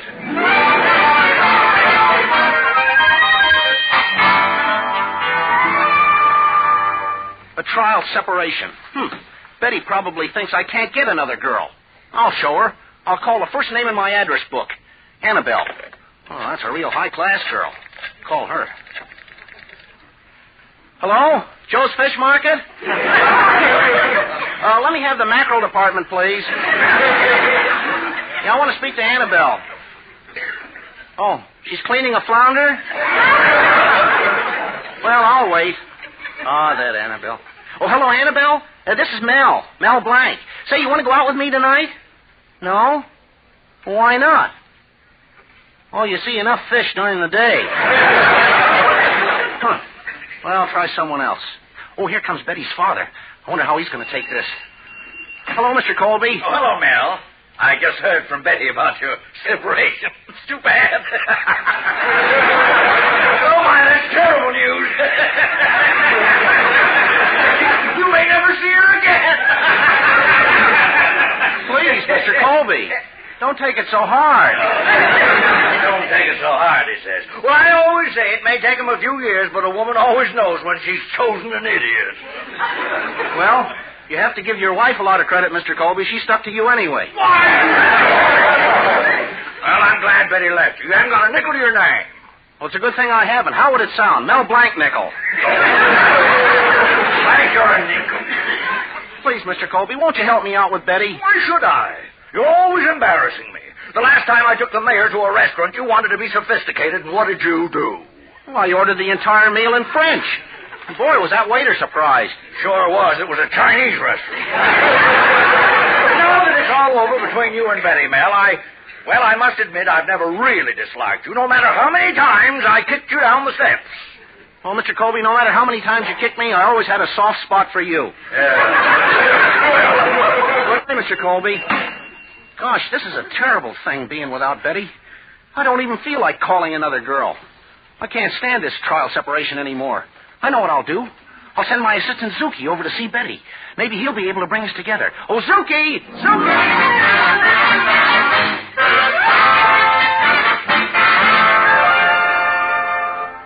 Oh, hello, Zuki. Hello, Betty. Thanks. Gee, Betty. That's a nice dress you're wearing. Oh. Well, it's just something I threw together. Well, next time you're pitching, let me catch. Why, Zuki, I never thought you even noticed me. Well, it's just that you're so intelligent. You're so high class. You're so refined.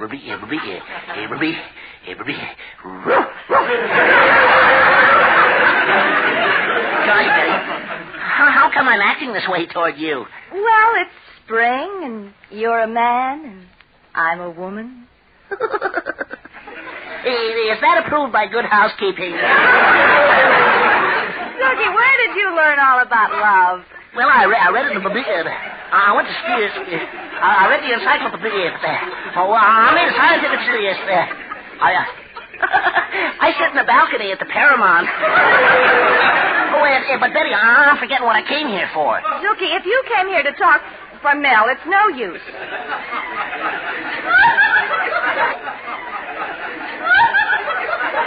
We're not seeing each other for a whole week. And during that time, I'm going out with other men. A fine thing. Hey, how dare you do that to Mel? You're Brett. You got your... You want to be a... You're double crook. What are you doing tonight, babe?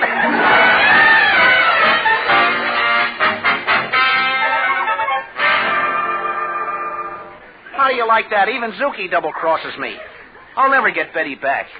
How do you like that girl, going out with a dope like Zuki? Why doesn't she want to go out with me? I'm just as big a dope as he is. Oh, there must be some way. Oh, gee, here comes that conceited Beau Brummel, Hartley Benson. He's always boasting about his technique with women. Say, maybe he can tell me how to get Betty back. Hello, Hartley. Is it drizzling out? No, Mel, it's merely the tears of thousands of women crying because they can't get great, big, adorable me. In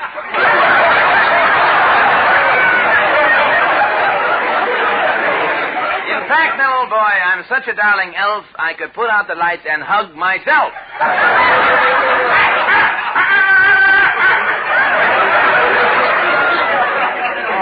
You must think there's nobody like you. Mel, that is not only my opinion. Last night I went to a nightclub. One girl wore nothing but doves, and another wore nothing but fans, but all eyes were upon me. What were you wearing? My full-dress bubble.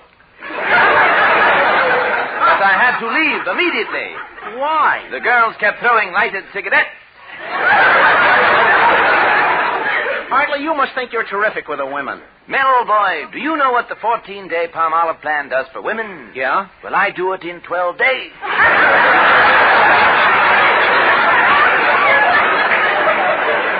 Hartley, what kind of a line do you give the women? Well, when I first meet a woman, I take her hand in mine and I say to her, "My dear, has anyone ever told you how beautiful I am?" Hartley, Betty and I have separated for a while, and I'd like to go out with other girls. Do you have any phone numbers? Mel, I've got so many phone numbers, information dials me. Here is my address book. Gee, that's the biggest address book I've ever seen. That is only volume 1, Alice to Bertha.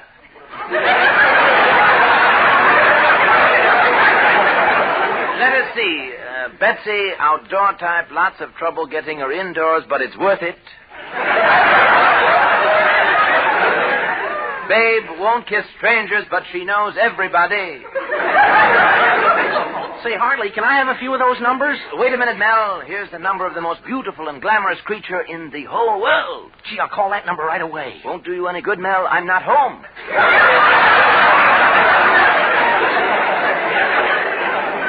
So you see, Mel, with all the rounds I make, I'm the last thing a woman puts out of her house at night. So is a garbage pail. Oh, Mel, you aggravate me. In fact, I'm so aggra I could bait. So, Mel, it gives me great pleasure to inform you that I am going out with Betty tonight myself. So goodbye, you buffoon. I leave you with this thought. I'm such a bundle of bliss, I could give myself a great big kiss. So long, Mel. Nice seeing me.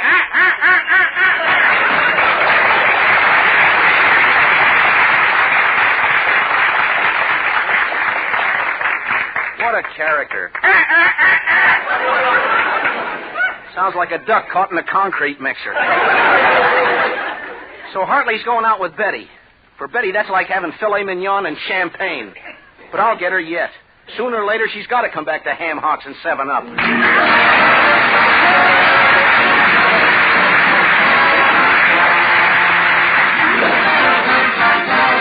Use Colgate tooth powder, keep smiling just right.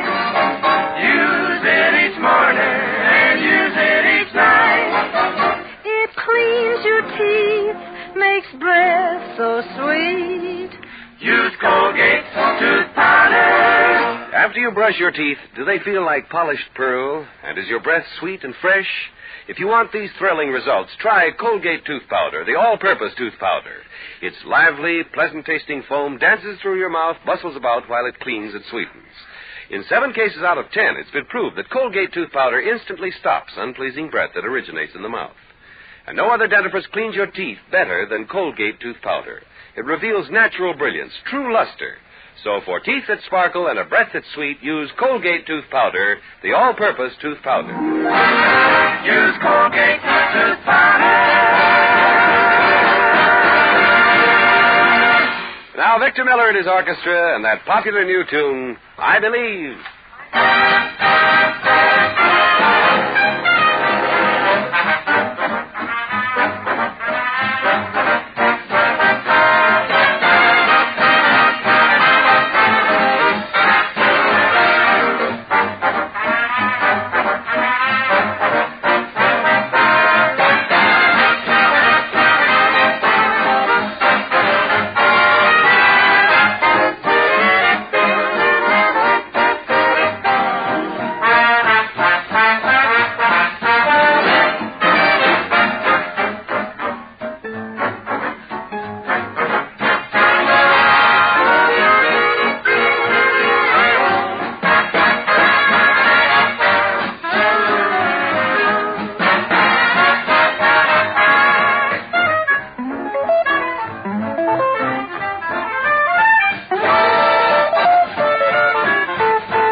To Mel Blanc. Mel and Betty have agreed to a trial separation in which they're both supposed to go out with other people. Betty seems to be doing fine, but going through his phone numbers, Mel isn't having much luck. Here's a typical example. He's calling Frida Flyshacker. Hello, Miss Flyshacker? How about going out with me tonight? Oh, you can't? You're going to the Olympic Arena? Well, who are you going with? Oh, nobody? Oh, you're wrestling tonight. And so Mel plodded through his book, and now he's up to the last name, Anna Zimzow. Hello, Anna. How about going out with me tonight? Oh, you can't make it? Well, why not? Oh, you're wrestling Frida Flyshacker. Gee, what am I going to do? Oh, here comes my lodge president, Mr. Cushing. Maybe he can help me. Hello, Brother Zebra. Greetings, mighty potentate. Ugga, ugga, boo, ugga, boo, boo, ugga. Mr. Cushing, how's the light of your life? Light of my life. Mel, if you're speaking of my wife, I wish somebody'd blow out that fuse. She's got a new thing now, Mel. Every night before she goes to bed, she takes a milk bath. I tell you, Mel, it's like sleeping next to Elsie the cow. Last night she kissed me. You want to know something, Mel? Yeah. I wish it were Elsie the cow. Mel, when I first married that girl, she looked like a budding rose. And now? A spreading cactus. This morning she came down to breakfast without any makeup on. What a face. She took one look at the pancakes and they turned over by themselves. Well, mighty potentate, if your wife is so ugly, why don't you use some beauty creams? Mel, she does. She's been putting on 10 different kinds of face creams every night before she goes to sleep. Well, how's it been working out? Okay, but all night long she keeps sliding out of bed.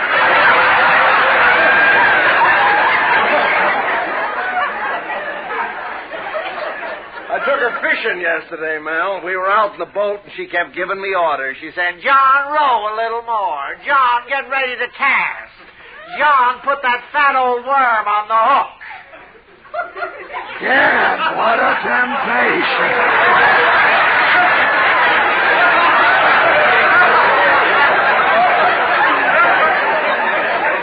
Well, I've got troubles, too. Looks like Betty and I aren't going to get married. And I was planning on such a beautiful ceremony. Well, Mel, instead of being sad, you should be happy. A wedding is just a funeral where you can smell your own flowers. Well, maybe you're right, but I'm so lonely. If I could only meet some other girls. Why, Mel, that's simple. Why don't you go up to the Get Acquainted Club on 8th and Main? Yeah. That Get Acquainted Club is a good idea. But the girls won't look at me. I'm too plain. Well, go with someone else, Mel. A romantic gay caballero. Rent yourself a Spanish costume. You'll have the girls at your feet. Say, that's wonderful. Well, I'm glad I helped you, Mel. I got to be going now. Well, where are you going, mighty potentate? Well, Mel, I can do one of two things. I can go to the movies and see The Egg and I, or I can go home and look at the old turkey I married. Oh, Mel.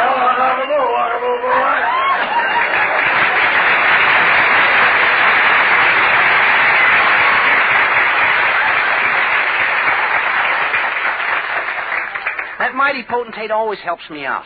Now to rent a Spanish costume and go down to the Get Acquainted Club.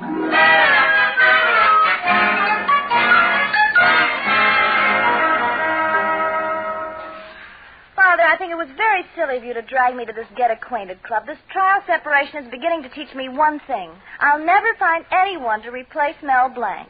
You would if you could wait another week. What do you mean? The circus is coming to town. Say, look at that dashing Spaniard coming to us. Well, you know, he's looking at you, Betty. I wonder what he's thinking. Gosh, it's Betty Colby and her father. She must be here looking for a man. Well, I'll teach them both a lesson. It's a good thing I wore the Spanish costume. Ah, senor and senorita. Greetings, senor. My name is Senor Colby, and this is my daughter, Betty. As we say in Spanish, saludos amigos. And as we say in Spanish, chili con carne. Chili con carne? Well, that's a hot Spanish dish. Senor, that ain't no cold cut you got with you.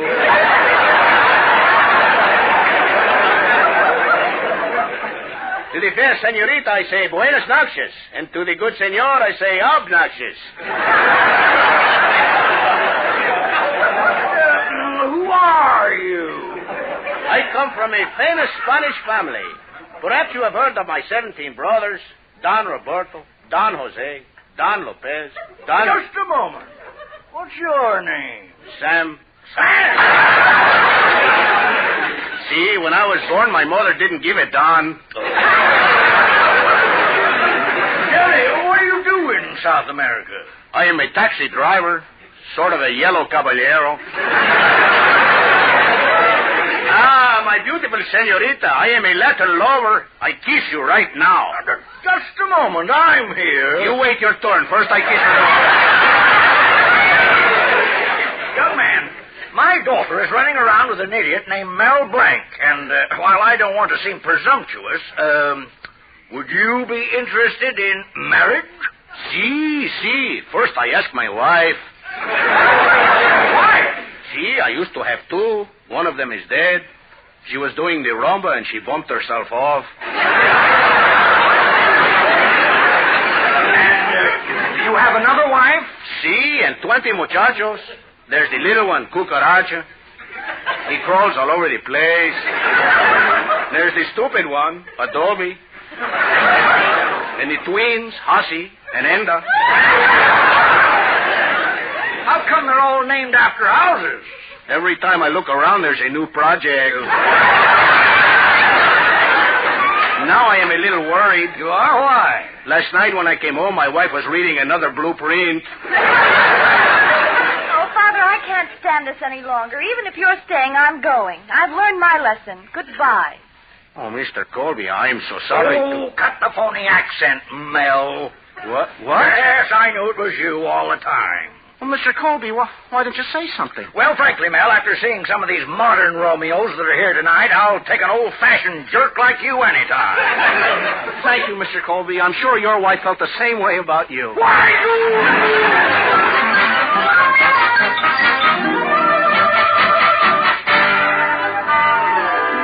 Well, folks, now it's a week later. Everything ended happily. Mel has learned a lot more, and here we are with our young lovers back in the park again. This time, Barbara Bevan is saying to her boyfriend, "Oh, Peter, let's be like those two birds in the tree." all right, here's a kiss. And Johanna White says to her boyfriend, Tom, let's be like those two birds in the tree. All right. Here's a kiss. and Betty Colby says to the new romantic Mel Blanc, Oh, Mel, let's be like those two birds in the tree. Okay, Betty. Open your mouth and I'll feed you a worm.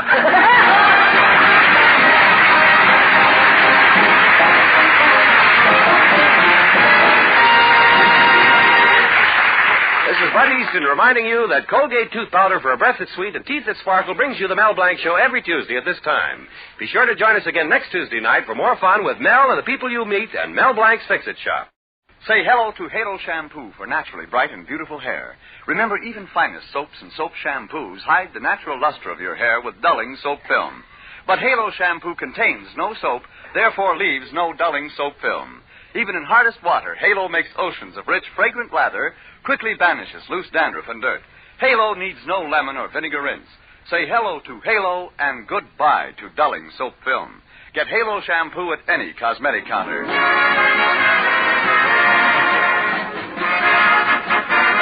Remember, Mel Blanc every Tuesday night at this time. This is CBS, the Columbia Broadcasting System.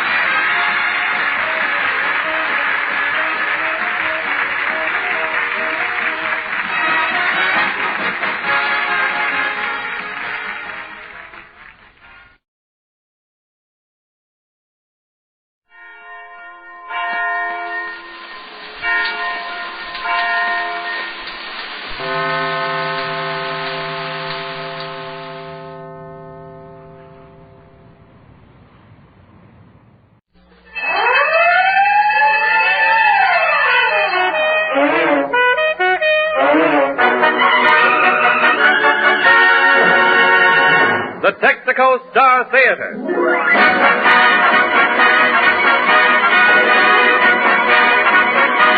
The more than 45,000 Texaco dealers from coast to coast welcome you to an hour of mirth and melody.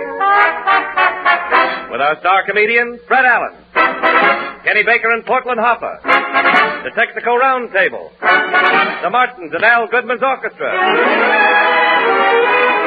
It's Texaco time.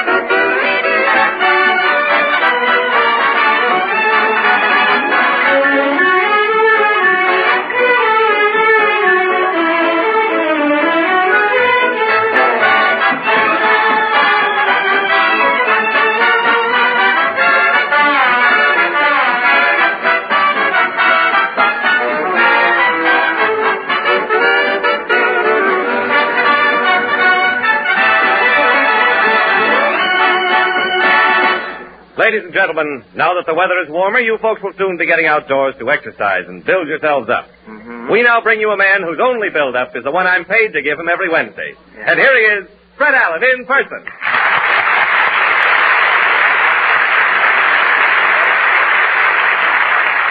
Thank you, and you know why I bend way over like that, Jimmy, when I think why, about Fred? Certain people I know in this business, when they do that, their hair comes off. You see, I just want to show elderly gentlemen we mention occasionally. Well, thank you, and good evening, ladies and gentlemen. And before we start, Jimmy, you should talk about build-ups. A man who has trouble trying to bash in the tops of 2 soft-boiled eggs every morning. You're telling me about building Why, Fred, I'm in the pink of condition. Pink of condition? Spelled with a U? You? Pink of condition. You are as weak as a horse player's willpower, Jimmy. You know, someday you'll be called upon to lift something heavier than a dry martini, and you will slump over spent and exhausted. Well, for your information, Mr. Allen, I'm 6'2" and weigh 200 pounds. Now, you put that together and you've got something. Yes, you've got something. You can fry a lot of French fried potatoes in. Well, I suppose those bags under your eyes are muscles. They certainly are. Look at those. As hard as rocks. Why, I have heavy eyelashes, Jimmy, and I blink a lot, you see, and it's developed these biceps under my eyes, you see. I'm Charlie, the optical Charlie Atlas, they call me around. Those in the know. Well, don't forget, Jimmy, I'm a comedian. I'm not supposed to be fit. I have to stay sickly to tell jokes about my condition, you see. But you, a dashing announcer, you with that floor wax in your voice, I'd like to dance on your tongue some night with a puck. You should be ashamed of yourself. Why, what's the matter with me? Well, to start, look at your feet there. Kubelik would pick one of those up by mistake any day. All right, I'm a big man, so my feet are a little flat. A little flat? Why, your arches have fallen so far that when you stand still in a high wind, you rock. Well, who sees my feet? My boot black and a few midgets. My face is my fortune. Face? You mean that skin that's hanging down from your hair there, from your...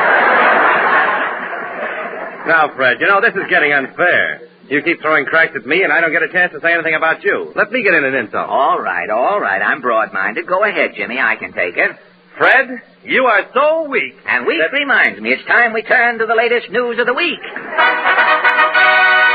The Texaco News presents its highlight from the world of news.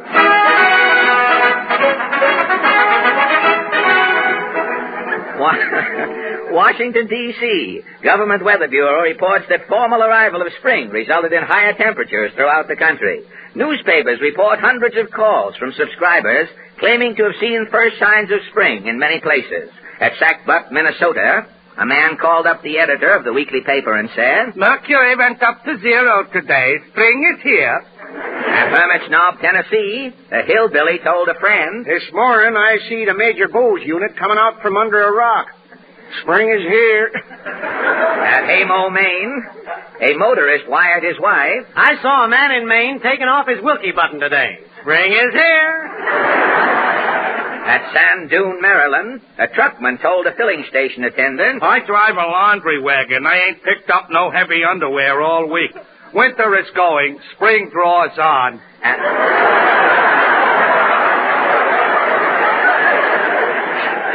And so it went. The arrival of spring was heralded everywhere, but here in New York City, the only signs of spring one sees in Manhattan are the poems that appear in the weekly magazines.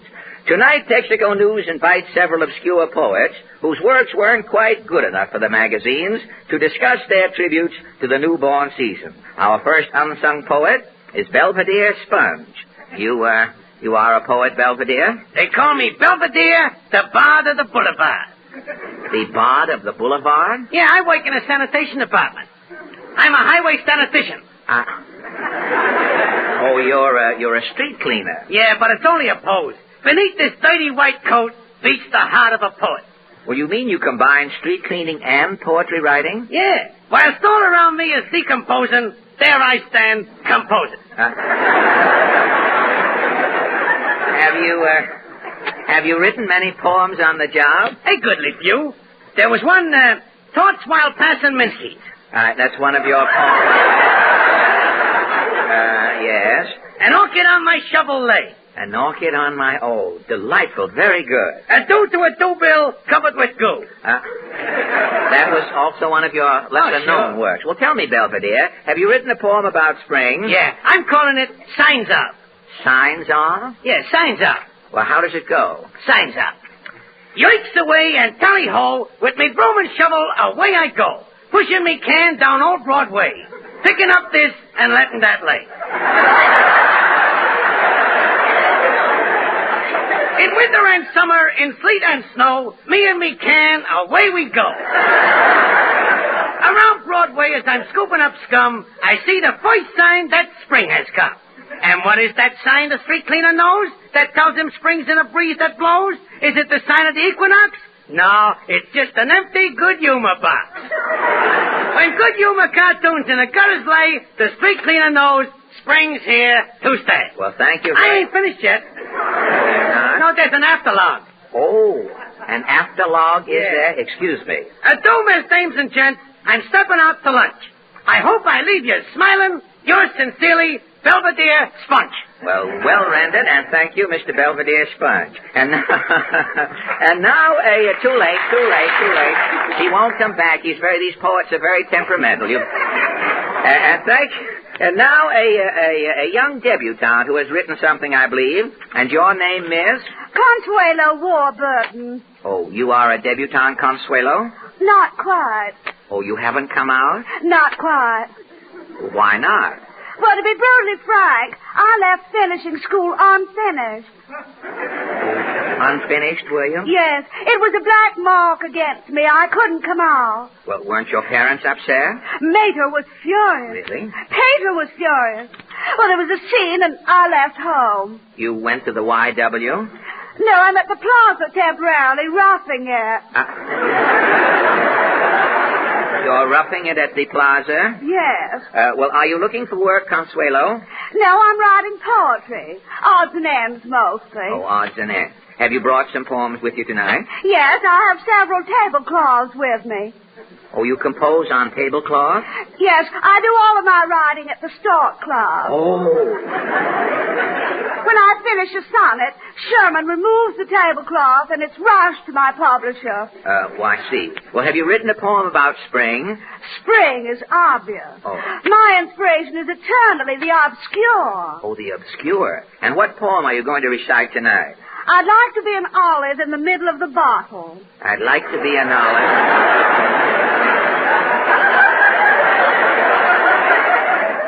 Well, you go right ahead. I'd like to be an olive in the middle of the bottle. I would be as happy as a laughing little turtle.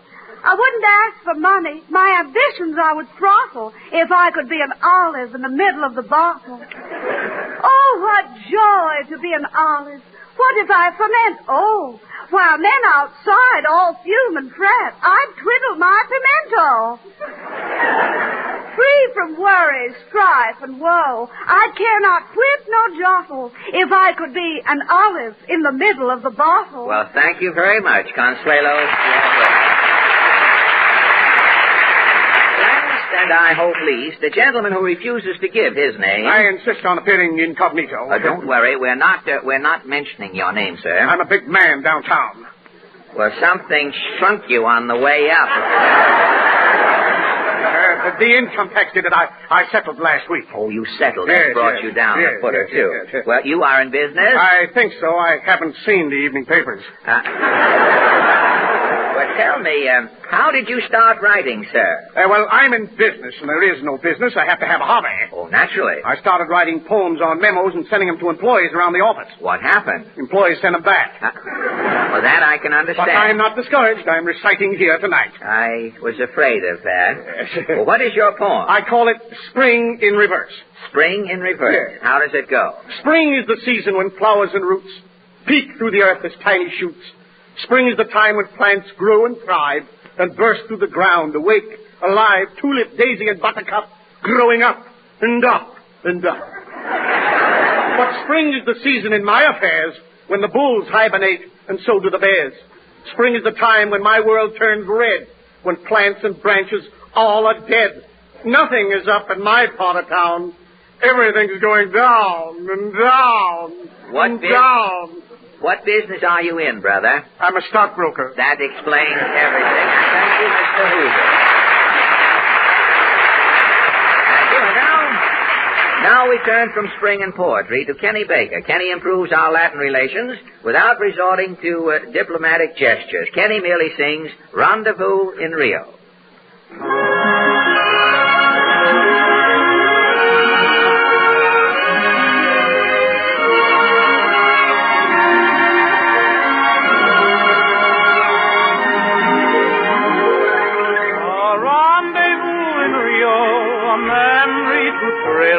When mandolins play, a rendezvous in Rio when my heart stood still to a sweet serenade. We dreamed that melody we breathlessly romanced to goodbye, and it turns out to be a tune that we once danced to, you and I. That brought us gladness was only the madness of two hearts in pawn. We vowed to love forever, then learn forever ended with the dawn. We dreamed every thrill man, every sweet fulfillment. No love slipped through our fingers, the memory still lingers of Rio rendezvous. In Rio, one night our fortunes found us, with moonlight around us, a setting for temptation. In Rio, with music to invite us and rhythm to excite us, we took the invitation. Each kiss that brought us gladness was only the madness of two hearts in pawn. We vowed to love forever, then learn forever, ended with the dawn. Every thrill man, there'd be sweet fulfillment. No love slipped through our fingers, the memory still lingers of Rio rendezvous.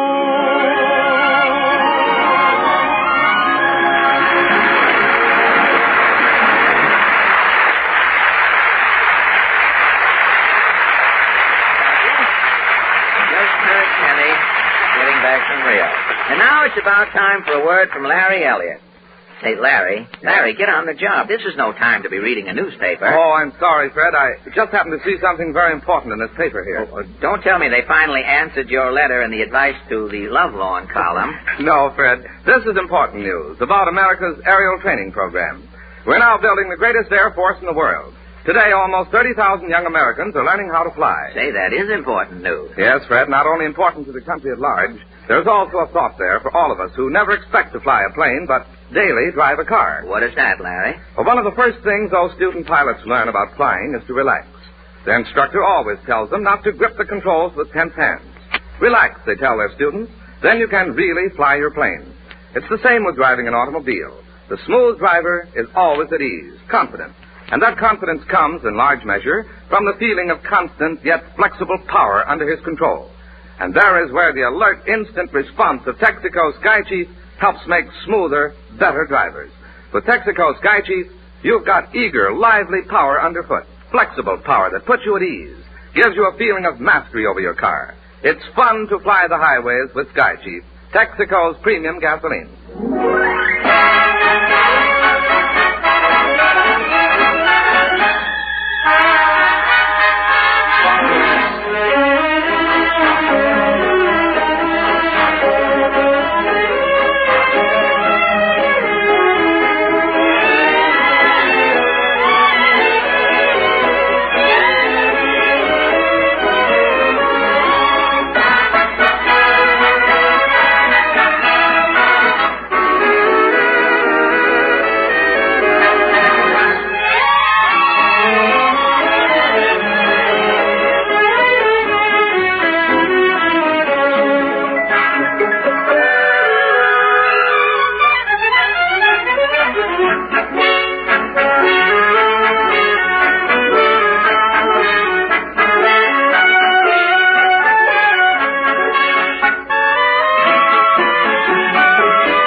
Al Goodman and his potluck Philharmonic.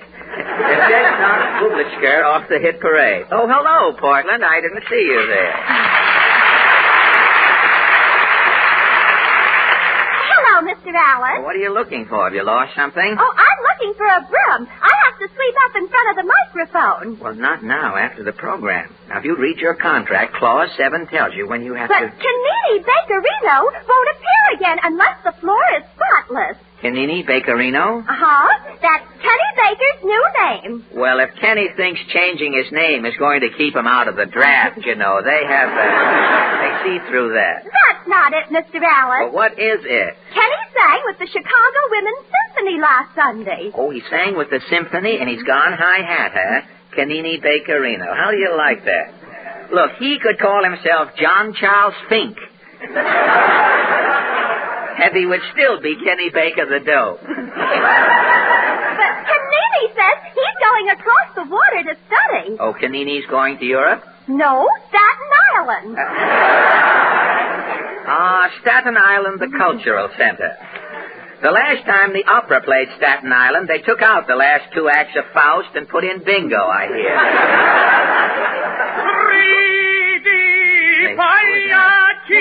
Bakerino.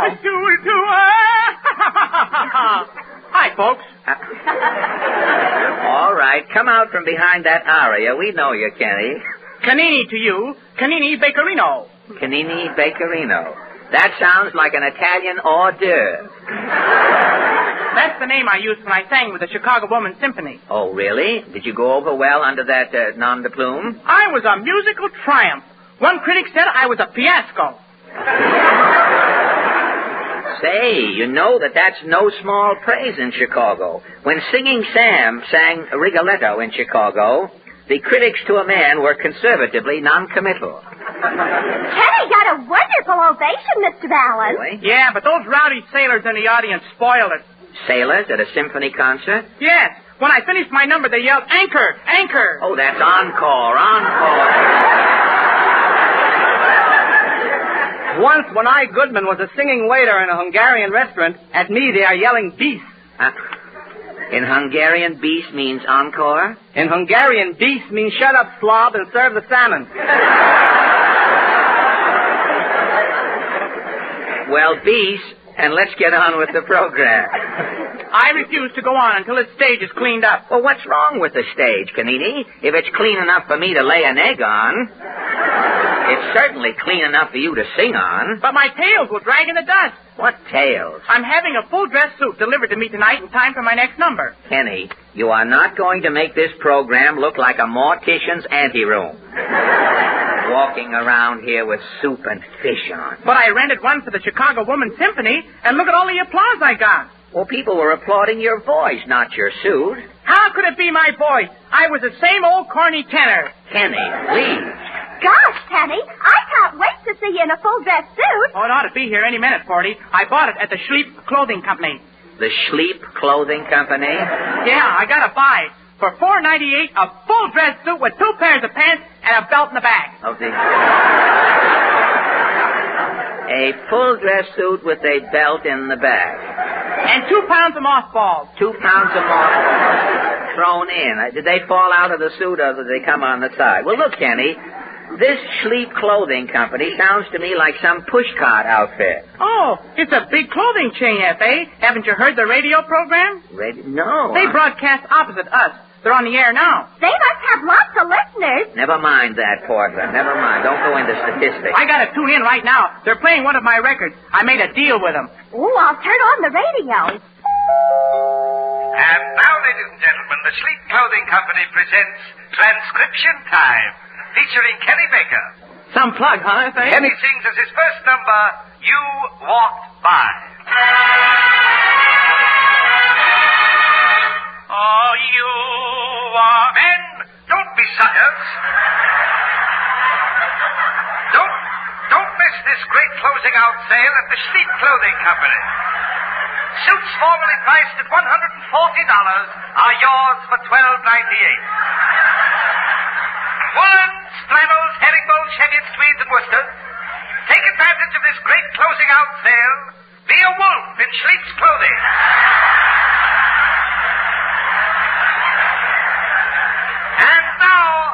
musical entertainment, we return you to Kenny Baker.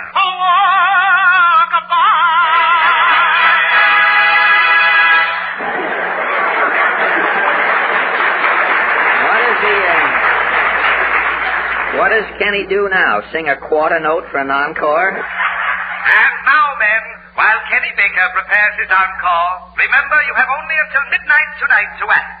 The Sleep Clothing Company is through tonight. We're licked. Our lease is up. Also, we are bankrupt. The store is on fire right now. We're through.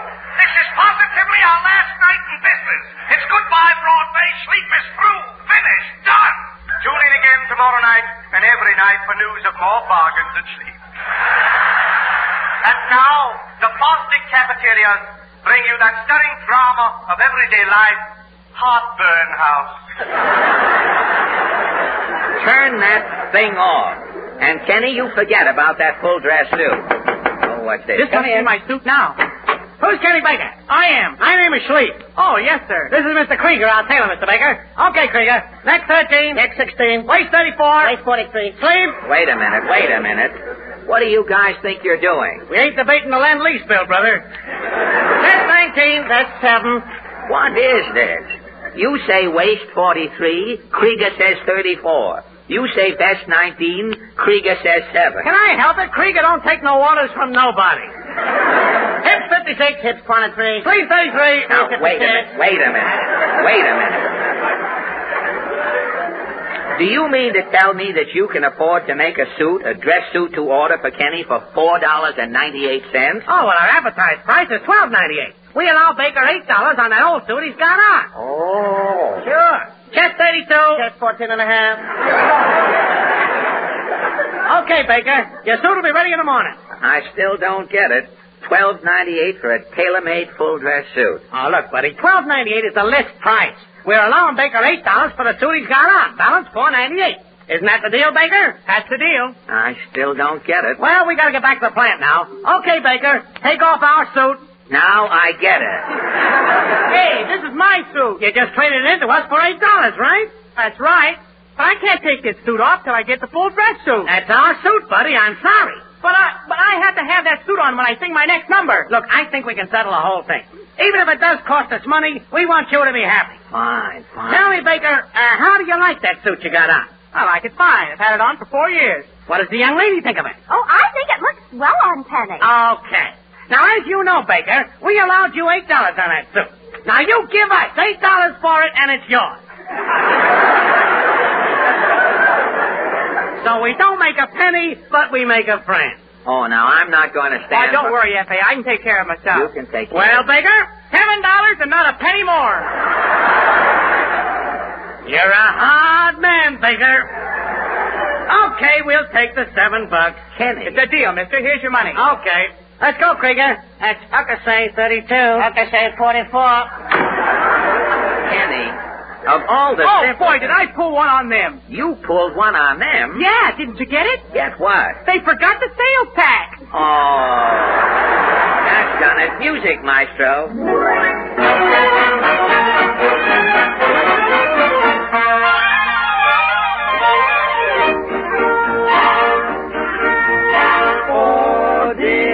What can the matter be, dear, dear? What can the matter be? Oh, dear, what can the matter be? Mary so long at the fair. Mary goes round on her merry-go-round as the music plays.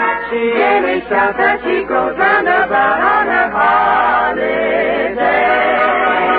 Cymbals ring and zing, and she takes a swing and grabs at a ring. Calliope play the day away. Each hour is one sweet song. And Mary, Mary goes round on her merry-go-round as the ponies ride. Even the grown-ups don't want to be shown up. They ride and ride. What a treat to feel the beat of the thumping drum. Mary goes up and down and round and round and round on her merry-go-round.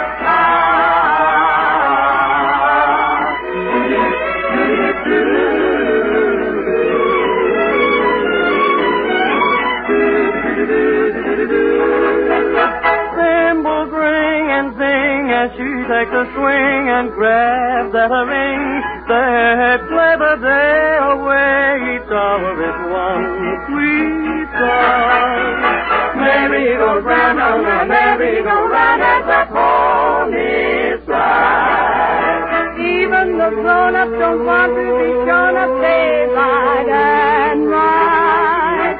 What a treat to feel the beat of the thumping drum as Mary goes up and down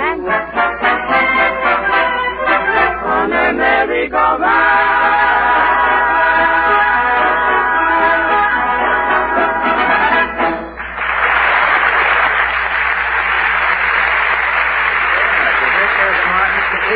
Mary goes round on her merry-go-round. And all of the Martins fans, the friends in Providence, Rhode Island, are invited to hear the Martins at the Metropolitan Theater in Providence starting this coming Friday. And now... Mr. Allen! Wait a minute, gentlemen from Providence. Congratulations.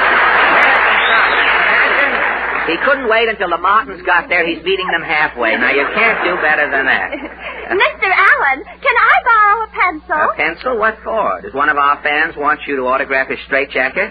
No, it's on account of Mama. Yeah? If anybody says anything good tonight, she wants me to write it down and tell her when I get home. Well, look, if your mother wants to know what's going on around here, Portland, why doesn't she just turn on her radio and listen? Well, she can't find her radio on account of the smoke. What smoke? Last Christmas, Mama got mad at Santa Claus, so she plugged up the chimney of the fireplace to keep him out. So tonight, Mama forgot about the chimney and built a fire. Yeah. Now smoke's just pouring out of the fireplace, and the house is so full of smoke. Your mother can't find her radio. Took a long time to get to that, didn't it? I could have done it much sooner. Well, all right. Now, here's a pencil, Portland, and here's something to write down to tell your mother. It's a brief dissertation by James Wallington on the subject of smoking fireplaces. Smoke pouring from an open fireplace means trouble. And so does smoke puffing from the exhaust of a car. For when a car smokes, it's likely due to excessive wear that will cost a pretty penny to correct. So before the exhaust pipe marks your car as a smoker, do the wise thing this spring. Get rid of that thin, worn winter oil and make a complete change to insulated Haviland at your Texaco dealer. Insulated Haviland stands up to high engine temperatures that break down ordinary oils and endanger vital parts. Insulated Haviland is also distilled. It's free from carbon-forming impurities that clog engines and speed up wear. So change to the proper grade of oil for warm weather and steer clear of smoke and trouble by changing to insulated Haviland at your Texaco dealer.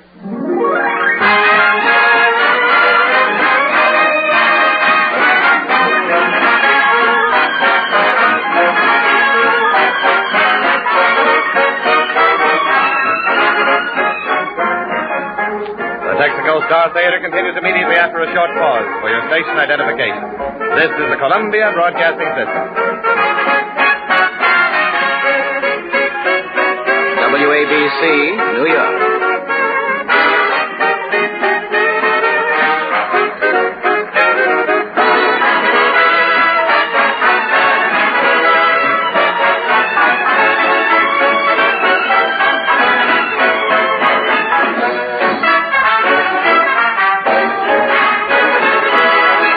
You have just heard Rhythm is Red, White, and Blue, appropriate overture music for our Texaco Roundtable, the only roundtable in radio, ladies and gentlemen, that specializes in trivia. Our three guests from the studio audience are ready for their unrehearsed participation, and Portland formally opens the roundtable session by calling the roll. First is Mr. Ray Marr of Flatbush, Brooklyn. Well, good evening, Mr. Good evening, Mr. Marr. Good evening, Mr. Allen. You live in Flatbush, Mr. Marr? I do, Mr. Allen. And as a resident of Brooklyn, I imagine you're a loyal Dodger fan. Very much. Hi there. Well, do you think the Dodgers will win the pennant this coming season?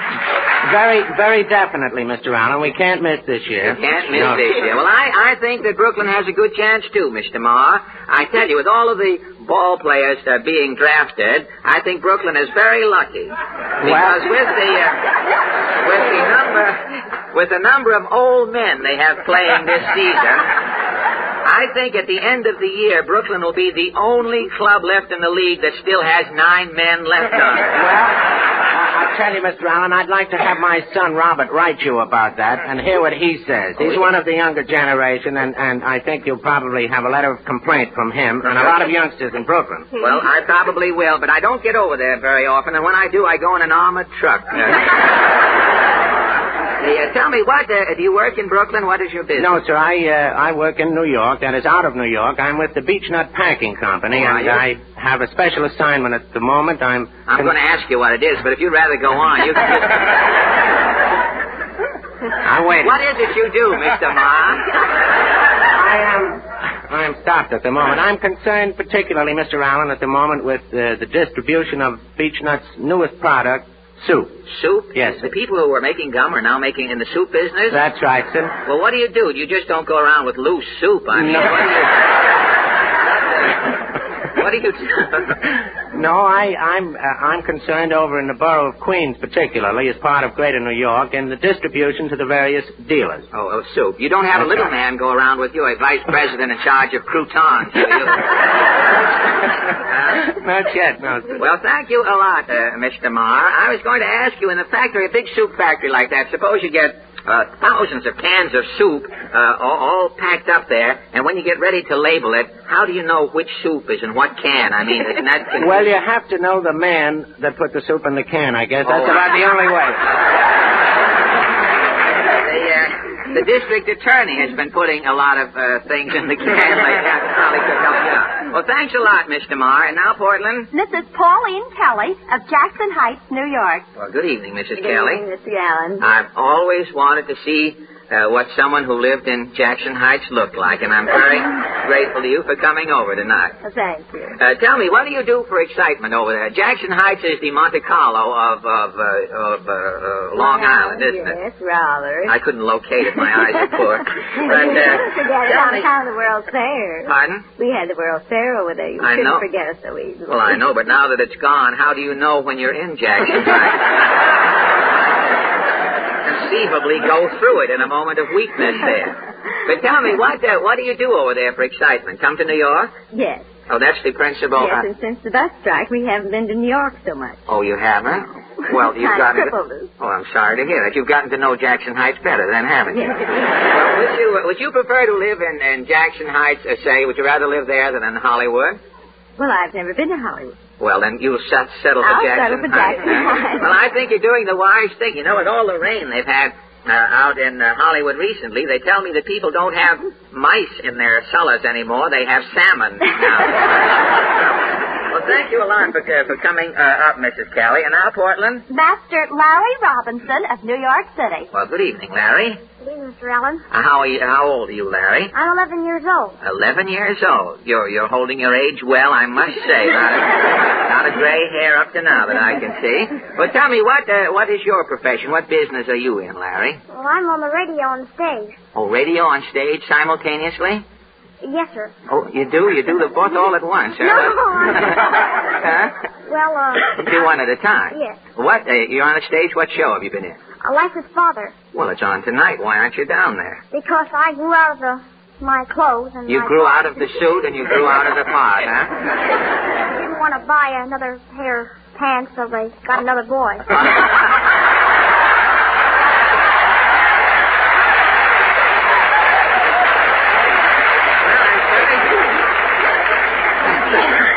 Well, that's the way it is. That's the way it is in show business, Larry. They all. It's nice to know that early, so you'll be prepared now for anything in show business as you grow older. Well, that brings us to our question, and tonight we take up a minor matter that has to do with parents and their children. Psychiatrists and authorities on child education today claim that certain accepted practices are outmoded. Some educators say that children should not have homework to do after school, and the children should... Now, we know where that's coming from. That's the Brooklyn element again. We'll go over there late tonight and tear down all the schools and make them very happy. But the psychiatrists say the children should not be regimented by dancing, music, and dramatic lessons either. One authority on child behavior says that spanking a child tends to cause nervous strain and assorted complexes in later life. Now, this despite the fact that philosophers down through the years have used the old adage, spare the rod and spoil the child. So our question tonight is, do you think children should be spanked, or do you feel that lumbar chastisement is injurious to the child? Now, Mr. Marr, you have a family, do you? I do, Mr. Allen. I have one son. One son. Well, tell me, how do you feel about spanking? Well, I think that as far as sparing the rod is concerned, and the child's, let us say, the first 6 or 8 years, I think a little once-over light with the rod occasionally does no harm. Does the child no harm? No, sir. Well, what technique do you use? Do you prepare the child horizontally before you... Well, it's kind of difficult. I haven't had to do a great deal in the past, and at the moment I'd be kind of fearful because he's getting kind of big, and I think... Oh, in self-defense. Self-defense now, yes. If you hit him from now on, it will be in self-defense. That's right. Well, tell me, were you spanked as a boy, Mr. Marr? I was. Did you find that later life you had any inhibitions or complexes resulting from that? No, sir, I don't think so. You didn't have any wealth that lasted that long? Not that long, no, sir. Well, thank you. Now, Mrs. Kelly, do you have a family, may I ask? Yes, I have. You have how many children? 4. 4 children. You see the people from... you see, there we are. Posterity's getting a reception. That could happen in radio, you know. But tell me, how do you feel about the spanking problem? Well, I'm for it and against it. I think when the child is young, a little spanking is very good for him. A little spanking, it helps the circulation besides bringing home your point. And later, I think that sometimes denying the child something he wants very much has a more lasting effect upon him. Denying the child something he wants when it's older rather than spanking it. Yes. Well, I guess that's right, too. I don't know. I never had anything when I was young, so they couldn't take anything away from me. And my father had no sense of direction, and he always spanked me on the back of the neck, which is a horrible position you see me in today. Well, thank you, Mrs. Kelly. Now, Larry, how do you feel about spanking? Well, I think that if you mean to be bad and you're purposely bad, I think you should be spanked. You think if a boy is purposely bad that he should be spanked, huh? Yes, I'd rather be spanked than have a toy or not go to a party or a movie. I'd rather be spanked. You'd rather be spanked and have it right over with, than to have your toys taken away or not be allowed to go to the movies or something like that. Yes. Well, I think you've got something there, Larry. I'm sorry we haven't got time to go into this thoroughly, but our round table seems to stand pretty well for spanking. I personally feel that what we have accomplished here tonight is strictly a matter of opinion. I think that where spanking is concerned, children will have to grin and bear it. And when a parent puts a child on his knee, it will not be to give an imitation of Edgar Bergen. Spanking is a slap-happy device. The child takes the slap, and the parent is happy. On this percussion observation, our round table adjourns. Thank you, Mr. Marr.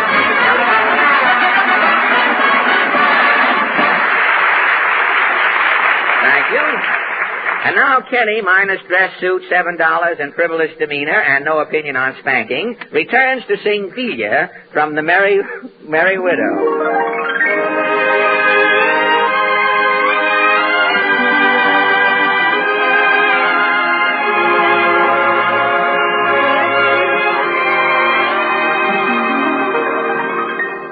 There dwelt on a time in a forest of sighs one Delia, a nymph with mysterious eyes. One day a young hunter encountered her there. One look and his heart he gave into her care.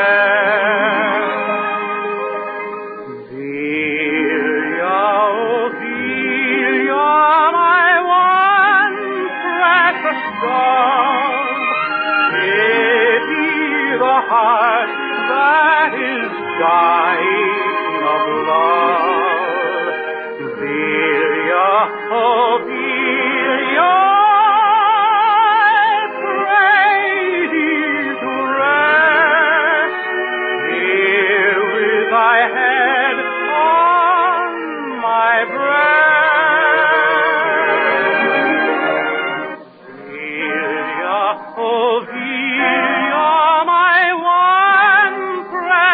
dove, pity the heart that is dying of love. Delia, oh Delia,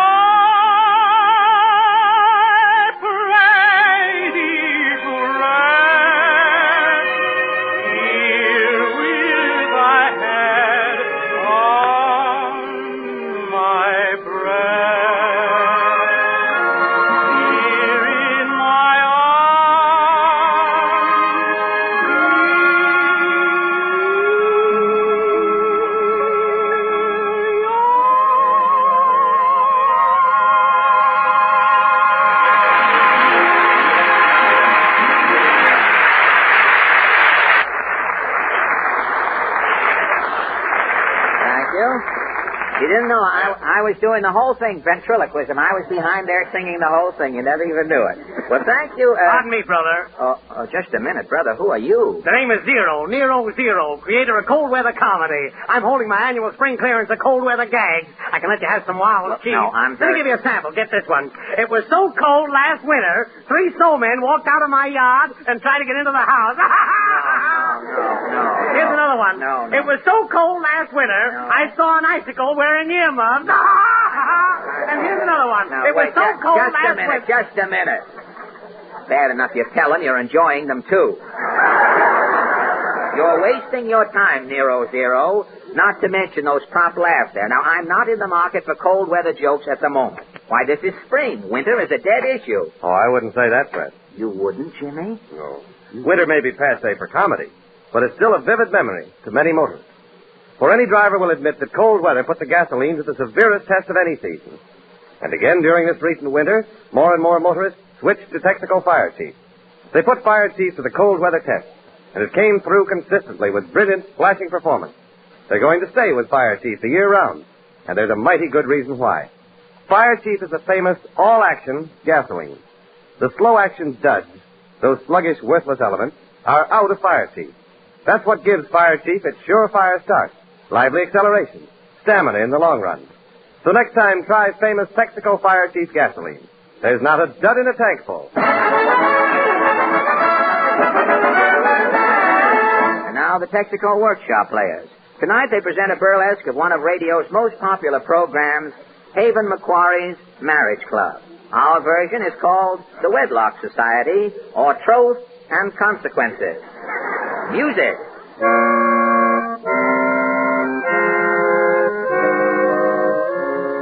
The Wedlock Society, brought to you by the makers of Misto, the new mystery all-purpose hair tonic. Men, are you suffering from falling hair, the medical term for falling hair? Try the Misto 8-hour workout today. Here's all you have to do. Slop a 2-quart jug of Misto over your bald. Rub briskly for 8 hours. If at the end of 8 hours you have not grown a 4-inch patch of new hair, return your empty Misto bottle to us. We will cheerfully refill it, resell it to you, and you can have another go at that bald spot. Don't forget, folks, Misto, the mystery all-purpose hair tonic. Misto grows hair. Misto men's furniture. Misto tastes delicious on your pancakes. And now Misto presents the Wedlock Society. Each week, as you know, the Wedlock Society visits a lodge in a different city, interviewing couples on the joys and heartaches of married life. Tonight, Misto brings you the Wedlock Society's lodge meeting from Nutley, New Jersey. And here is our moderator, Mr. Raven McSorley. Thanks, brides and grooms, and welcome one and all to this meeting of the Nutley Lodge of the Wedlock Society. As we convene here tonight, let us give thanks to Cupid, who first joined our hands together in wedlock and started us down the pathway of life, ready to clip our coupons from the bonds of matrimony. Is our first loving couple ready, Ted? Yes, Raven. Will you old folks step up to the microphone? This way. Okay. Right here, madam. Folks, I wish you could see this devoted and tottering couple. Mr. and Mrs. Obadiah Kelp. Welcome, Obadiah. Thank you, thank you. Welcome to the Wedlock Society, Mrs. Kelp. Hey? Now, Brother Kelp, where do you and your ever-loving spouse come from? We come from right here in Nutley. Hey? And how long ago did you two get pelted with rice and hit on the head with old shoes? Hey? I'm speaking to your boyfriend, Mrs. Kelp. He's don't pay her no heed. Oh. We've been married 37 years. Adoring each other 37 years. Congratulations. Hey? Shut up, Cynthia. Speaking to Daddy. Oh! Now tell me, Brother Kelp, how did you propose to this apple of your eye here? Whole thing was a mistake. Mistake? Well, Cynthia was always deep as a haddock. One night we were sitting in the parlor, and I start singing, "Carry me back to old Virginia." Yeah? Well, Cynthia being deep, first time I sung "Carry Me," she thought I said "Marry Me." Cynthia yelled, "I will," and I was hooked. Hey! Shut up, Cynthia. And now for our first wedlock question. A bottle of Misto, the all-purpose hair tonic, goes to Mrs. Beulah Plotnick of Pone, Georgia, for sending in the following question. And the question is, which do you think are smarter, husbands or wives? Mr. Kelp. Husband. And Mrs. Kelp. Hey! Thank you, Mrs. For your brilliant answers, the makers of Misto present you 2 charter members of the Wedlock Society with these 2 crisp $5 bills and these 2 2-gallon jugs of Misto. Thanks. Hey! Shut up, Cincy.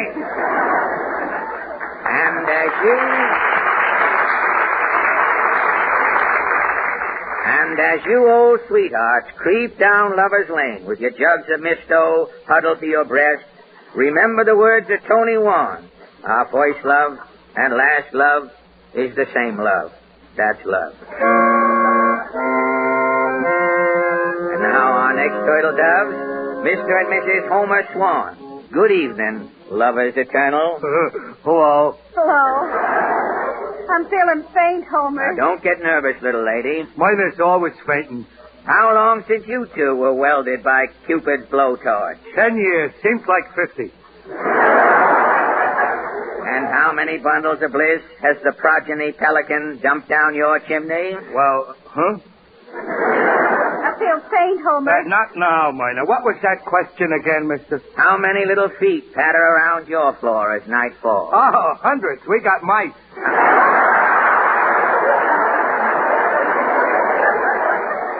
No, Homer, I'm going to faint, Homer. Oh!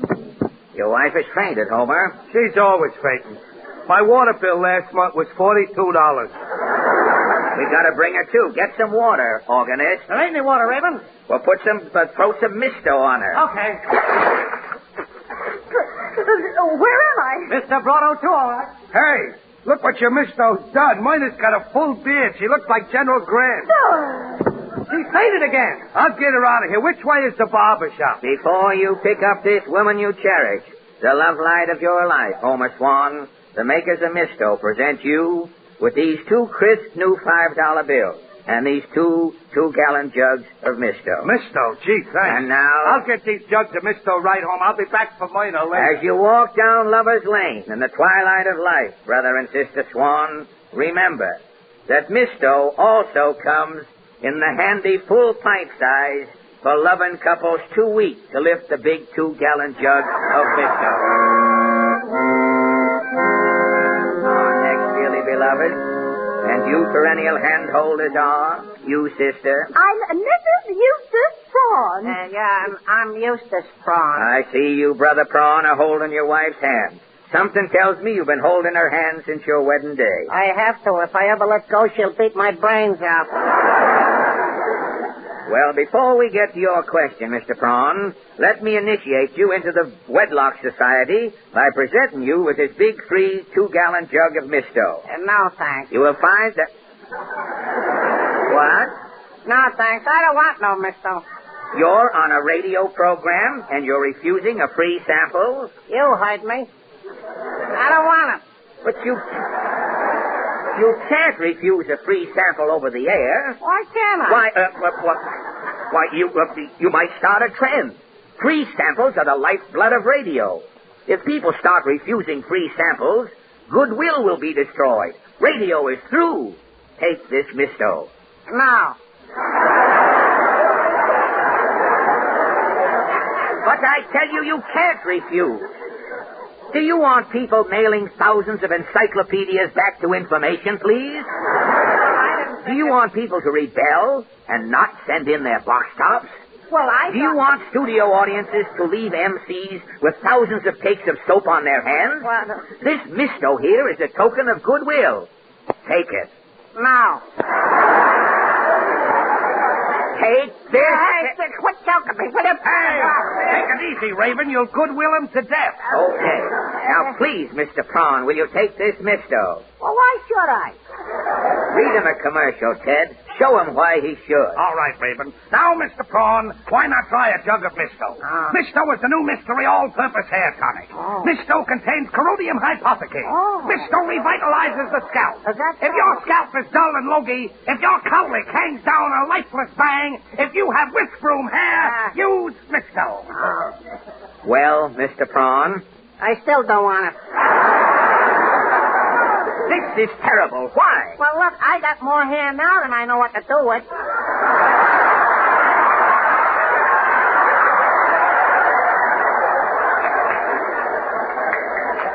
You haven't got it with you. No, I mean on my chest. Yeah, I have to part my chest to zip up my union suit. But Misto also contains glue. It mends furniture. I live in a trailer. But Misto is delicious. Gosh, Raven, the sponsor's coming out of the control room. Mr. Bemis. What's going on here, Miss Starry? This man refuses to take a free sample of Misto, Mr. Bemis. Refuses? He can't refuse. Misto will be the laughing stock of the country. If we can't give Misto away, how can we sell it? Yeah! You see, Mr. Prawn? I still don't want it. Mr. Bemis, he won't take it. He's got to take it. But sorry, if you don't make this yup take that free sample, you're fired. Oh, yes? Come here, Prawn. I don't want it. I know. You don't want Misto, the hair tonic. I got hair. I know that. You don't want Misto, the furniture mender. I got no furniture. I know. You like pancakes. Yeah. Good. Misto tastes delicious on pancakes. Now, here's your free sample. I only like pancakes plain. But Misto is good for anything. I don't like anything. Prawn, you are the most cantankerous man I've ever seen. What's the matter with you, Prawn? Look, I got insomnia. I can't sleep. Misto ain't good for that. It isn't, eh? Hey, put down that jug. Hey, what are you going to do? I'm curing your insomnia. Take this. No. His eyes are closed. He's sleeping like a little baby. Congratulations, McStarry. You found another use for Misto. It cures insomnia. Quick, Ted, stick that free sample under Prawn's coat. Okay. And so, folks, as we see Brother Prawn laying here doubled up with his head resting against the microphone, with both eyes closed, dreaming of wedded happiness ahead, let us all give thanks for the great institution of marriage. Marriage is the only union today that is functioning in harmony. And so, brothers and sisters of the Wedlock Society, good night.